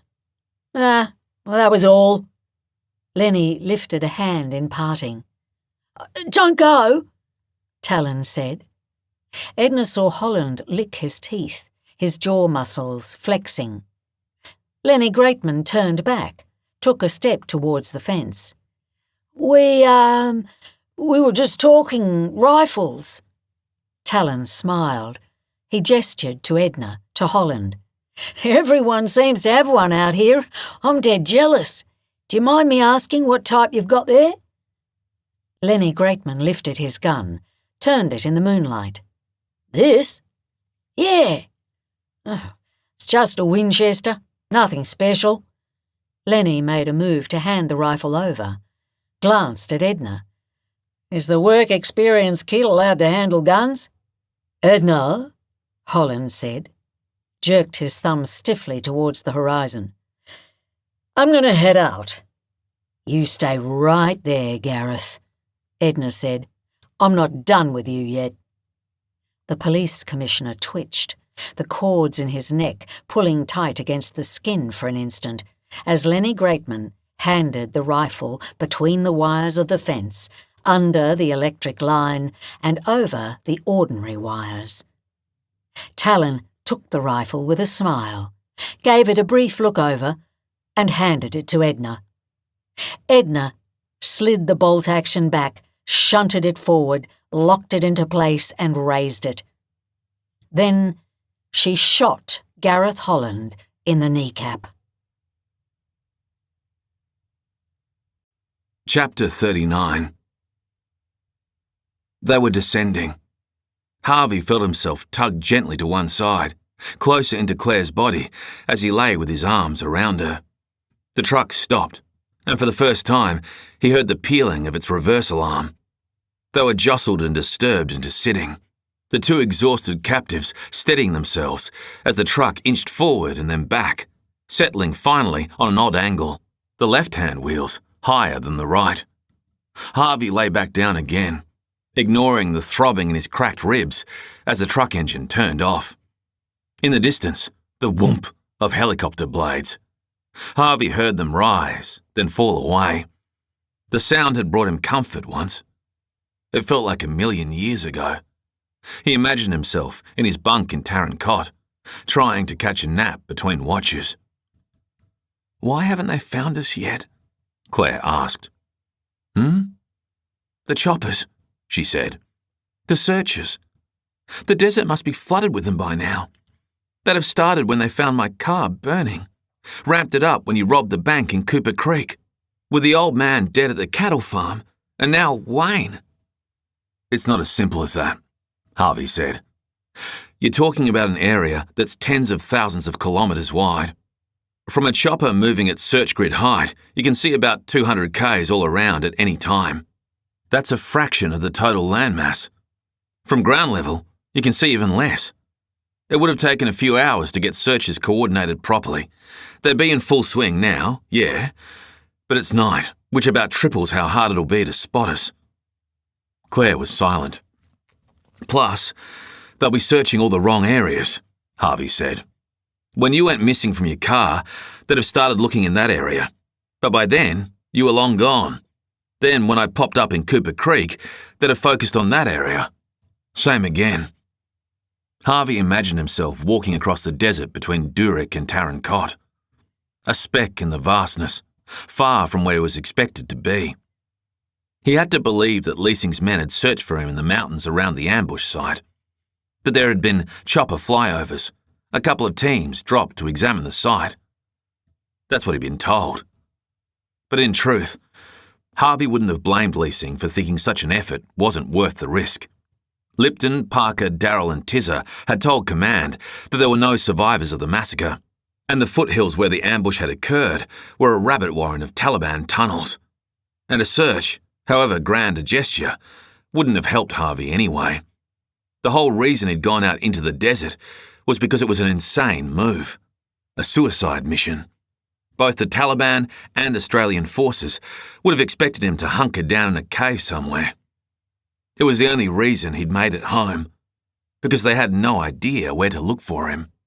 Aren't we following the high wire? Claire huffed. I mean, they should have a sense of where we are. You're searching for a particular paperclip. Having the sense that it's inside a particular office building won't help matters much. Harvey, I don't think we're directly on the wire, Harvey said. We might be within a stone's throw of it, but the ride's been pretty rough for a while now. I'd say we've been bush-bashing for the past hour at least. The back and forth just now was probably Darrell trying to park us under an overhang, in case a lucky chopper spots our heat signature, or an unlucky trucker eyeballs us again. Harvey got up, walked to the top of the truck bed, and lay back down. He scooted until his boots were against the wall, his legs at a right angle. Then he pounded the sheet metal, stomping 1 foot at a time, the noise rippling up and around the truck cabin. He stomped for 10 seconds. The silence rang afterwards. What the hell are you doing?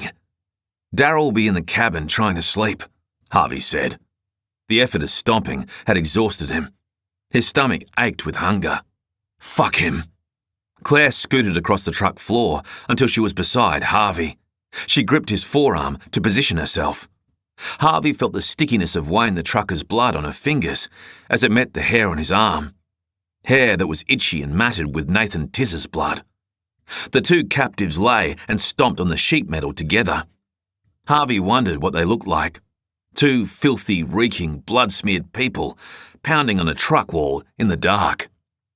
They heard the driver's door open and slam.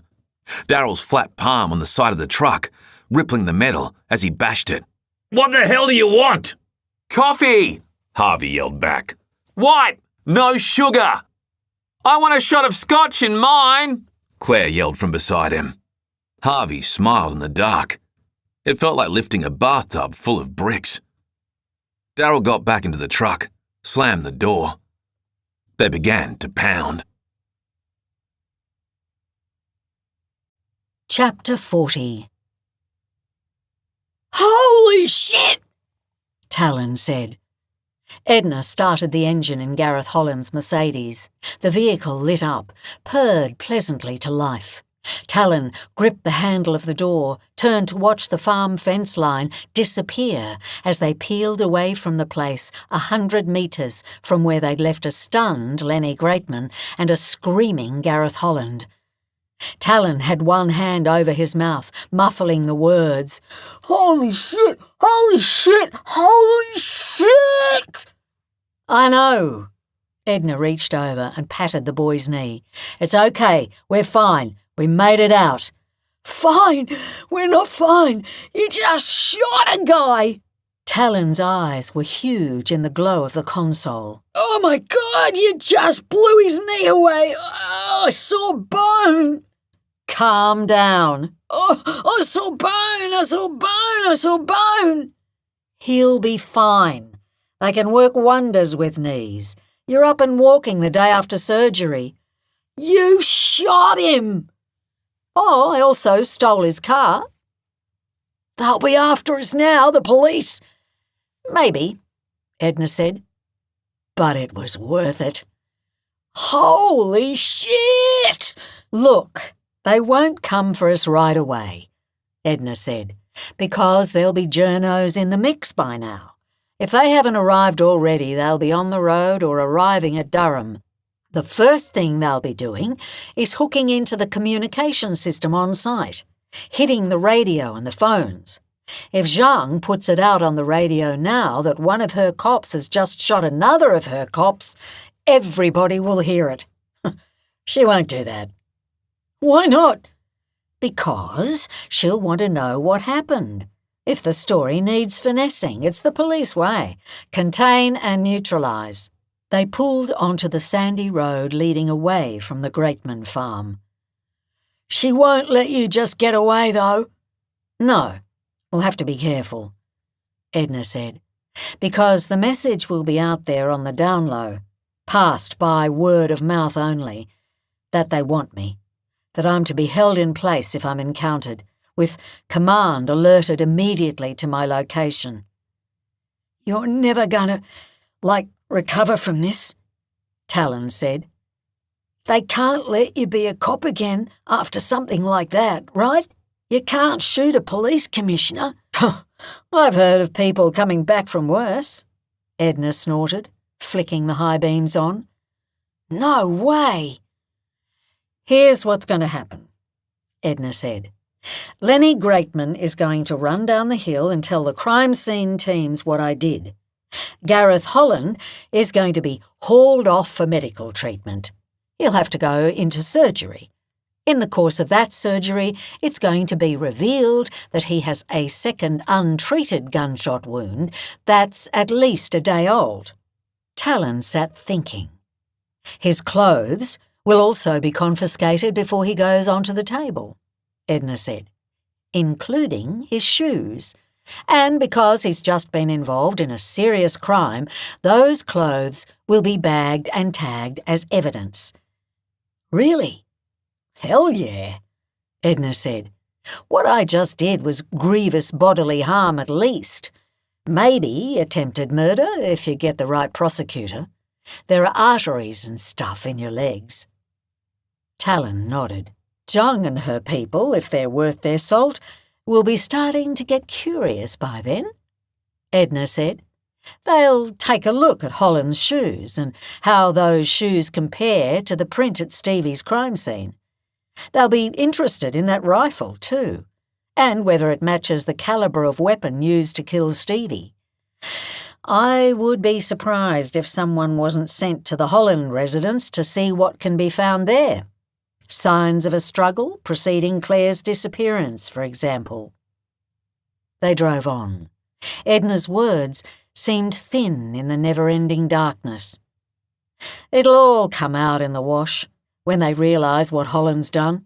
It'll be clear that, standing there in the dark with his rifle, he wasn't coming to have a peaceful little chat with you and me. And that's all we'll need. For Lenny Greatman to say he saw Holland standing there with his rifle. It'll be self-defence. The charges will be dropped, and I'll be back on the desk at the Clifton Hills cop shop by next Thursday. But that's only if they realise what he's done, Talon said. For that, we need them to not believe him when he comes up with some story to explain away all that stuff. What if he says he went to Stevie's crime scene because he came upon it after us? What if he explains away the struggle at his house? He could say he was cleaning his personal weapon and shot himself accidentally. There you go with that wonderful imagination, Edna said, poking holes in circumstances. You're a born lawyer, Talon. What we really need is for Claire to say he was after her, that he came out here to kill her. No problem, Edna shrugged. We just have to find her and bring her home alive. Should we do what Lenny said? The boy asked. Try to get hold of the Tomerton dash cam footage, if he even had a dash cam. If this Tomerton guy isn't out on the search, he'll be home in bed, Edna said. Call the number anyway. It's worth trying. Talon tapped the number on his screen and dialed. No answer. He ended the call and began typing away on the phone. They drove in the dark, heading southeast towards the wire. Edna passed a jeep with tinted windows, gripped the wheel tightly, waiting for it to turn in her rear-view mirror and come after her. It didn't. Her mind wandered. She tried to imagine Harvey Buck and Claire Holland sitting at a lunch table with Lenny Greatman's family, the little girl by his side, the story about the broken-down Mazda 6. Why had they come to the farmhouse? Had Buck always intended to murder Greatman's father? And if so, why? Edna tried to fit the information Lenny Greatman had given her into the theory she felt like she had been holding for years now, about Buck as Claire Holland's would-be rapist and murderer, who went on, for some reason, to rob a bank. Nothing about the happenings at the Greatman farm lined up with that theory. And then there was the body of the second man, or the third, if Edna counted the body they'd found at Buck's car. Had Small Man, as she'd come to think of him, held Claire Holland captive while Buck robbed the Cooper Creek Bank? And what had transpired between the two abductors that meant that Small Man had to die outside the Greatman farm? Edna saw Buck and Small Man arguing, one determined to do whatever they'd done to Lenny Greatman's father, the other opposed, Buck shooting Small Man dead. And then what? Edna frowned in the dark. The cops are saying they blew him up. I heard a great roaring bang. Edna strummed the wheel. She'd seen some things in the desert, as she'd told Holland, and one of them, an almost weekly sight, was a kangaroo reduced to mincemeat by a road train. The enormous vehicles, their incredible speed, and the tragic tenderness of flesh and bone meant that sometimes, yes, animals hit by those vehicles out here ended up as just pieces. But that didn't explain the flames Greatman had described, or an explosion so loud it could be heard well up at the farmhouse as a great roaring bang, one that shook the windows and the floors. Had the police at the bottom of the hill been correct in their assessment of how Lenny's father died? Had he been exploded with some kind of bomb? "Okay," Talon said. "Listen to this." "I'm listening." "I put in the dates, the ones from the tattoo on the balaclava guy, the Lippo memorial. I was wondering if, Buck killed Lippo back in the day, whoever he was, and maybe that's why the balaclava guy came after him." "Okay." Edna raised her eyebrows. "Not bad." "It's not the same day," Talon said, "but within the same week, in Afghanistan, Harvey Michael Buck did his war hero thing." "What war hero thing?" "I tried to tell you about it before." Talon squinted at the screen, scrolling. "But it sort of fell by the wayside." "So tell me now." "When Buck was in the army, he got caught up in a big ambush. There was a convoy going through this mountain range in, Afghanistan or whatever. Taliban guys started shooting at them. It ended up being the largest loss of Australian soldiers in the whole war. 14 people dead in total." "Shit." Edna looked over. "Buck and 5 guys escaped the actual fight in the mountains. 4 guys fought their way out and drove home to the base. Buck and another guy, Jion Bak Lee, they trekked through the desert for 3 days to get home." "Wow." "But get this." Talon batted her arm with the back of his hand. The 4 survivors, the guys who drove home, all Australians. We got Nathan Tizzer, Henry Darrell, Martin Parker and Greg Lipton. Lippo. Edna's mouth fell open. So he survived the massacre. The same one Buck was in. Then he dies later that week. 5 days later. How did he die then? Doesn't say, Talon said. His death is just listed in a roundup of deaths in Afghanistan of Australian soldiers. There's the big massacre with the 14 killed. Then, 3 days later, Backley dies. So, I guess he was wounded in the battle or maybe walking through the desert killed him. Then, 2 days after that, Lipton dies. Talon shook his head. Jesus, why the hell didn't we take off the guy's balaclava? We could have compared his face to some of the people we're talking about here. I mean, Tizzer, Darrell and Parker. Was he one of them? Or some other army guy? Edna's mind was sizzling, hissing, shutter-snapping with energy. The edge of the road seemed to glow in the headlights. She pulled over, tried to breathe through it. You okay? Talon asked. I'm okay. She nodded. It's just... I'm trying to figure it out. I feel like we're so close. Oh, I also haven't eaten in a whole day. Neither of you.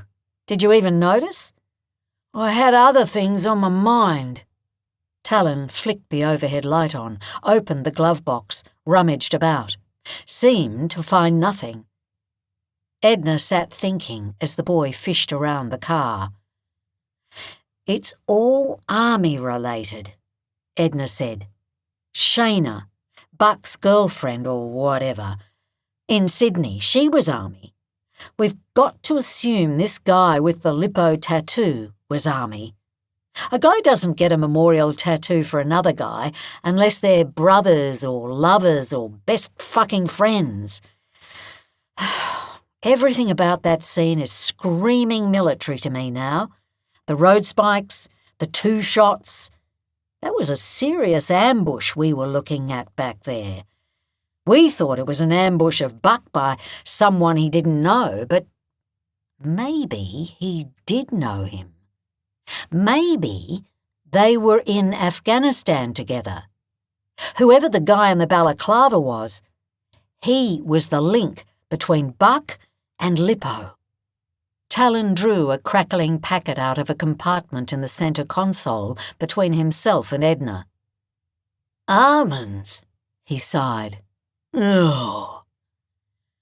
Maybe Buck wasn't alone when he drove out here, Edna said. Him and Small Man, from the Greatman farm. They were travelling together and they picked up Claire. And the guy in the balaclava, who had it in for them, tried to ambush them, to stop them, maybe, from going on their crime spree. It didn't work. He got nailed. Buck and Small Man kept going. Small Man kept Claire hostage while Buck went into Cooper Creek to try to get them some cash. They bailed out of there, rolled up at the Greatman farm. One of them, Buck, I suppose, had the idea to kill someone, to blow him up. They know about explosives. Talon poured a handful of almonds into Edna's palm, his jaws working as he uneasily munched some of his own. If we're saying that Small Man is army as well, there was an argument. Buck killed Small Man, either before or after they blew up Greatman. Maybe they didn't argue, though. Maybe, like, it wasn't a gunshot. Lenny Greatman said he wasn't sure if he heard a gunshot or not, or if the guy had been shot or something else had happened to him. He said he thought he'd been shot. Edna cleared her throat, almost said something about shrapnel, but didn't. Doesn't matter how he died. He died. And now Buck's still out there with Claire, heading towards the next thing. So, what is the next thing? I have no idea. Edna rubbed her eyes. There were pieces of almond stuck between her teeth. She needed water. I don't even understand the last thing. There has to be more food around here. Talon twisted in the seat, stopped at what he saw in the rear of the vehicle. He reached into the back seat and brought out a box. What's this? Edna looked. Oh, that's a two-way. Holland would have had it on, monitoring where everyone was during the search. She reached over and fished around in the semi-dark for a cord, plugged the radio into the dashboard of the Mercedes. Holland's radio was identical to the backup model she had in her cruiser. Edna flicked the radio on and turned the volume all the way up. Put it down there at your feet. There was silence in the car. In time, Edna pulled back onto the road.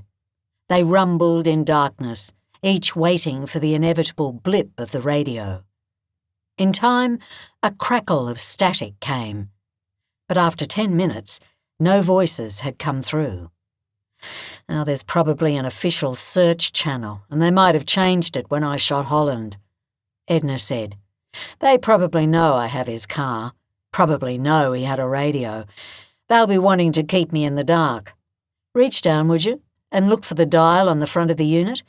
Flick it around a few times, see what you can find. Talon did as he was told. Almost immediately, foreign voices rattled inside the quiet car. Believed to be travelling in a late-model Mercedes, registration DX511. If search personnel could advise Senior Sergeant Norris to make contact with the command team and alert the command team to Senior Sergeant Norris's whereabouts, that would be much appreciated. Team 5, copy that. We copy you. Team 2 here. See? Edna said. The make contact call. It's how you know someone's in deep shit. She smiled. I've had a few of those in my life, I can tell you. Talon nodded. The radio crackled. 5 minutes passed. It crackled again. They listened. Hello? Is anybody there? Talon looked at Edna. Who's that? No idea. One of the search team people, I suppose. Is anybody there? Please, please, I need help. Edna felt her skin come alive, as surely as she had been blasted by a winter breeze. Talon was watching her, listening. Should we answer? Help needed here. Please answer. I need help. Go ahead, caller. This is Detective Inspector Lu Ki Zhang with the South Australia Police. Do you need emergency assistance? I've been shot. I'm with me truck. My name is Wayne. Preston. Where are you? Who shot you?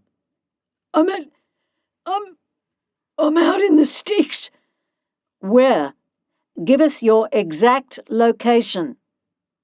I'm about 5 minutes north of the rock forest. Sorry, can you give us that location again? I know where that is, Edna said. She swung the wheel. Chapter 41. The truck cabin door opened, and they heard Daryl's footsteps in the dirt, moving swiftly away from the vehicle. Harvey and Claire still had their boots up on the wall. The footsteps receded, until there was silence. This is where we hear a bang, Claire said in the dark beside him. A single gunshot. Pop. And it's all over. Harvey thought of the way soldiers under his care had spoken in Afghanistan, about gunshots and lives taken, like they were numbers in chalk on a board. Then he reminded himself that people will say anything when their lives are hanging over the abyss. He'll try to sleep out there, on the earth. It won't work. Harvey let his legs slide down the wall until they rested flat on the floor, his knees bent. There'll be crawling things, or the impression of them. And the things that crawl on you out here aren't playing games. He'll be back in 10 minutes or so, and we'll be on our way. The truck ticked gently, still losing heat from the day, even as a distinct chill was making goosebumps rise on Harvey's forearms and thighs. He guessed, this time of year, the temperature in the desert in the early hours would be in the single digits. As though sensing his thoughts, Claire shifted closer to him. "Do you think he'll do it tonight?" she asked. "Roll us up on the camp while they're sleeping?" "No," Harvey said. "Why not?" "Because something as spectacular as this is designed for the daytime. Think of every major terrorist attack you've ever seen footage of. September 11, the Boston Marathon, the London bombings. Bright, sparkling daylight. This kind of stuff just doesn't have the same effect when all the news crews have to show people is red and blue lights flashing in the dark and shapes moving about. So we have time. Maybe one more shot at getting him." Claire's voice quickened, hopeful energy. "He might let us out again between now and morning, and we can make a move for the detonator." "It must be in his pocket," Harvey said. "If I had to guess, I'd say it's a key fob. Makes that click sound key fobs do. Easy enough to hold in your hand and alter to respond to something in the vests. And they have 3 buttons, right? Lock, unlock, and boot." "If it's a key fob," Claire said, "then it's sending a signal the way a key fob does, right?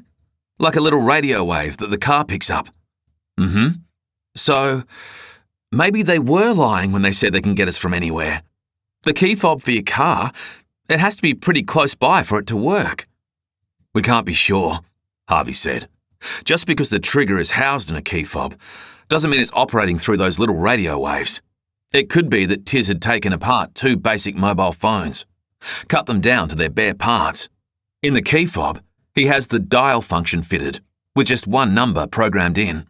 In the vests, he has the call receiver function, which will basically just be an electrical circuit that completes when the device attempts to make a ringing sound. He presses the button on the fob. That makes the call from the fob to the vest. The vest tries to ring. Boom. If these vests are programmed with 2 mobile phones," Claire said, "what's to stop someone else randomly dialing that number and setting us off? A robocaller or a spam text. We could explode any second because someone sends out one of those scam texts to 3 million numbers." "Exploding at any given second, whether Daryl and Tizza want us to or not, has always been a possibility," Harvey said, "from the moment we put these vests on." They heard footsteps. Daryl trudged back to the truck. "What do you think he's going to do to us?" Claire asked. "When we arrive? Will he walk us into the middle of them?" "If I had to guess," Harvey said, "I'd say he's going to park somewhere that the recruits will arrive at in just a few minutes. Sideways, across the road. He should be able to figure out where they'll be. The Duntroon officers, they run this exercise every year. Always the same dates, always the same route. The hike takes 2 weeks total. Total distance minus days remaining in the exercise, and Daryl should be able to put us within the ballpark of where the recruits and their instructors will be. He'll order me up into the driver's side of the truck. Cable tie my wrists to the steering wheel. He'll probably gag me somehow, so I can't warn the others. The recruits and their instructors will come up to the vehicle and find me in the driver's seat, distressed, tired. You in the back, making a ruckus. He might even set the truck on fire. Bring a sense of urgency into the whole situation. A whole bunch of people will converge around the truck. Some trying to break the cabin windows and free me. Others trying to get you out of the back. Or fight the fire. Or just figure out what the hell has happened here. Some of the recruits will start filming the whole thing on their phones in the bright, sparkling daylight. You're not supposed to bring phones on the exercise, but you know some of them will have. They're kids. Claire was silent. Daryl will wait until enough people are within proximity of the vehicle. Then he'll blow our vests. Kill us and them. And maim anyone unlucky enough to be nearby. Harvey heard the lifelessness in his voice. the dangerous levels of resignation. Because it was there again, the temptation to give up. The same temptation that had shattered him, footstep by footstep, through the desert with Backley on his shoulders. Because giving up then, dumping his fellow soldier and carrying on by himself, would have been understandable. He could have justified it in a million different ways. And allowing what was going to happen to him now to happen was also so very, very tempting. The fight had gone out of him. It had fled, like a vapour escaping his nostrils, his mouth. But he decided, there in the dark, that he would go on anyway, even without strength or fight or a solid sense of how he could change his outcome. Because going always onward, even if it was directly towards pain, was better than the pain of lying down and wondering in his final moments what one more step could have brought him. Thoughts zinged together. He played the next few hours out in his mind. "We need a plan," Claire said. "I've got one cooking." Harvey squinted in the dark. The truck engine started up and roared. He turned toward her. "This is our last shot at this, Claire. Let me run you through something, and you tell me what you think." Chapter 42. Flat earth, a slab of desert sand blown smooth and featureless by wind channeled between two narrow gaps in a faraway mountain range. The Mercedes was already eerily quiet compared to what Edna was accustomed to. Her roaring cruiser, the rattling four-wheeler she used to get around her property, the borrowed SUVs she'd driven that day. Now, as the luxury car sailed onto the sand, it quietened further. Talon, who had been dozing in the seat beside her, sat up sharply. The rock forest came out of nowhere. She slowed. Before them, a sudden, sprawling sea of wide, flat stones. The stones were stacked into knee-high mountains, little temples of rock no more than 2 or 3 metres apart. The small towers cast long, winding shadows that moved like the arms of a strange, gigantic clock or moondial as they made their way through. Edna's breath was stolen by it, as it always was, the enormity of the forest, which receded into the dark, unbroken in all directions. Its unspoken meaning toyed with her, because the way she had heard it, locals could not account for who had stacked the thousands upon thousands of rocks in their uniform piles out here in the nothingness, or how the arrangement had occurred. Only days before, a drover from Bulloo Downs first stumbled upon the forest. The land had been traversed by geologists looking for good mining ground. No one from their party, when questioned, had mentioned it. Talon leant forward in his seat, watching the towers pass as Edna carefully picked her way through, probably thinking what she was thinking, that this looked like the work of hundreds of people. Yet it was so remote. It had probably only ever been seen by a handful of long-term desert dwellers like her and the other permanent residents. Edna watched the Mercedes clock. At the 5-minute mark, she slowed to a stop, rolled down their windows, switched the headlights and the engine off. They sat in the blankness of outer space, drifting, listening to the silence. Edna tried to discern the horizon as her vision adjusted. The lowest star, almost as soon as her eyes settled upon it, began to blink.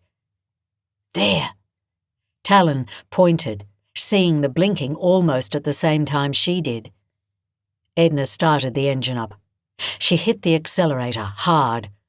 The semi-trailer loomed, growing, its fish-belly white side materializing, streaked with red desert dust. The flicking of the headlights stopped. The man inside the semi must have heard their vehicle. As she parked, Edna's headlights rolled over the blood. It was on the open door of the semi's high cabin, on the side of the bed, on the wheel well of the huge tyre. The bonnet of the semi was tilted forward, exposing the enormous engine, the headlights reflecting off the filthy interior of the bowed bonnet. Edna followed the blood, deciding someone badly injured had opened the bonnet and then climbed up into the cabin. Talon jogged around the side of the vehicle. Edna heard him open the passenger door as she climbed the ladder to the driver's side, which was hanging ajar and awash with red. A wall of cigarette stink, body odour, and the metallic smell of blood. Wayne Preston was slumped in the driver's seat, slid forward so that his hips were under the wheel and his chin was against his chest. His eyes were closed, and his face was the grey of freezer-burnt meat. Edna looked into Talon's wide eyes and prepared to tell the boy that they were seconds too late, that he was seeing his third dead body of the day. But the pot-bellied man opened his eyes and gave a gurgle, and Edna took his blood-soaked hand as he reached for her. "You're okay now," Edna lied. "Is he?" Talon had crawled up into the truck's cabin. He struggled for words. "Is he gonna make it?" Edna widened her eyes at the kid. Talon backed off. She reached through the tiny slot window behind the driver's seat, fished around, and yanked out the first piece of fabric she laid her hand on, a T-shirt. The trucker's whole torso was so wet with blood there was no telling where the gunshot wound actually was without undressing him. But Edna figured he had only minutes left. She wiped the blood running from the man's mouth as he tried to clear his throat, his head lifting as he attempted to swallow. "Buck is not," the guy wheezed. Edna watched his eyes, nodding. "It's okay, mate. Try not to talk." "He's not." Wayne shook his head. Edna nodded again, squeezed his hand. The trucker took one long, wet, rattling breath. "Buck," he said. "Wills." Talon's eyes were huge, searching Edna's for answers. She didn't have any. "The track?" Edna asked. "Are you talking about the Burke and Wills track?" "Where is that?" Talon asked. "It's a track that runs south to north, couple of hours from here," Edna said. "Tourists follow it in their four-wheel drives." "Is that where you're from?" Talon asked the trucker. "Is that where you were headed?" The wounded man shook his head. "What then?" The radio crackled somewhere in the enormous console. Not Zhang, but someone else. "Wayne, are you there? We've got a unit about 10 minutes away. Hang on." Talon was looking everywhere but at the dying man.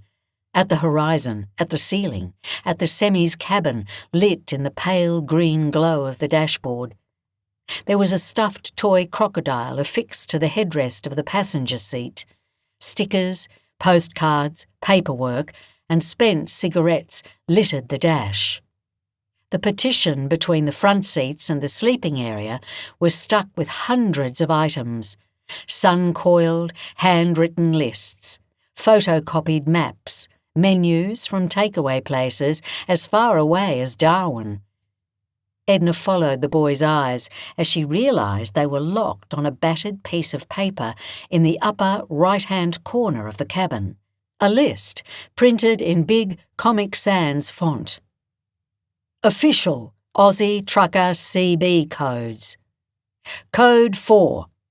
Organ donors ahead. Motorcyclists. Code 5. Negative on jumpy juice. This place has terrible coffee. Code 6. Affirmative on Naptrap. Upcoming hotel has vacancies. Code 69. Car full of seat warmers. Attractive women. Mayday, mayday. Code 69 women have flat tire, need help. Always remember, rhythmic short horn blasts and a rocking truck means stay away. The boy gasped sharply. Edna looked up. Talon swallowed, his eyes flicking all over the cabin, hand reaching for the phone in his pocket. The kid thought better of it, of pursuing whatever it was he was thinking. He took Wayne Preston's other hand and looked at Edna, and she nodded. They sat with the trucker as the last faint breaths rattled out of him. No sooner had Edna's feet hit the ground than Talon skidded to a stop in the dirt beside her, having run from the other side of the vehicle. He was frantically thumbing something into his phone, his jaw working, pulse ticking in his neck. In the distance, Edna could see blue and red lights flickering, a tiny pair of specks coming through the rock forest.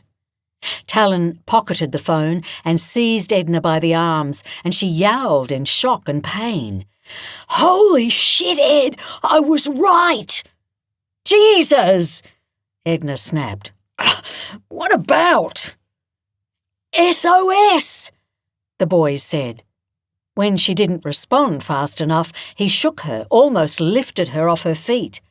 "Half, half, half! Full, full, full! Half, half, half! It's Morse code! They use it in the army! It means SOS!"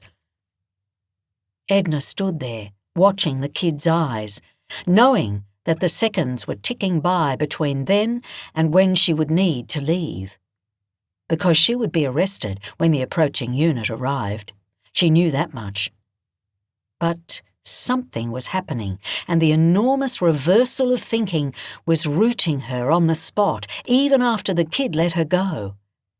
She couldn't move, or plan, or think, until she came to terms with what he was saying, until she fit it into her already overcrowded brain. "You're saying Buck has been signalling for help?" "I think so." Talon's voice was disbelieving now, the words half-strength, being tested on the air. "It fits. The sequence of the pens and the beads on the bracelet, they're the same, and if you apply that to Morse code, it spells out those letters, SOS. It's not a coincidence." "But why would Buck need help? What does he need saving from? He's the abductor." "But is he?" Talon asked. The faint sound of a siren. Edna's mind quickened, because all her questions were tumbling around in her brain and being answered one by one as the seconds passed. If Buck wasn't the abductor, then who was? The guy in the balaclava? Small man? Maybe someone else? You telling me?" Edna stammered. "Buck, it's Claire who's got him hostage?" "No, can't be." Talon shook his head. "Lenny Greatman said Claire tried to get away from him onto the veranda. Buck chased after her and brought her back." "So they're both hostages?" "Maybe." Talon gave a hard sigh, his mind appearing to spin. "Maybe like there was a group of them. At the ambush, the guy in the balaclava and Small Man and someone else. In the ambush, Buck killed the guy in the balaclava. Then, at the Greatman farm, he killed Small Man. But then, maybe there's a third guy." "But, I mean, where are they now? Who is that third guy?" Edna couldn't believe what she was saying, couldn't keep up with her own racing thoughts. If If Balaclava Dude and Small Man were holding Harvey and Claire hostage, and those guys are both dead, do we even know for sure that there is someone else? There must be someone else because they haven't handed themselves in, Buck and Claire. They haven't got to safety. And if Buck's a good guy and Claire's a good guy, then who killed Wayne Preston? He gestured to the truck. They must still be in danger, Buck and Claire. But if someone still has them, who is it? Who's the third guy? I don't know. Talon lifted his hands. Why are you asking me? I don't have all the answers. You have some, Edna said. That's for sure. This code thing, I've been discounting it from the start, Talon. Well, the kid's mouth twitched. That wasn't very imaginative.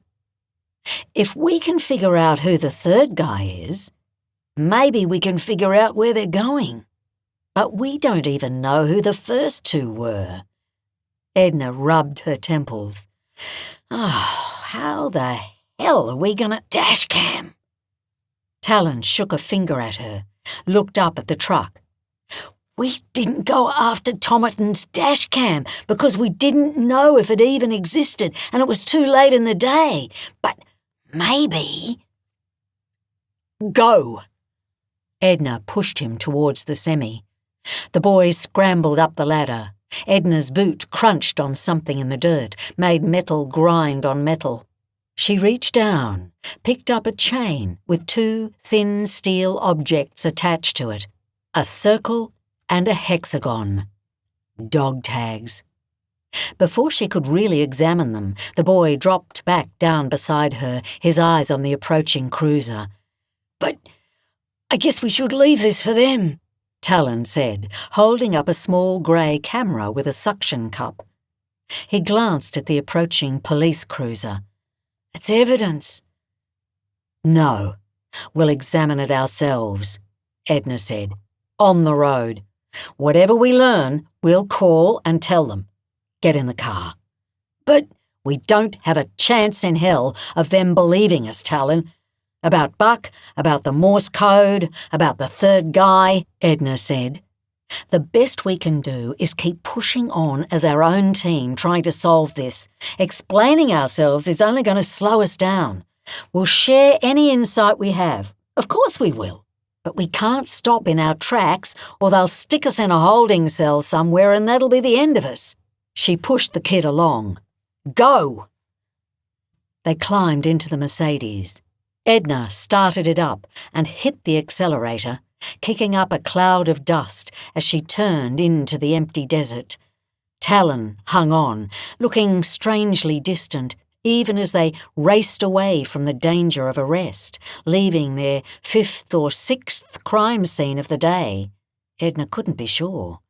She supposed the horror of what they were doing, of what they had seen, would come over the boy in waves as adrenaline ebbed and flowed. He seemed to shake himself out of his reverie, turning the little plastic dash camera in his hands, searching for an on switch. Even if we find out who the third guy is, Talon said, we have no idea where they're going. Yeah, we do, Edna said. The Burke and Wills track. Chapter 43. They drove for 40 minutes, maybe an hour. Harvey and Claire talked. As he listened to her in the dark, Harvey picked at the gash in his skull, the one above his ear, where the drone had flown into the side of his head. When he felt blood flowing, warm and thin, he found a spot on the wall beside him and painted what he hoped in the blinding darkness were 3 dots, followed by 3 dashes, followed by 3 dots. When their talk was complete, they lay down again and started kicking at the fabricated steel barrier at the top of the truck bed. The truck came to a stop. Harvey watched the vertical slice of night appear at the rear of the truck, then widen. The door creaked open and Darryl stepped back. Harvey couldn't see if the gun was in his hand, but he bet that it was. He bet the other hand was in the man's pocket, wrapped around the detonator to their vests. "She's sick," Harvey said. He nodded to Claire, sitting with her back against the wall beside him. "She's going to throw up. Give her some air." Fuck you, Darryl said. He slammed the truck doors shut and latched them. The truck started and rumbled on.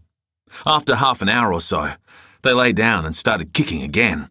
They kicked and kicked, taking turns, 10 minutes passing before the truck stopped and Darryl's boots crunched onto the earth by the driver's side door. What? Darryl yelled through the metal side of the truck. She's sick, Harvey yelled back. We've been on the road for 24 hours, Darryl barked. Harvey listened carefully to the voice, muffled through sheets of steel, still unmistakably thinner and higher than it had been a day ago. You think I'm falling for this shit, Buck? There hasn't been a single peep about motion sickness in all that time. Shut the fuck up! Darryl climbed back into the truck. Harvey readied his legs against the steel wall. The vehicle roared to life. The constant pounding was making his ears ache, making his hips throb with effort. Claire was breathing hard, grunting as she bashed her shoes against the steel, stomping and stomping, the thunderous noise rippling up over the roof of the truck. They drove for another 10 minutes. Harvey heard the faint, tinny squealing of a radio as Darryl tried to drown out the noise. Harvey tried to pick the song, Thunderstruck, by AC/DC. He liked the song, had heard it hundreds of times, pumping out across radios in army garages and around bases and in tactical vehicles. A gear up and roll out song, which was probably exactly what Darryl was using it for. To prepare himself mentally for that coming time, the no turning back time, when drums and thunder and guns would arrive on the innocent army recruits, making their way up the Burke and Wills track. As the songs followed, one after the other, Harvey counted them off, remembered times and places he'd heard them. Bodies by Drowning Pool, Killing in the Name by Rage Against the Machine, Break Stuff by Limp Bizkit, Chop Suey by System of a Down. He and Darryl's minds were one, touring dark and chaotic musical lands, where it rained bodies and snowed hatred on death-deserving angels. He breathed and stomped the wall and tried not to be taken backwards, tried to focus on the plan. When the truck stopped again, Claire came up onto her knees, stuck her fingers down her throat, and vomited onto the floor. Darryl must have heard the sound, because he stopped, got out, and trudged around to the back of the truck, threw open one of the doors, and shone a torch inside. "This is bullshit," he said. "Is it?" Harvey asked. Claire dry-heaved and wiped her mouth on her hand. "It is," Darryl said. "You think you're going to take one last shot at me by having me let her out and turning my back on you to see that she's all right. Guess what? It ain't happening." "If you weren't concerned that she was all right, you wouldn't have stopped the truck again," Harvey said. He waited for Darryl to come up with a counter-argument. He didn't. "Truth is, you are concerned, and you should be." "Why?" "Because she could die back here," Harvey said. "So what?" Darryl was a silhouette behind the bright white torchlight. "I'm literally driving the two of you to your death right now. I've told you that." "Maybe so," Harvey said. "But if she dies in the next 5 minutes, instead of when we arrive, that's one less asset you'll have for the next phase of the plan. Can you really afford that?" Again, Darryl didn't answer. "You lost Parker," Harvey said. "Then you lost Tizza. Those were two major failings in your plan. Now it's just you, and you have to ask yourself what major failings lie ahead. Because maybe we'll arrive at the Burke and Wills track, and you'll park the truck and finish us off, and everything will go exactly as you want to. It'll be hellfire and carnage, your dream realised. But maybe it won't happen like that. I'm here, right now, telling you it won't. And I'm right. I was right about Parker. I was right about Tizza. Fuck you, Darryl snapped. Everything is falling apart, Darryl. Your plan is falling apart. Disaster is coming. And if you let heat stroke and trauma and dehydration and possible underlying medical conditions she hasn't told you about kill Claire 5 minutes from now, you're going to have half the amount of assets available to you to deal with that coming disaster.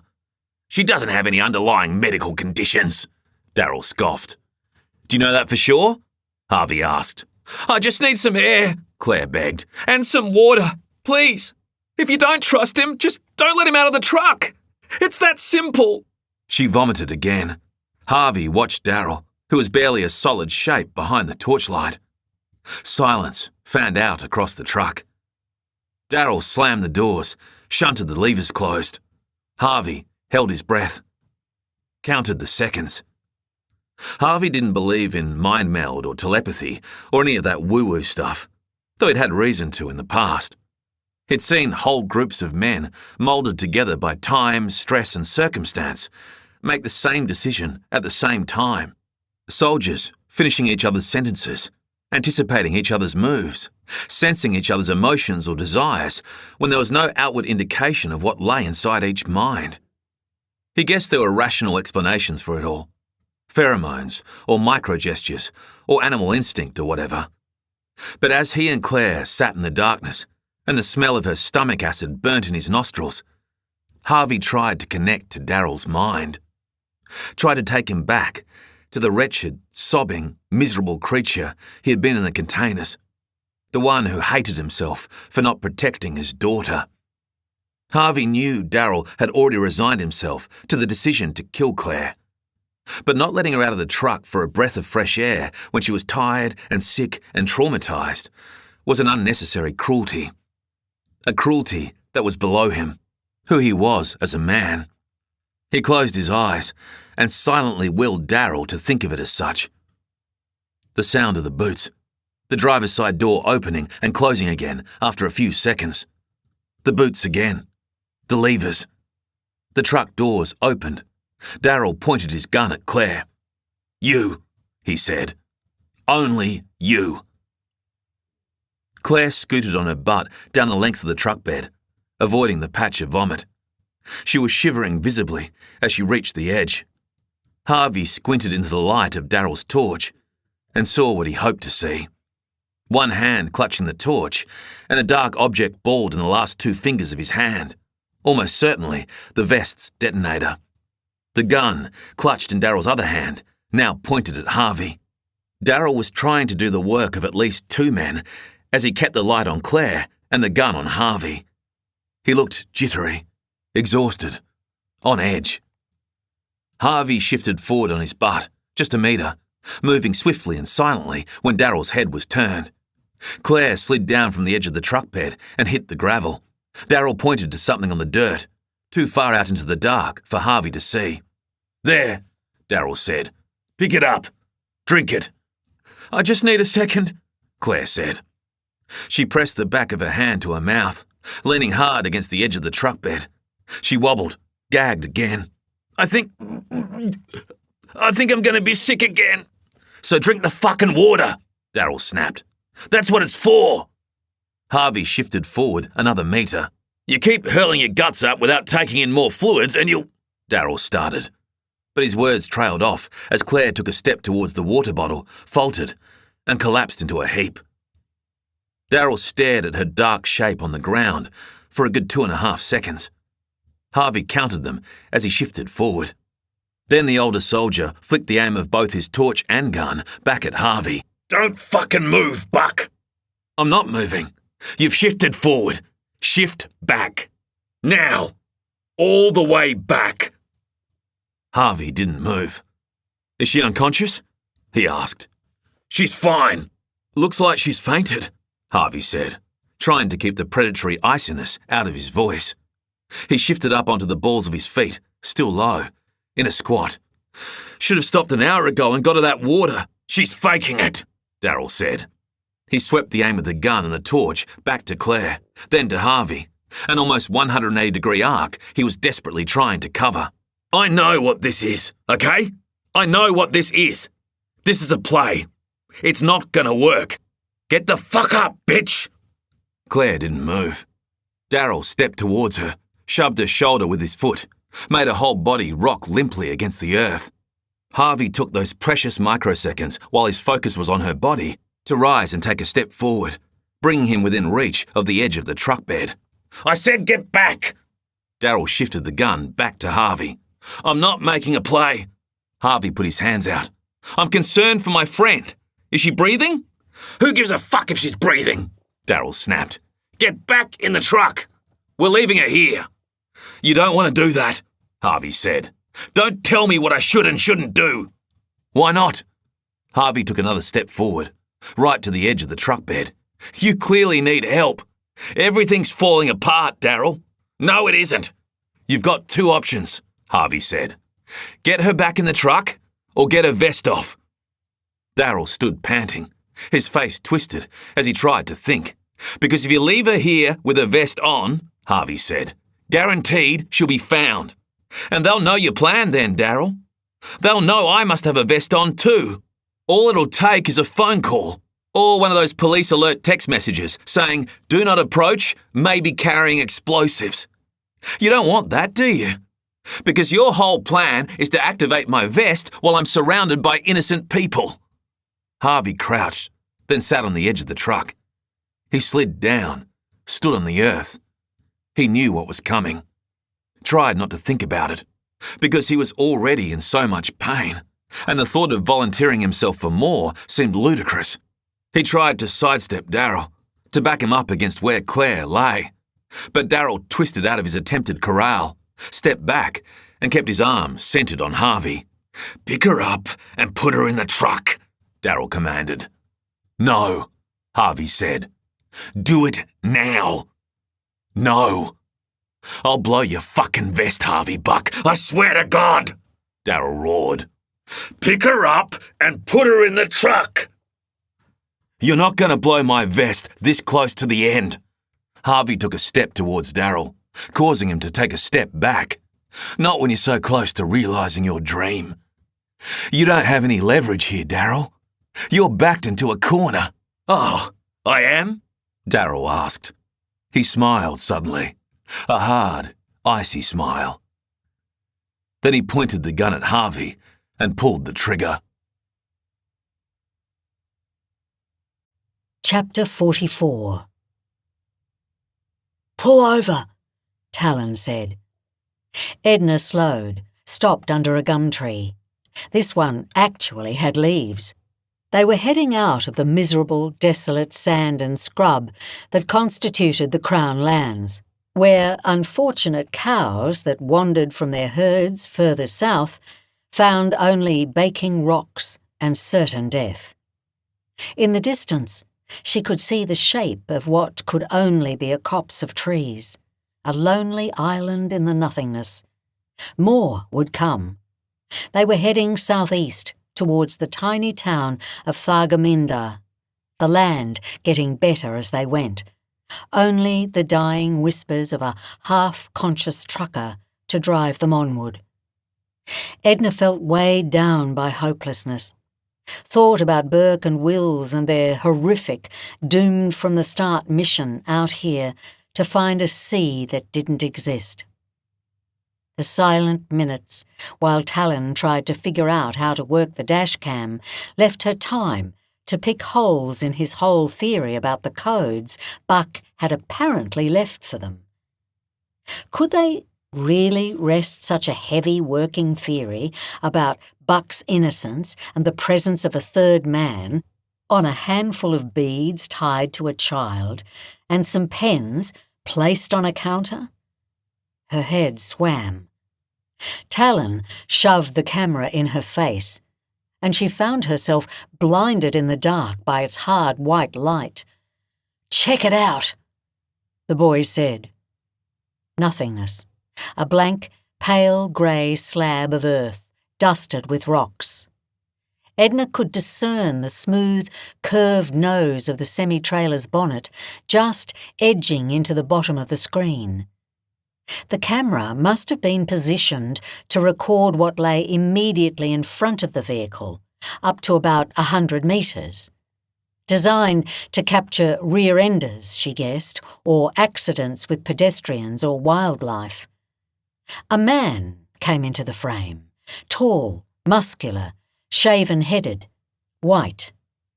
He put a hand on a hold in the centre of the bonnet, leant back and hauled the enormous engine cover forward, exposing the semi's innards and blocking himself from the camera's view.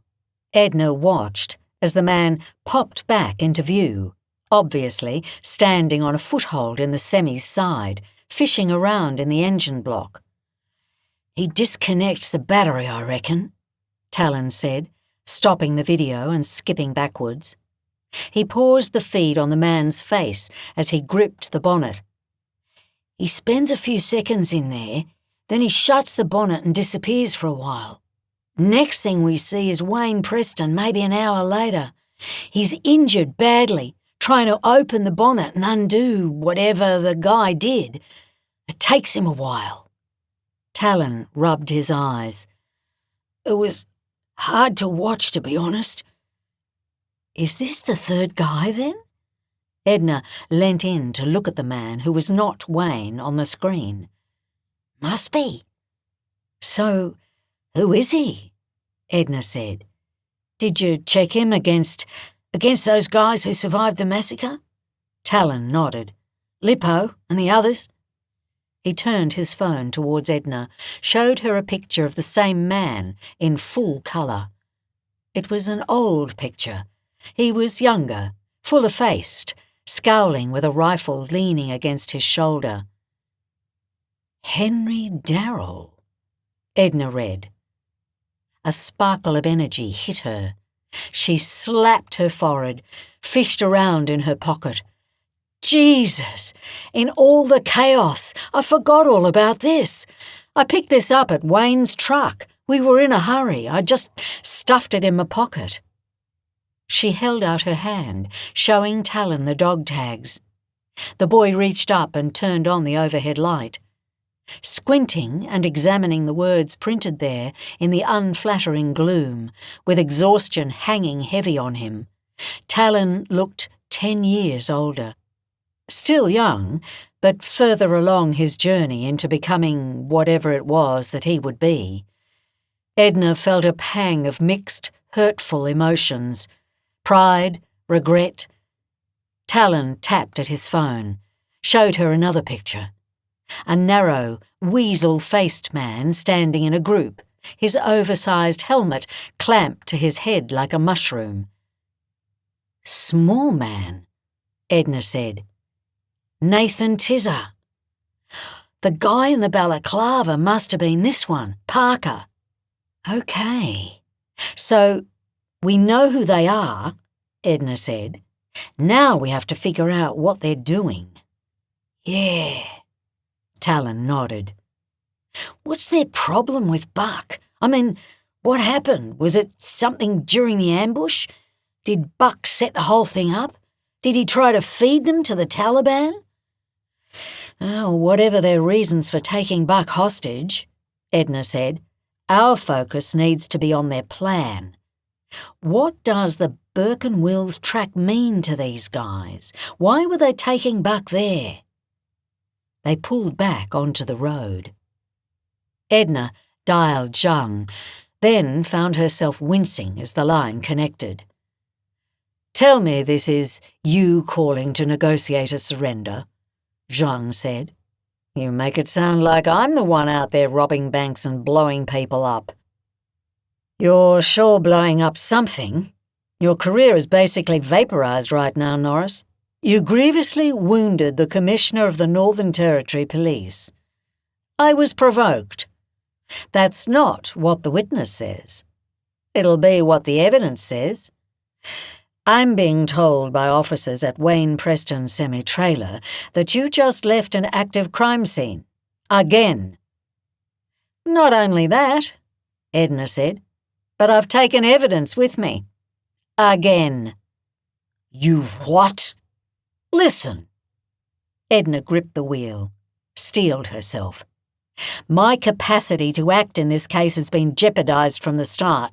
I was stripped of my weapons and my authority in a targeted bureaucratic attack. So, in order to keep pursuing what I believe is the right course of action to stop people being killed, I went off-road, and I'm still off-road." "Off-road, baby!" Talon cheered. "Jesus, Edna," Zhang sighed. "But I won't hamper your investigation," Edna said. I'm going to send you some stills from Wayne Preston's dashcam and a picture of some dog tags I found at the site. We've already identified the man in the images. His name is Henry Darrell. He was in the army with Buck. So was Nathan Tizzer, the owner of the tags.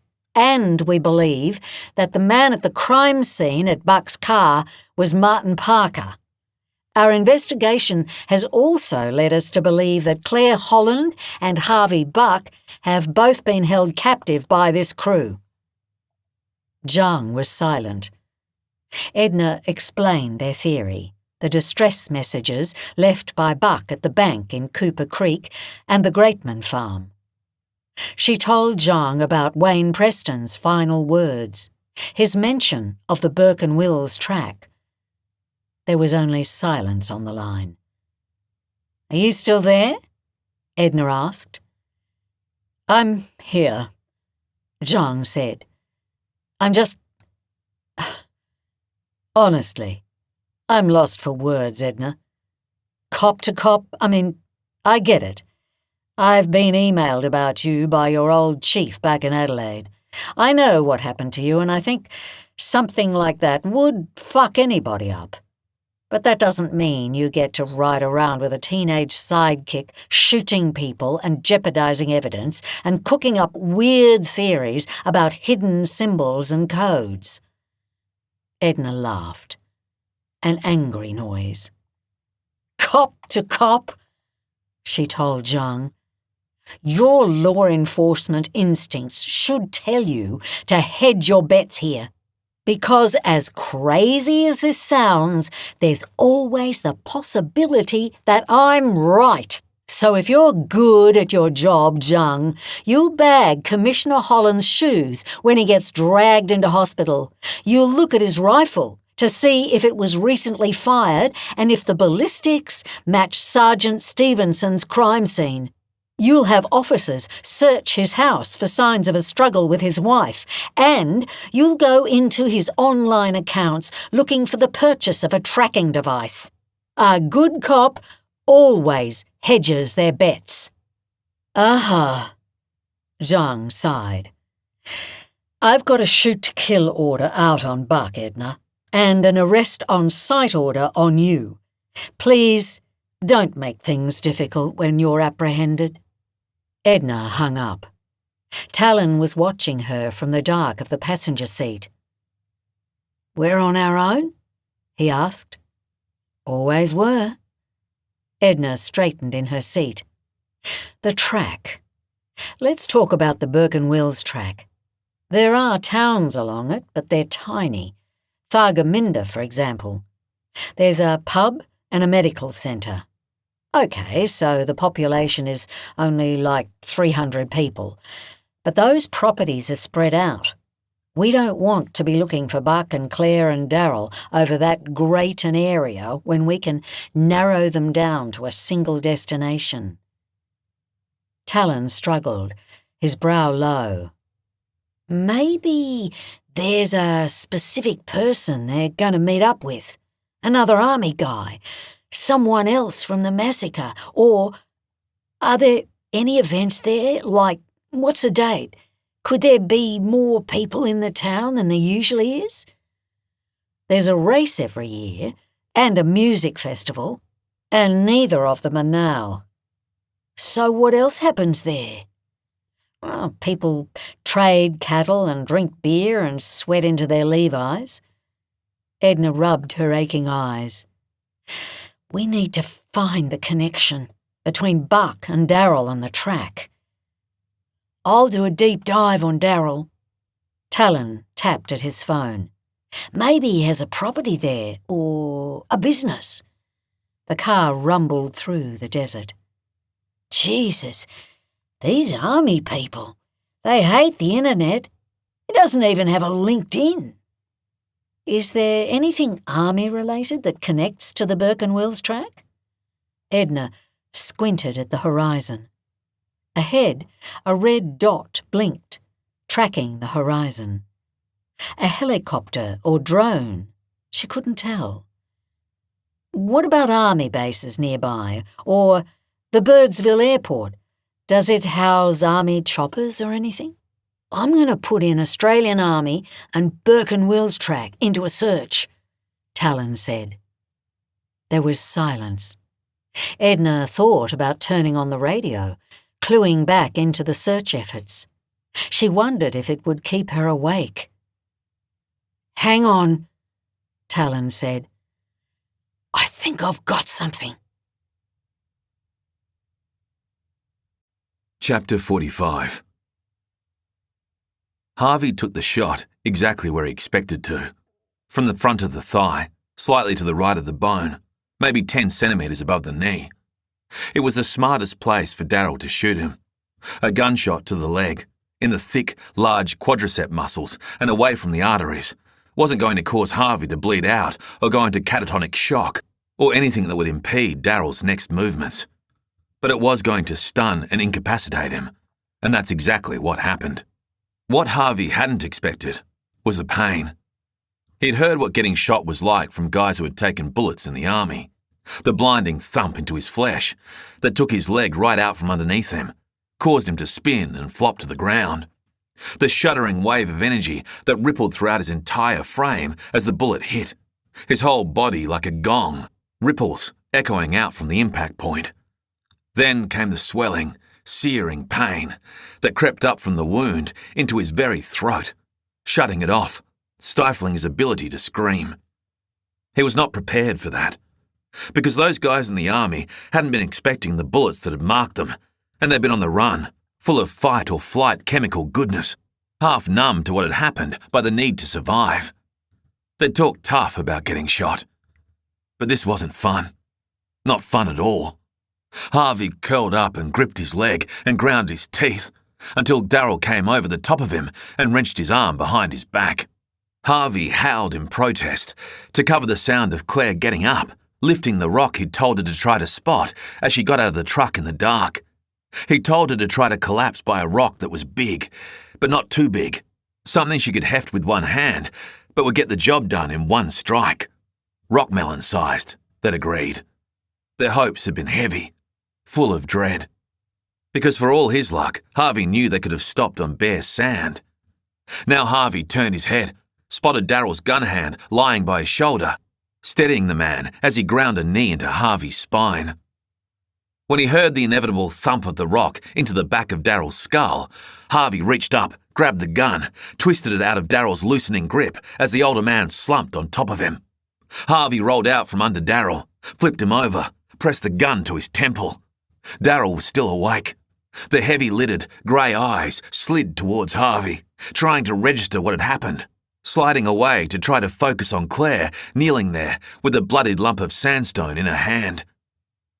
Harvey didn't say anything. Not a goodbye, or a fuck you.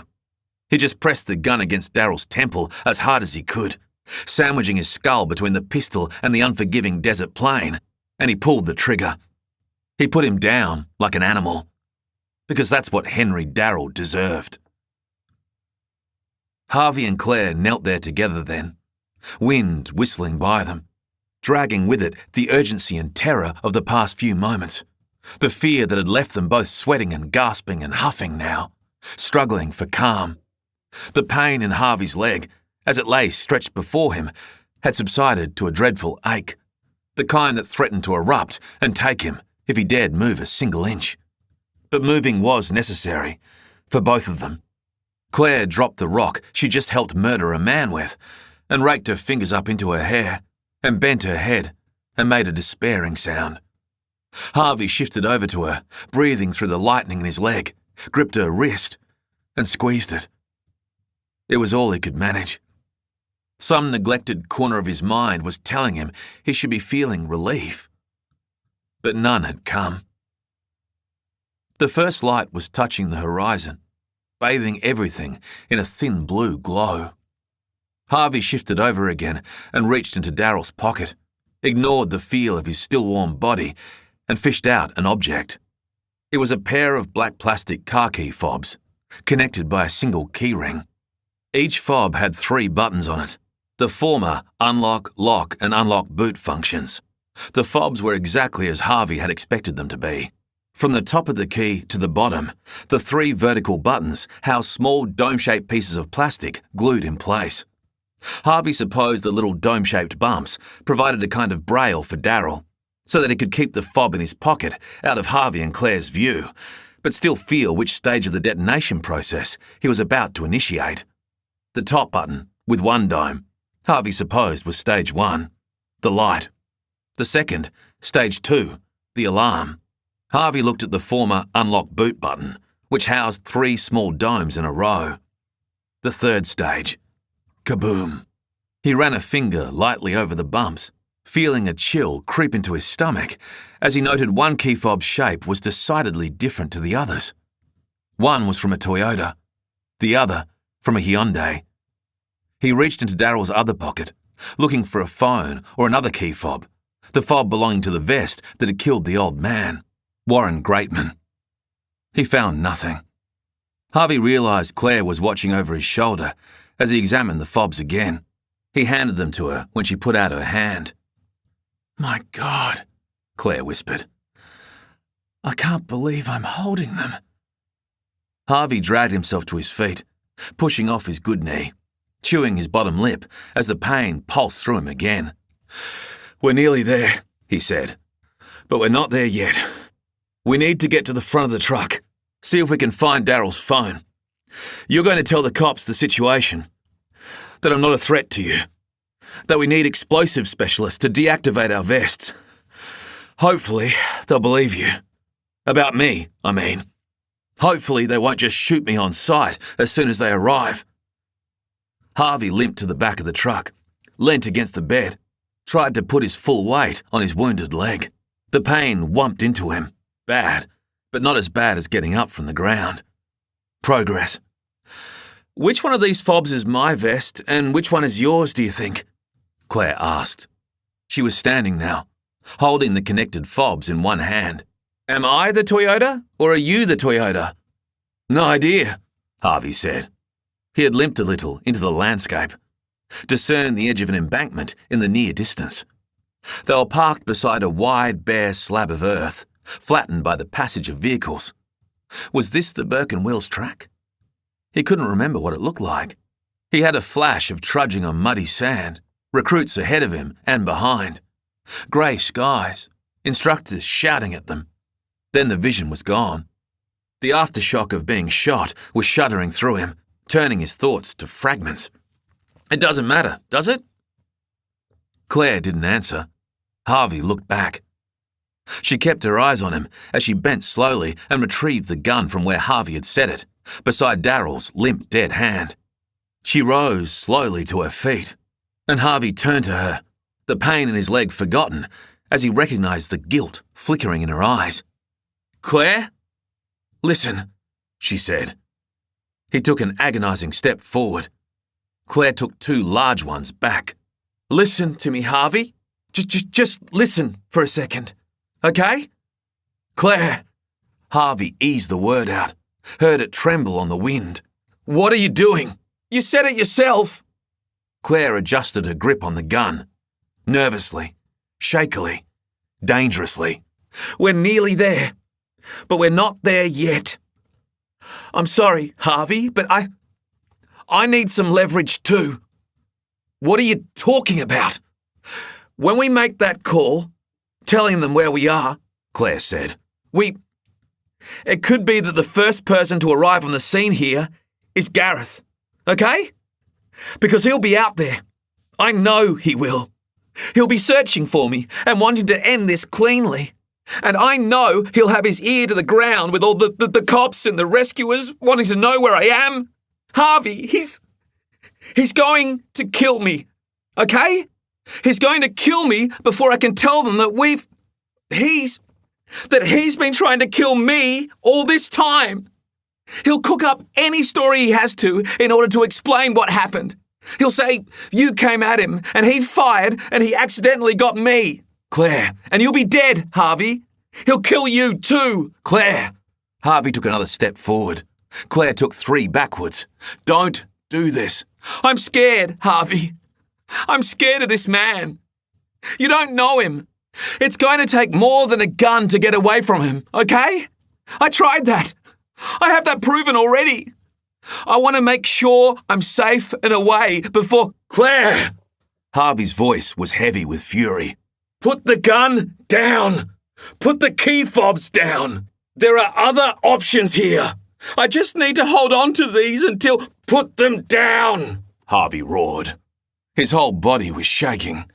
Claire stepped back into the desert, leaving him at the edge of the road. We can drive to Thargomindah. Make sure we're not alone when we make the call.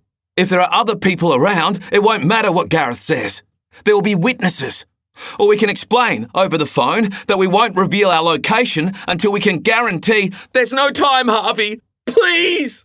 Claire's gun arm was shaking. She pointed the barrel at his vest. Her finger was sliding on the trigger, wet with Daryl's blood. They could stop us on the road. Gareth could be with them. I want you to get in the back of the truck and I'll drive us somewhere safe. I'm not doing that, Harvey said. Claire, it's me. It's me. It's Harvey. I'm a person. Work with me here. I can keep you safe. I've done it for this long. I have to do this, Harvey. I'm sorry. But if it comes down to it, I will use you to kill Gareth. Harvey stared at her.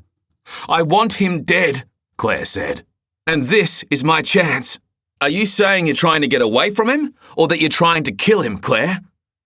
Both. Jesus Christ. Harvey looked at the horizon. It was all coming back to him. The swift right angles in her personality. The woman who rescued dolls and made thousands of dollars. Who regrew roses and secreted herself gifts. Who lived in terror of her husband as she watched him down pills that could kill him. Harvey realised in horror how badly he had misjudged this woman. How stupid it had been to keep watching his perception of her slip through his fingers each time he thought he had a grip on who she was. Harvey, you're a nice guy. But I have to do what I have to do. Get in the truck. No. Harvey shook his head. No, Claire. Stop where you are. Stop coming towards me. I know what you're like, Harvey. You're not getting within 20 feet of me. Harvey stepped forward. I need you to get in the truck, Harvey, Claire screamed. Now! I'm not doing that, he said again. He limped forward. Claire took her eyes off him for a second, looked at the fobs in her hand, pressed her thumb down on a button on one of the fobs. Harvey heard the click of the button being depressed, then coming back up. Then the vision of the woman in front of him, her gun hand and her fob hand outstretched towards him, was consumed in a ball of white light and heat and sound, and there was only a roaring in his ears and a nothingness that swallowed him whole. Chapter 46. He swam in the nothingness for a long time, shifting through layers of pain and exhaustion. Maybe an hour passed, or two. He had no idea. Energy came, bringing with it light, sensation, sounds. The wind tousled his hair. He twitched, felt dirt under his face. Then he was dragged down again, under that same earth, into a thick and swirling, muddy painfulness where there was no sound, and even breathing felt like a heavy, exhausting effort. As he rose for the 100th time out of that darkness, non-urgent wonderings slid around him. About Claire pressing the button at the top of the fob, the highest in the vertical row of 3, the button with a single raised bump glued to its surface. Because of course, stage 1 of the detonation process would be marked with a single bump. 1 stage, 1 bump. Harvey had assumed the same. But then, Harvey remembered Tizza standing by as they watched Daryl detonate Warren Greatman's vest in the desert outside his cattle farm. How the evil, weasel-faced man had counted down, not up. 3, ka-click. 2, ka-click. 1. The 1 bump button had actually corresponded to stage 3. Detonation. Harvey's mind turned and twirled, circled the possibilities entwined in Claire's accidental detonation of her vest. She'd been trying to enact the relatively harmless first stage, in which one of the vest's lights would come on. His or hers, it didn't matter. Not knowing which fob belonged to which vest, she'd inadvertently chosen the one corresponding to her own. The thought fluttered through Harvey's mind that the chances had been 50-50 of Claire choosing his vest and accidentally blowing him up. But that hadn't happened. He was alive, wasn't he? Harvey turned his face, felt sand grind against his cheekbone. He sucked in a breath, found there was ash in his lungs. Pain. Fire. He coughed, rolled onto his side, glimpsed brightness, felt warm blood dripping in his eyes. Voices began to swim into his consciousness. "Say they're about 10 minutes away. Okay. What do we do in the meantime? Should we look for him? Dunno, mate. He's obviously off his nut. I don't like the idea of tangoing with him, to be honest. I've got a wife and kids at home, and if half the nation's coppers haven't managed to take him down yet, I'm not placing much faith on you and me." "True. So long as we got those army recruits turning back and the cops on the way, I say we just hold tight until the experts get here and tell us what to do." "You're probably right." Harvey opened his eyes. White, pre-dawn sky. The distant edge of a rocky, sandy embankment, turning and ticking back as dizziness worked its way through him. He shifted carefully onto his back, turned his head, spied desert. The voices must have been from up on the road. He rolled onto his other side, shifted up into an awkward half-crouch, his bad leg outstretched. Blood from the bullet wound had adhered his jeans to his leg from the thigh down. He felt no pain from the wound now. There were fresh injuries, perhaps from the explosion. Skin off or burnt on his arms and hands. Lumps and grazes in his face and head. Harvey flattened on the embankment, slithered carefully up until he could see the road. The truck. And 2 move vehicles now, a van and a ute, the latter carrying 4 sheep who were lounging and sleeping in the bed, flies buzzing around them. Harvey fancied he could smell them from where he lay.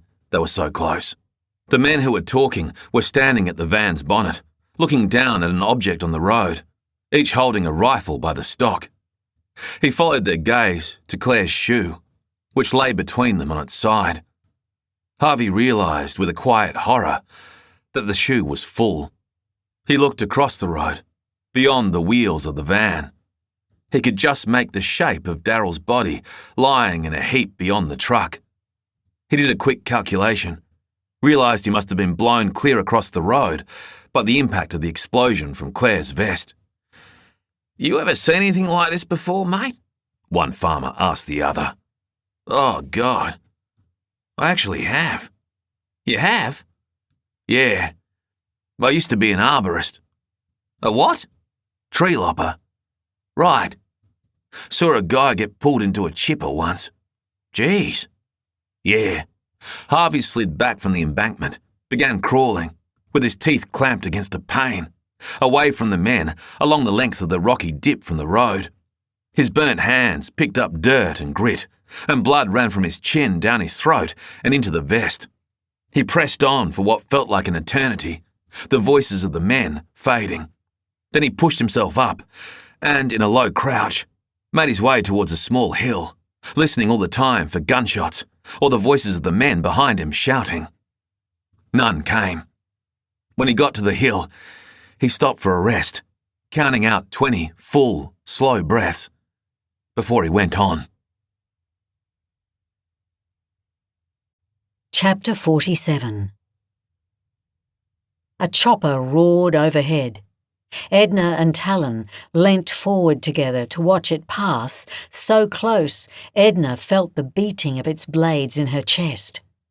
The Burke and Wills track was wide and clear, a path traversed by tourist vehicles, on-foot endurance adventurers, and, apparently, a contingent of young army recruits, twice a year, completing their initial phase training. Edna had seen no sign of them, and had no idea whether Zhang had alerted the army instructors running the operation of her theory that Harvey Buck, Claire Holland and Henry Darrell were heading their way. She hoped Zhang had. She hoped the army personnel had evacuated the area. Edna was heading down a 200-kilometre section of track with only a vague sense of where those innocent people might be, based on the dates in which the operation ran every year. She and Talon had guessed that, over the 2-week stretch, the young recruits would traverse equal portions of the track each day, winding up at the Bulu River on the final day. That meant her area of interest was about 35 kilometres long.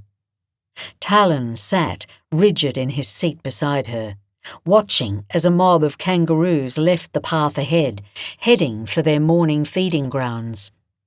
The distant vehicles began as pinprick inconsistencies in the otherwise sparse horizon, which grew into tiny boxes, then morphed into a ute, a van, and a truck. The vehicles were abandoned, alone. Edna shunted the Mercedes to a stop and they got out. She took in the scene, the body lying at the back of the truck, the skull caved in, and more remains that lay not far from the dead man, a single arm, a boot, a clump of blonde hair and skull. There was a gun and a pair of key fobs. Talon's face was grey, his mouth downturned. The boy leapt up into the bed of the box truck in a single bound, barely touching the truck wall to steady himself. Edna clambered in after him. They looked around the empty vehicle, spied a container, blankets, empty water bottles, food wrappers.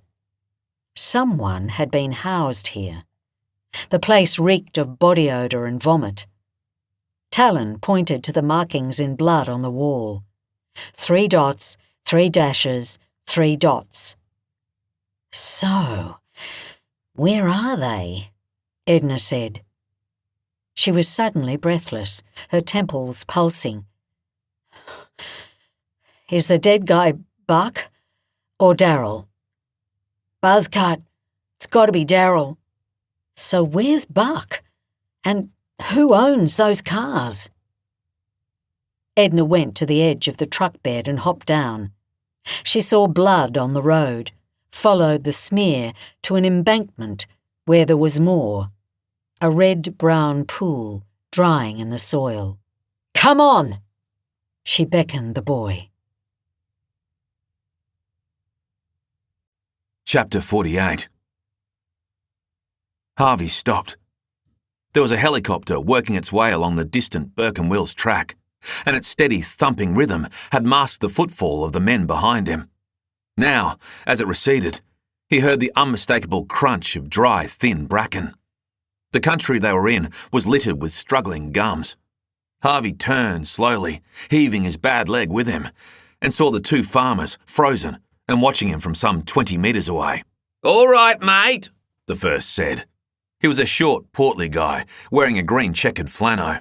The other, a young man with a ponytail, was visibly trembling. Both had rifles in their hands, pointed at Harvey's chest. Just chill out. Harvey said nothing. We saw you, the bloke in the green flannel said. He flicked the nose of the rifle sideways. From the road. You're injured bad. It's time to give up and just come quietly. Okay, Harvey said. He put his hands up. Okay. He said nothing about the bomb vest. Nothing about his innocence. Nothing except those 2 words. And that was because he wanted the men with the guns to do exactly what they did next. They took a step towards him.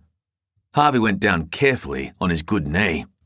Lie down on your stomach, Green Flannel said. Okay. Don't give us any shit. I won't. Harvey admired the men, their reluctant bravery. He pictured them deciding that they wouldn't be heroes, then spotting him limping into the distance, figuring they had to try, to save more lives, to do the right thing. He waited until the one with a bit more gall came forward, as Harvey knew he would, and took his wrist. Harvey popped back up on the knee he'd gone down on, and in the same motion, batted the rifle sideways out of the farmer's hand.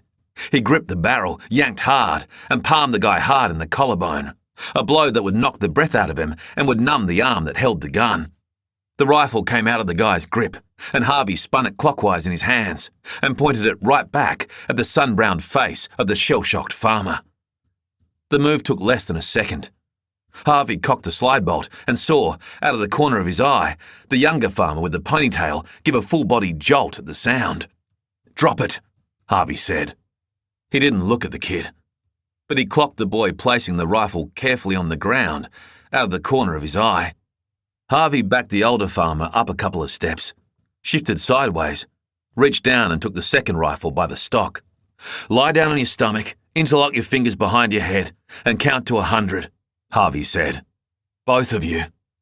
The farmers looked at each other, still trying to figure out how the two of them had been so quickly and successfully disarmed by a single wounded man to catch up to the instructions they'd been given. They went down, slowly and carefully, onto the sand. Harvey backed away. He limped through the wasteland of dead trees and crunchy scrub, jettisoning the second rifle after only a minute, the instrument weighing a ton and sliding in his blood-wet fingers. There was no plan, just as it had been coming out of the foothills below Durgett. Nothing but survival on his mind, and a need to get away from the terror behind him. The helicopter's thumping rose, fell away, seemed to rise again. Harvey wasn't game to look back. The trees were thinning out before him, and between them he could see the spectre of his nightmares, the howling expanse that had never really left him. Wide, sunlit, featureless desert. There were sirens on the wind, voices. He heard a woman shouting and paused at the edge of the nothingness, sucking in great gasping breaths as the helicopter noise thumped louder and louder. "Talon! Talon, wait!" the woman cried. "Wait!" Harvey turned. There was a huge young man running full pelt towards him through the trees. A big kid with a barrel chest and arms like the pistons in some enormous machine pumping back and forth. Harvey raised the rifle. He took aim at the kid's chest. But the young guy was too fast. He was on him before Harvey could even begin to make the decision to fire. The kid seemed to ignore the rifle completely, rushed up and swaddled Harvey in an embrace that was so violent and all-encompassing that it squeezed the air out of him. The two of them smashed into a tree.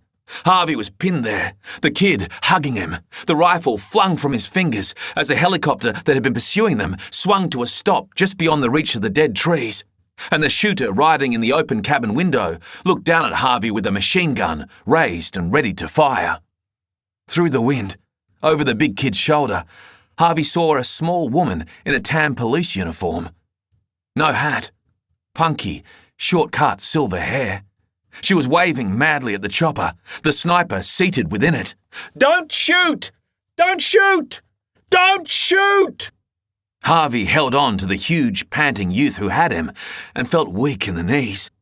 He couldn't be sure, but he got the sense that these two people were with him, that they had the situation under control. And to relinquish that control now gave him a taste of the relief he'd thought he'd feel when Darryl died. The kid who held him smelt as terrible as he did. Harvey gripped the kid's t-shirt and felt tears in his eyes. "Who the hell are you two?" he yelled over the noise of the chopper. "I'm Talon, and this is Edna," the big kid yelled back. We're the off-road team!" Chapter 49.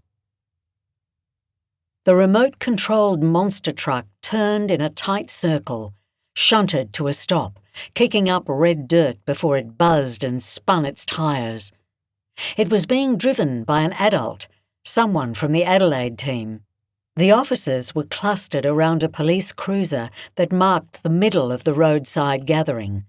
Edna and Talon, standing a few metres away, watched the officer drive the monster truck away from the gathering of people, down a shallow slope, along the same path the toy truck had cut 10 or 12 times already. It went through the dead gum forest, past a boulder and a fallen log, approaching a big, gnarled gum tree. Harvey Buck sat leaning against the tree trunk. He woke from the little doze he'd been having. His legs flopped out and his hands on his thighs.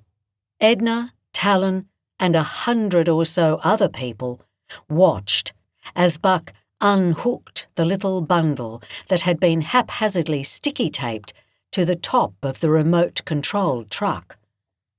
In the bundle were a razor blade, some wires, some scissors, and a few other bits and pieces cobbled together from the vehicles that had arrived since Buck was discovered 5 hours earlier. Buck had been sitting against the tree the whole time. No one had got closer than 50 metres to him, save for Talon, who'd used his body as a human shield to protect Buck from being shot by a police sniper, and Edna, who'd helped the boy walk the wounded man back to within view of the roadside. Since then, the army veteran had been dozing, talking, drinking water and eating snacks that were delivered to him via the toy truck. His T-shirt was off, and the bomb vest was exposed. His gunshot leg was wrapped tightly in a compression bandage that had arrived from somewhere. As Edna surveyed the scene, she spotted Jung talking to officers from her own outpost, partway along the assembly of locals, journalists, police, and search responders. Jung was commanding this scene and the one a little further down the road, where the truck and the remains of Claire Holland and Henry Darrell had been covered with tents. Jung was telling someone to try to push the journalists, who were steadily creeping closer to Buck at the outer edges of the gathering, back into line. She was also listening in as the young Indigenous officer beside her communicated back and forth on the phone with an officer in Perth who had infiltrated Nathan Tiz's home address. The officers were working through Tiz's design plans of the bomb vest, which were in plain sight in the dead man's office.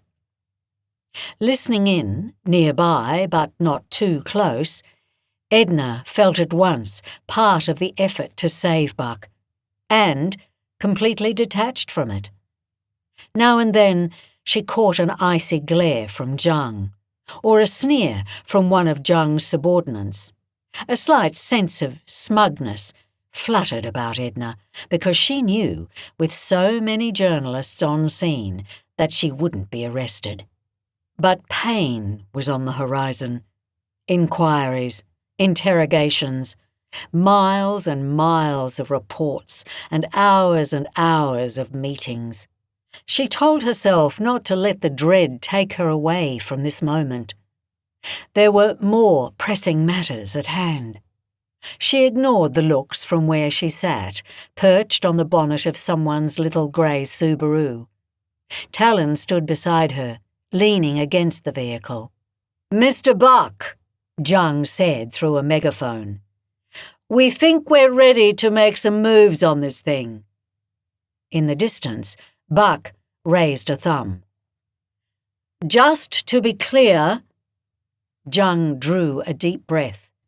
Edna saw her glance sideways at the crowd. "We've agreed, with your current medical condition and the urgent need for you to receive treatment, that the best course of action here is to have you deactivate the vest yourself. You're not being pressured to do this. It was, in fact, your suggestion." Buck nodded, raised his thumb again. "You feel confident in doing so, Mr. Buck?" Jung pressed. "You don't want to wait for a specialist from Sydney?" "Let's do it," Buck called. Talon snorted. Oh, what a badass. Edna looked the kid over. wanted to remind him that he'd put himself between a bomb vest and a machine gun only hours earlier to save the life of a man he'd never met, brushing aside a loaded rifle to do so. But she didn't. She didn't want to embarrass him in front of the crowd by lavishing praise upon him. "We want you to take the razor blade you've been provided with," Zhang said into the megaphone, "and carefully slit the front of the vest from shoulder to shoulder along the neckline. You shouldn't encounter any wires at all during this procedure. From there, we'll get you to lift the Kevlar up and cut the front of the vest down the sides of the breastplate, creating a flap." Buck did as he was instructed. Cameras clicked. The procedure was painstakingly slow. Buck's hands were burnt and trembling. The razor stopped and started as it cut through the thick Kevlar. As the front of the vest came down and the innards were exposed, a low moan of horror and intrigue came up from the crowd. Edna saw rectangular blocks, which she guessed were plastic explosive, housed in their own individual Kevlar pouches, stacked like cartoon abdominal muscles down Buck's belly. Uniform grey wires were there in their dozens, sprawling out from the blocks like vines, reaching up and over the shoulders of the vest and around the ribs towards the back. "What we're hoping to do," Zhang said, "is bypass the electrical circuit that goes up over your left shoulder. We'll disconnect that shoulder completely, and you should be able to cut through the wires and the fabric. From there, you might be able to slide out of the vest through the widened neck hole." "Fingers crossed!" Buck yelled in response. A small murmur of uncertain laughter went up from the crowd. Talon smiled. Edna bumped his shoulder with her own. They watched Buck as he followed the instructions, shaving down wires with the razor blade, connecting new wires into the stack. A pair of journalists stood beside Edna, clicking away madly on cameras with lenses as long as her arm. "If he makes it out of that thing, this'll be in the history books," one said. "Even if he blows himself up, it'll still be in the history books," the other responded, squinting into his camera's lens. "First to file with this gets a Walkley Award. You can bet your ass." Edna turned as the vehicle came down the track, trying to nose its way into the crowd of creeping gawkers at the edges of the gathering. An ambulance. Buck had finished with the razor blade and the bypass wires and was taking up the scissors. People shuffled, some taking a few discreet steps backwards, others outright moving behind the cover of vehicles. Zhang wiped sweat from her neck into the collar of her shirt. "Hold on to your hats, everybody," the journalist beside Edna said. Epilogue. Edna Norris was not at work the following Thursday, or the Thursday after that. It was, in fact, 26 consecutive Thursdays before she found herself slamming the door of her cruiser on Alan Jacob Horn, who shuffled awkwardly along the bench seat, trying to find a comfortable spot for his handcuffed wrists against the tough leather. It was 5 a.m.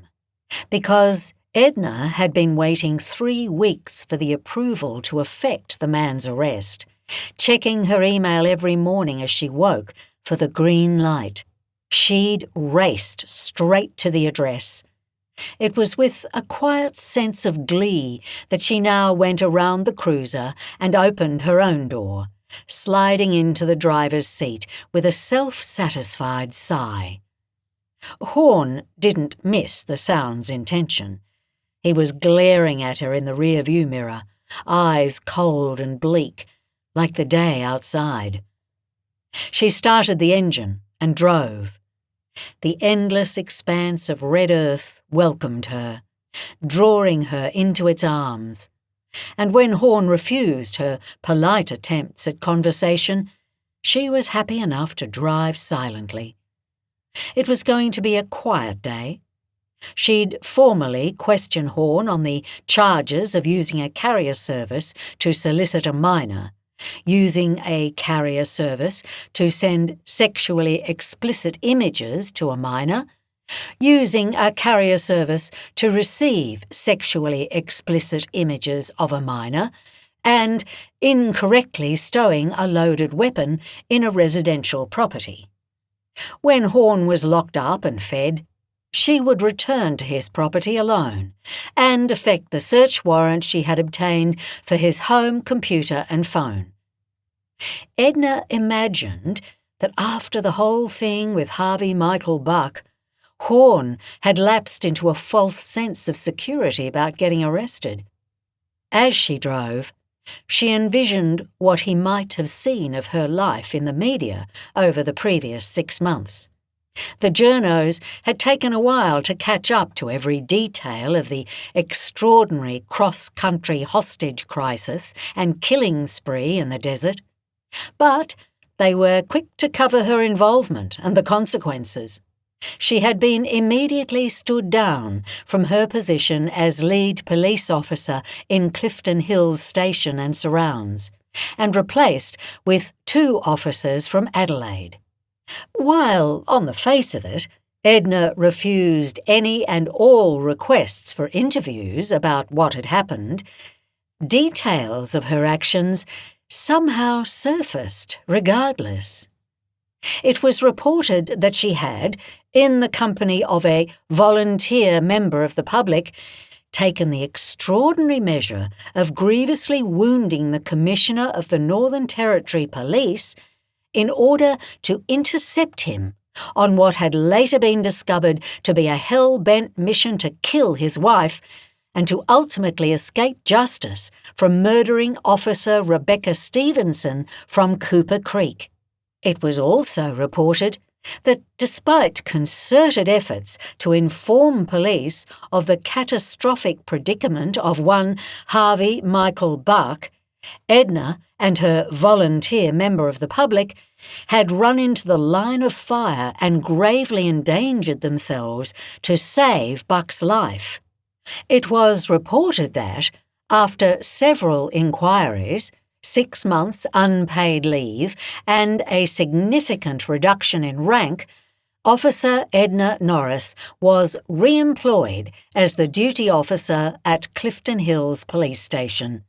A suitable replacement as lead officer in this region had not yet been found. Edna wondered if, having read all those articles, seen a current affairs special and the 60-minute special, and perhaps perused the many podcasts that had covered the events, Alan Jacob Horn had grown nervous. Because, while he was rarely mentioned by name, Talon David Crest had now and then popped up in the coverage of the outback hostage crisis. The media wasn't forgetting about him. Edna certainly wouldn't forget about him. And that meant the police, in fact, might not forget about him and what had happened. Why, indeed, he'd been in the region in the first place. Edna had banged on Horn's door at 5 a.m. on the dot, and although she hadn't seen his waking expression, she hoped it was one of terror. Stories about the outback hostage crisis had begun to die down. There was room now for a double-page spread in a top national newspaper about a sad little man in the middle of the desert pretending to be a teenage girl and manipulating kids online. Edna thought about Talon as she reached over, opened the glove box, took out a Twix and unwrapped it, steering the cruiser with her knees. The seat beside her was empty. She felt the silent car rumble around her and remembered those first days after Alicia, when her terrace house in Adelaide had felt impossibly bigger and emptier now that she was gone. Edna pulled up at the Clifton Hills police station, opened the door and hauled Horn out. She marched him up the sun-warped wooden steps and inside. The place still smelt of the officers who had replaced Edna while she was in the doghouse. One had a penchant for microwaved curry, and the other had worn too much cologne. She went around the counter and opened the window beside her computer, leaving Horn to stand awkwardly in his handcuffs in the little waiting area on the other side of the counter. She left Horn there while she filled in his booking sheet, made herself a coffee and drank half of it. Then she took his arm and led him down the hall towards the holding cells. Voices floated up the corridor towards them. "How about this?" Talon said. "You say you were outside the shed and you heard something inside that sounded like a scream. You broke in because you felt like someone might have been in danger." Okay. That could work." Edna brought Horn around the corner. Talon, who was leaning on the bars of the holding cell from the outside, stepped back when he saw the older man so that Edna could unlock the door. The young bearded guy Edna had arrested the night before stood up and moved to the corner of the cell, just on the other side of the bars to Talon, and the two younger men watched Horn take his seat on the steel bench. Talon looked Horn over through the bars with a muted expression of distaste. He didn't say anything. Edna was proud. She'd been drilling into the kid since he moved in with her that the best course of action when dealing with someone of Horn's stature was to remain silent. "You can't educate pond scum," she told him. Edna knew that Talon was going to learn a thing or two about the beauty and power of silence as he progressed through his study of the law. But as far as she knew, he was still rounding out his higher school certificate by correspondence, which he'd dropped out of a couple of years earlier to be at home with his mother. Talon resumed his place, with his wrists hanging over the crossbar of the holding cell, and his incarcerated friend took up his place on the bench beside Horn.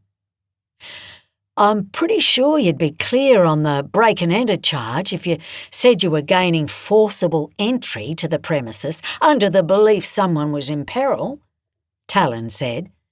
"But I'd have to look it up." "Well, so how do I explain why I've got their ride-on mower in my backyard then?" the young guy asked. "The one that went missing from the shed. You got a story you can cook up for that one, mate?" Talon glanced at Edna, gave a sigh.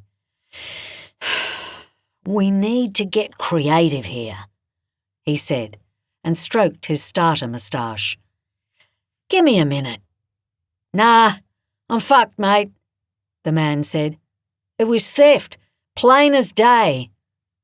Talon smiled as an idea came to him. He raised a finger. "Unless—" Harvey pulled to a stop outside the little house at the foot of the mountain, his tyres popping gravel and sending something slithering into the long grass at the side of the old carport. Behind the weathered house, the mountain created an early sunset for the overgrown patch of land on a long dirt road in Doctor's Gap. The real estate agent must have heard his car because she opened the screen door just as he switched off the engine and waited quietly, if a little awkwardly, as he limped up the drive. Harvey had just said goodbye to the walking stick he'd been using since the goings-on out in the desert months earlier, and he was still reaching for its reassuring presence for long distances.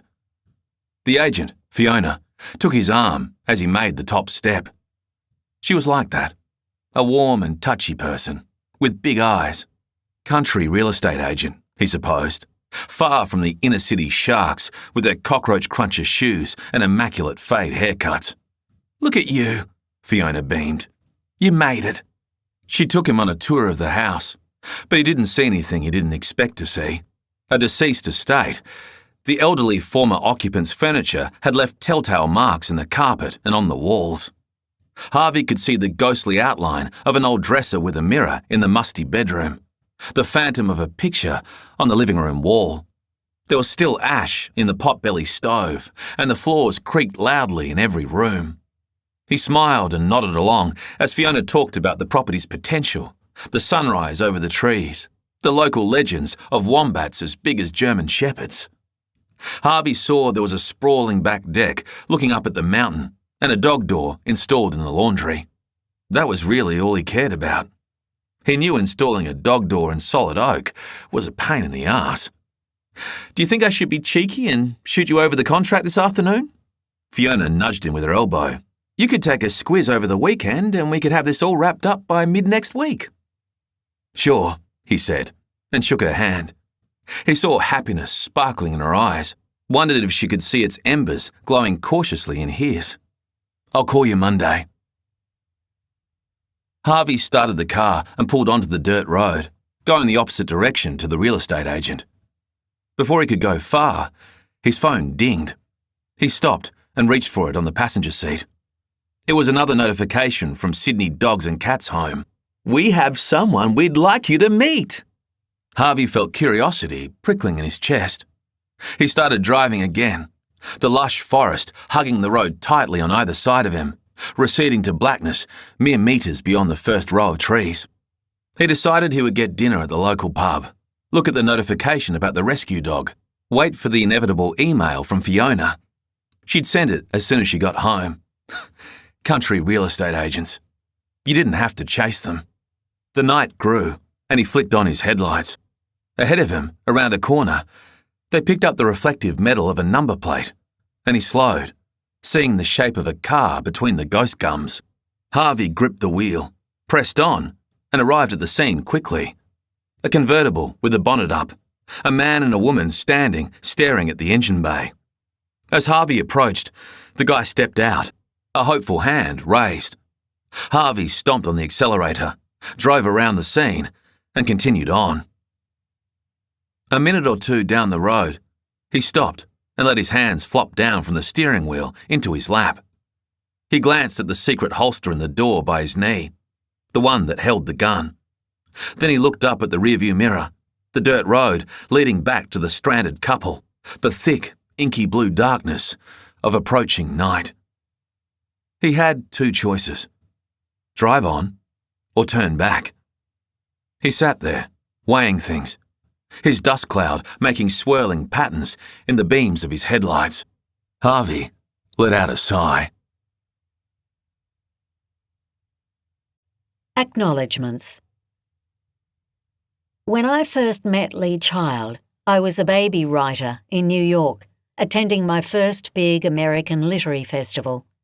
He was in the banquet hall, making slow progress, traversing the crowd of authors and guests, a giraffe wading through a sea of happy gazelle.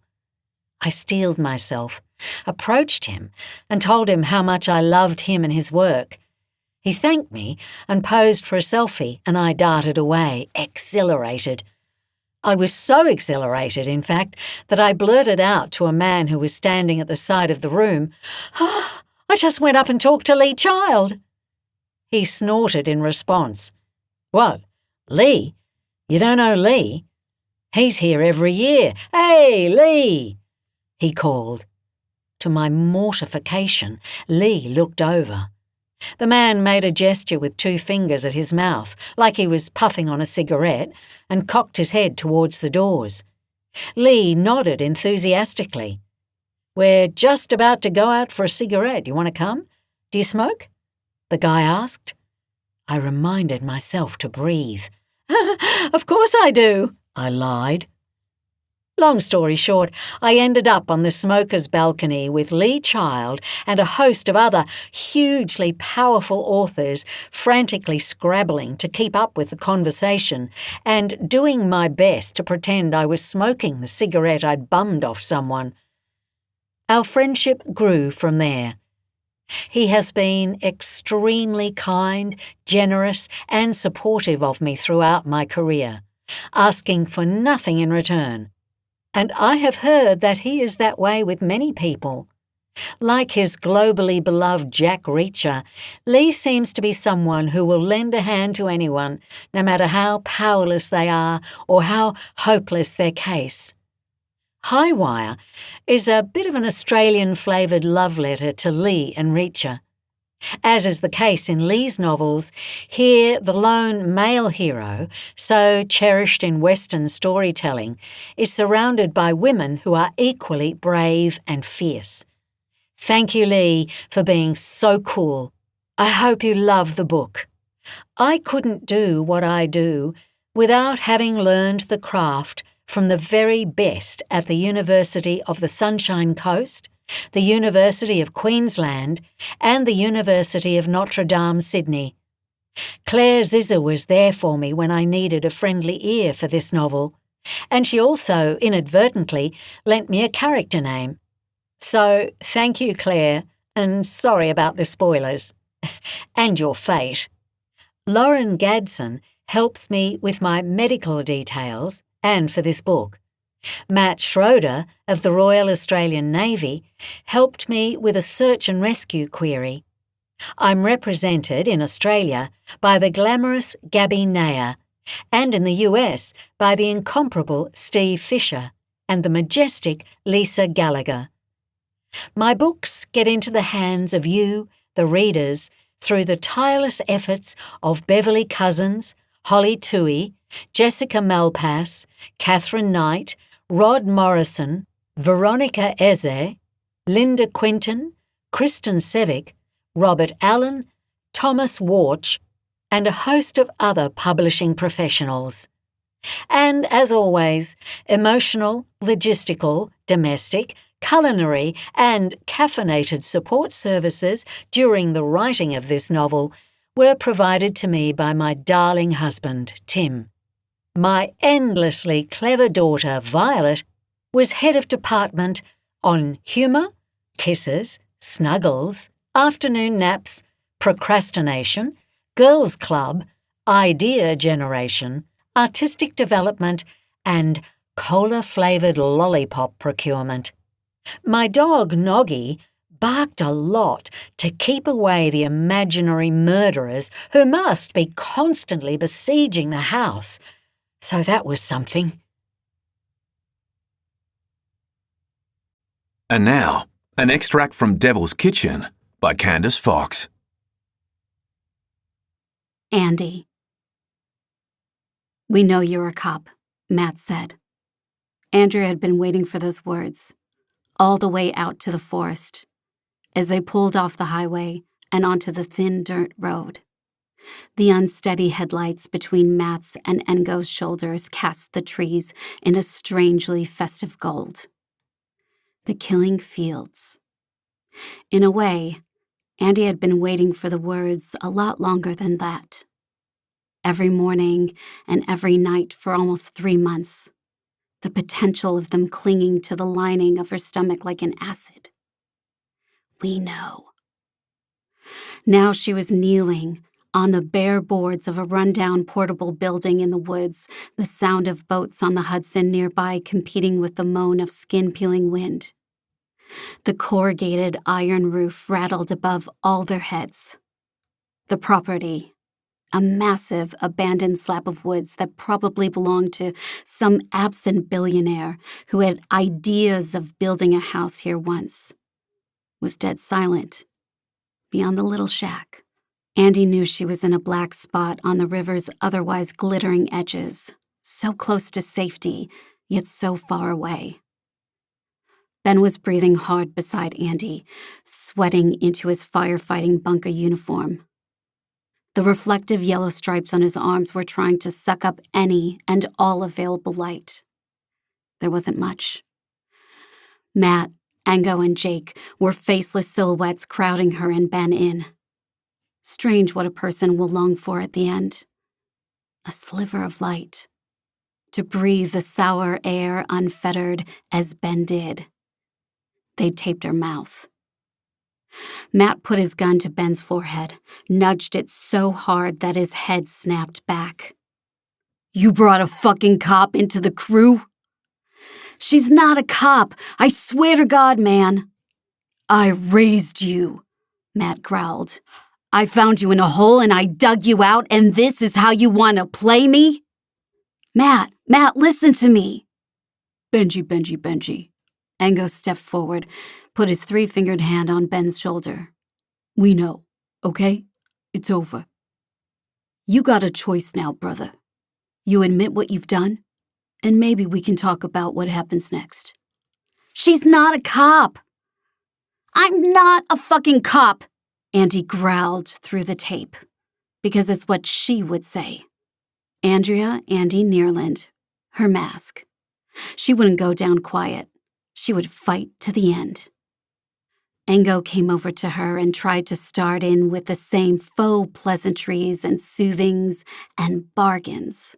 She flopped hard on her hip, swung her legs around and kicked out at his shins. He went down on his ass, and she let off a string of obscenities behind the tape. Andy had always hated Ango.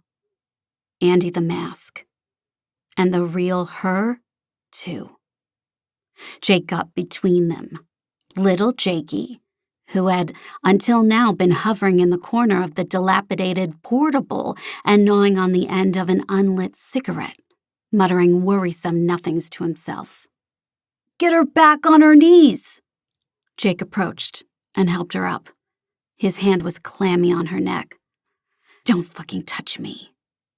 Benji, Big Matt said. There's an out here. I'm giving you an out. You gotta take it. I don't. Tell us that you turned on us. That's all you have to do, man. She's not a cop. Just tell us. Matt, please. Tell us, or I'm gonna have to do this thing. I don't want to do it, but I will. Andy looked at Ben, met his frantic gaze. She saw it in his eyes, the scene playing out.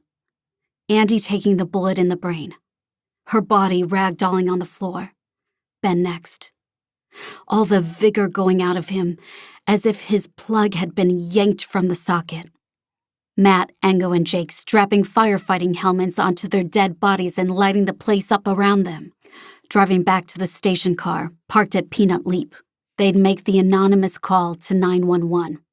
Then respond to the dispatch officer when the job came over the radio. Hey, dispatch, we're up here anyway. Engine 99 crew. We took the station car for a cruise and we have basic equipment on us. We'll head out there while the local guys get their asses into gear. It would look like an accident.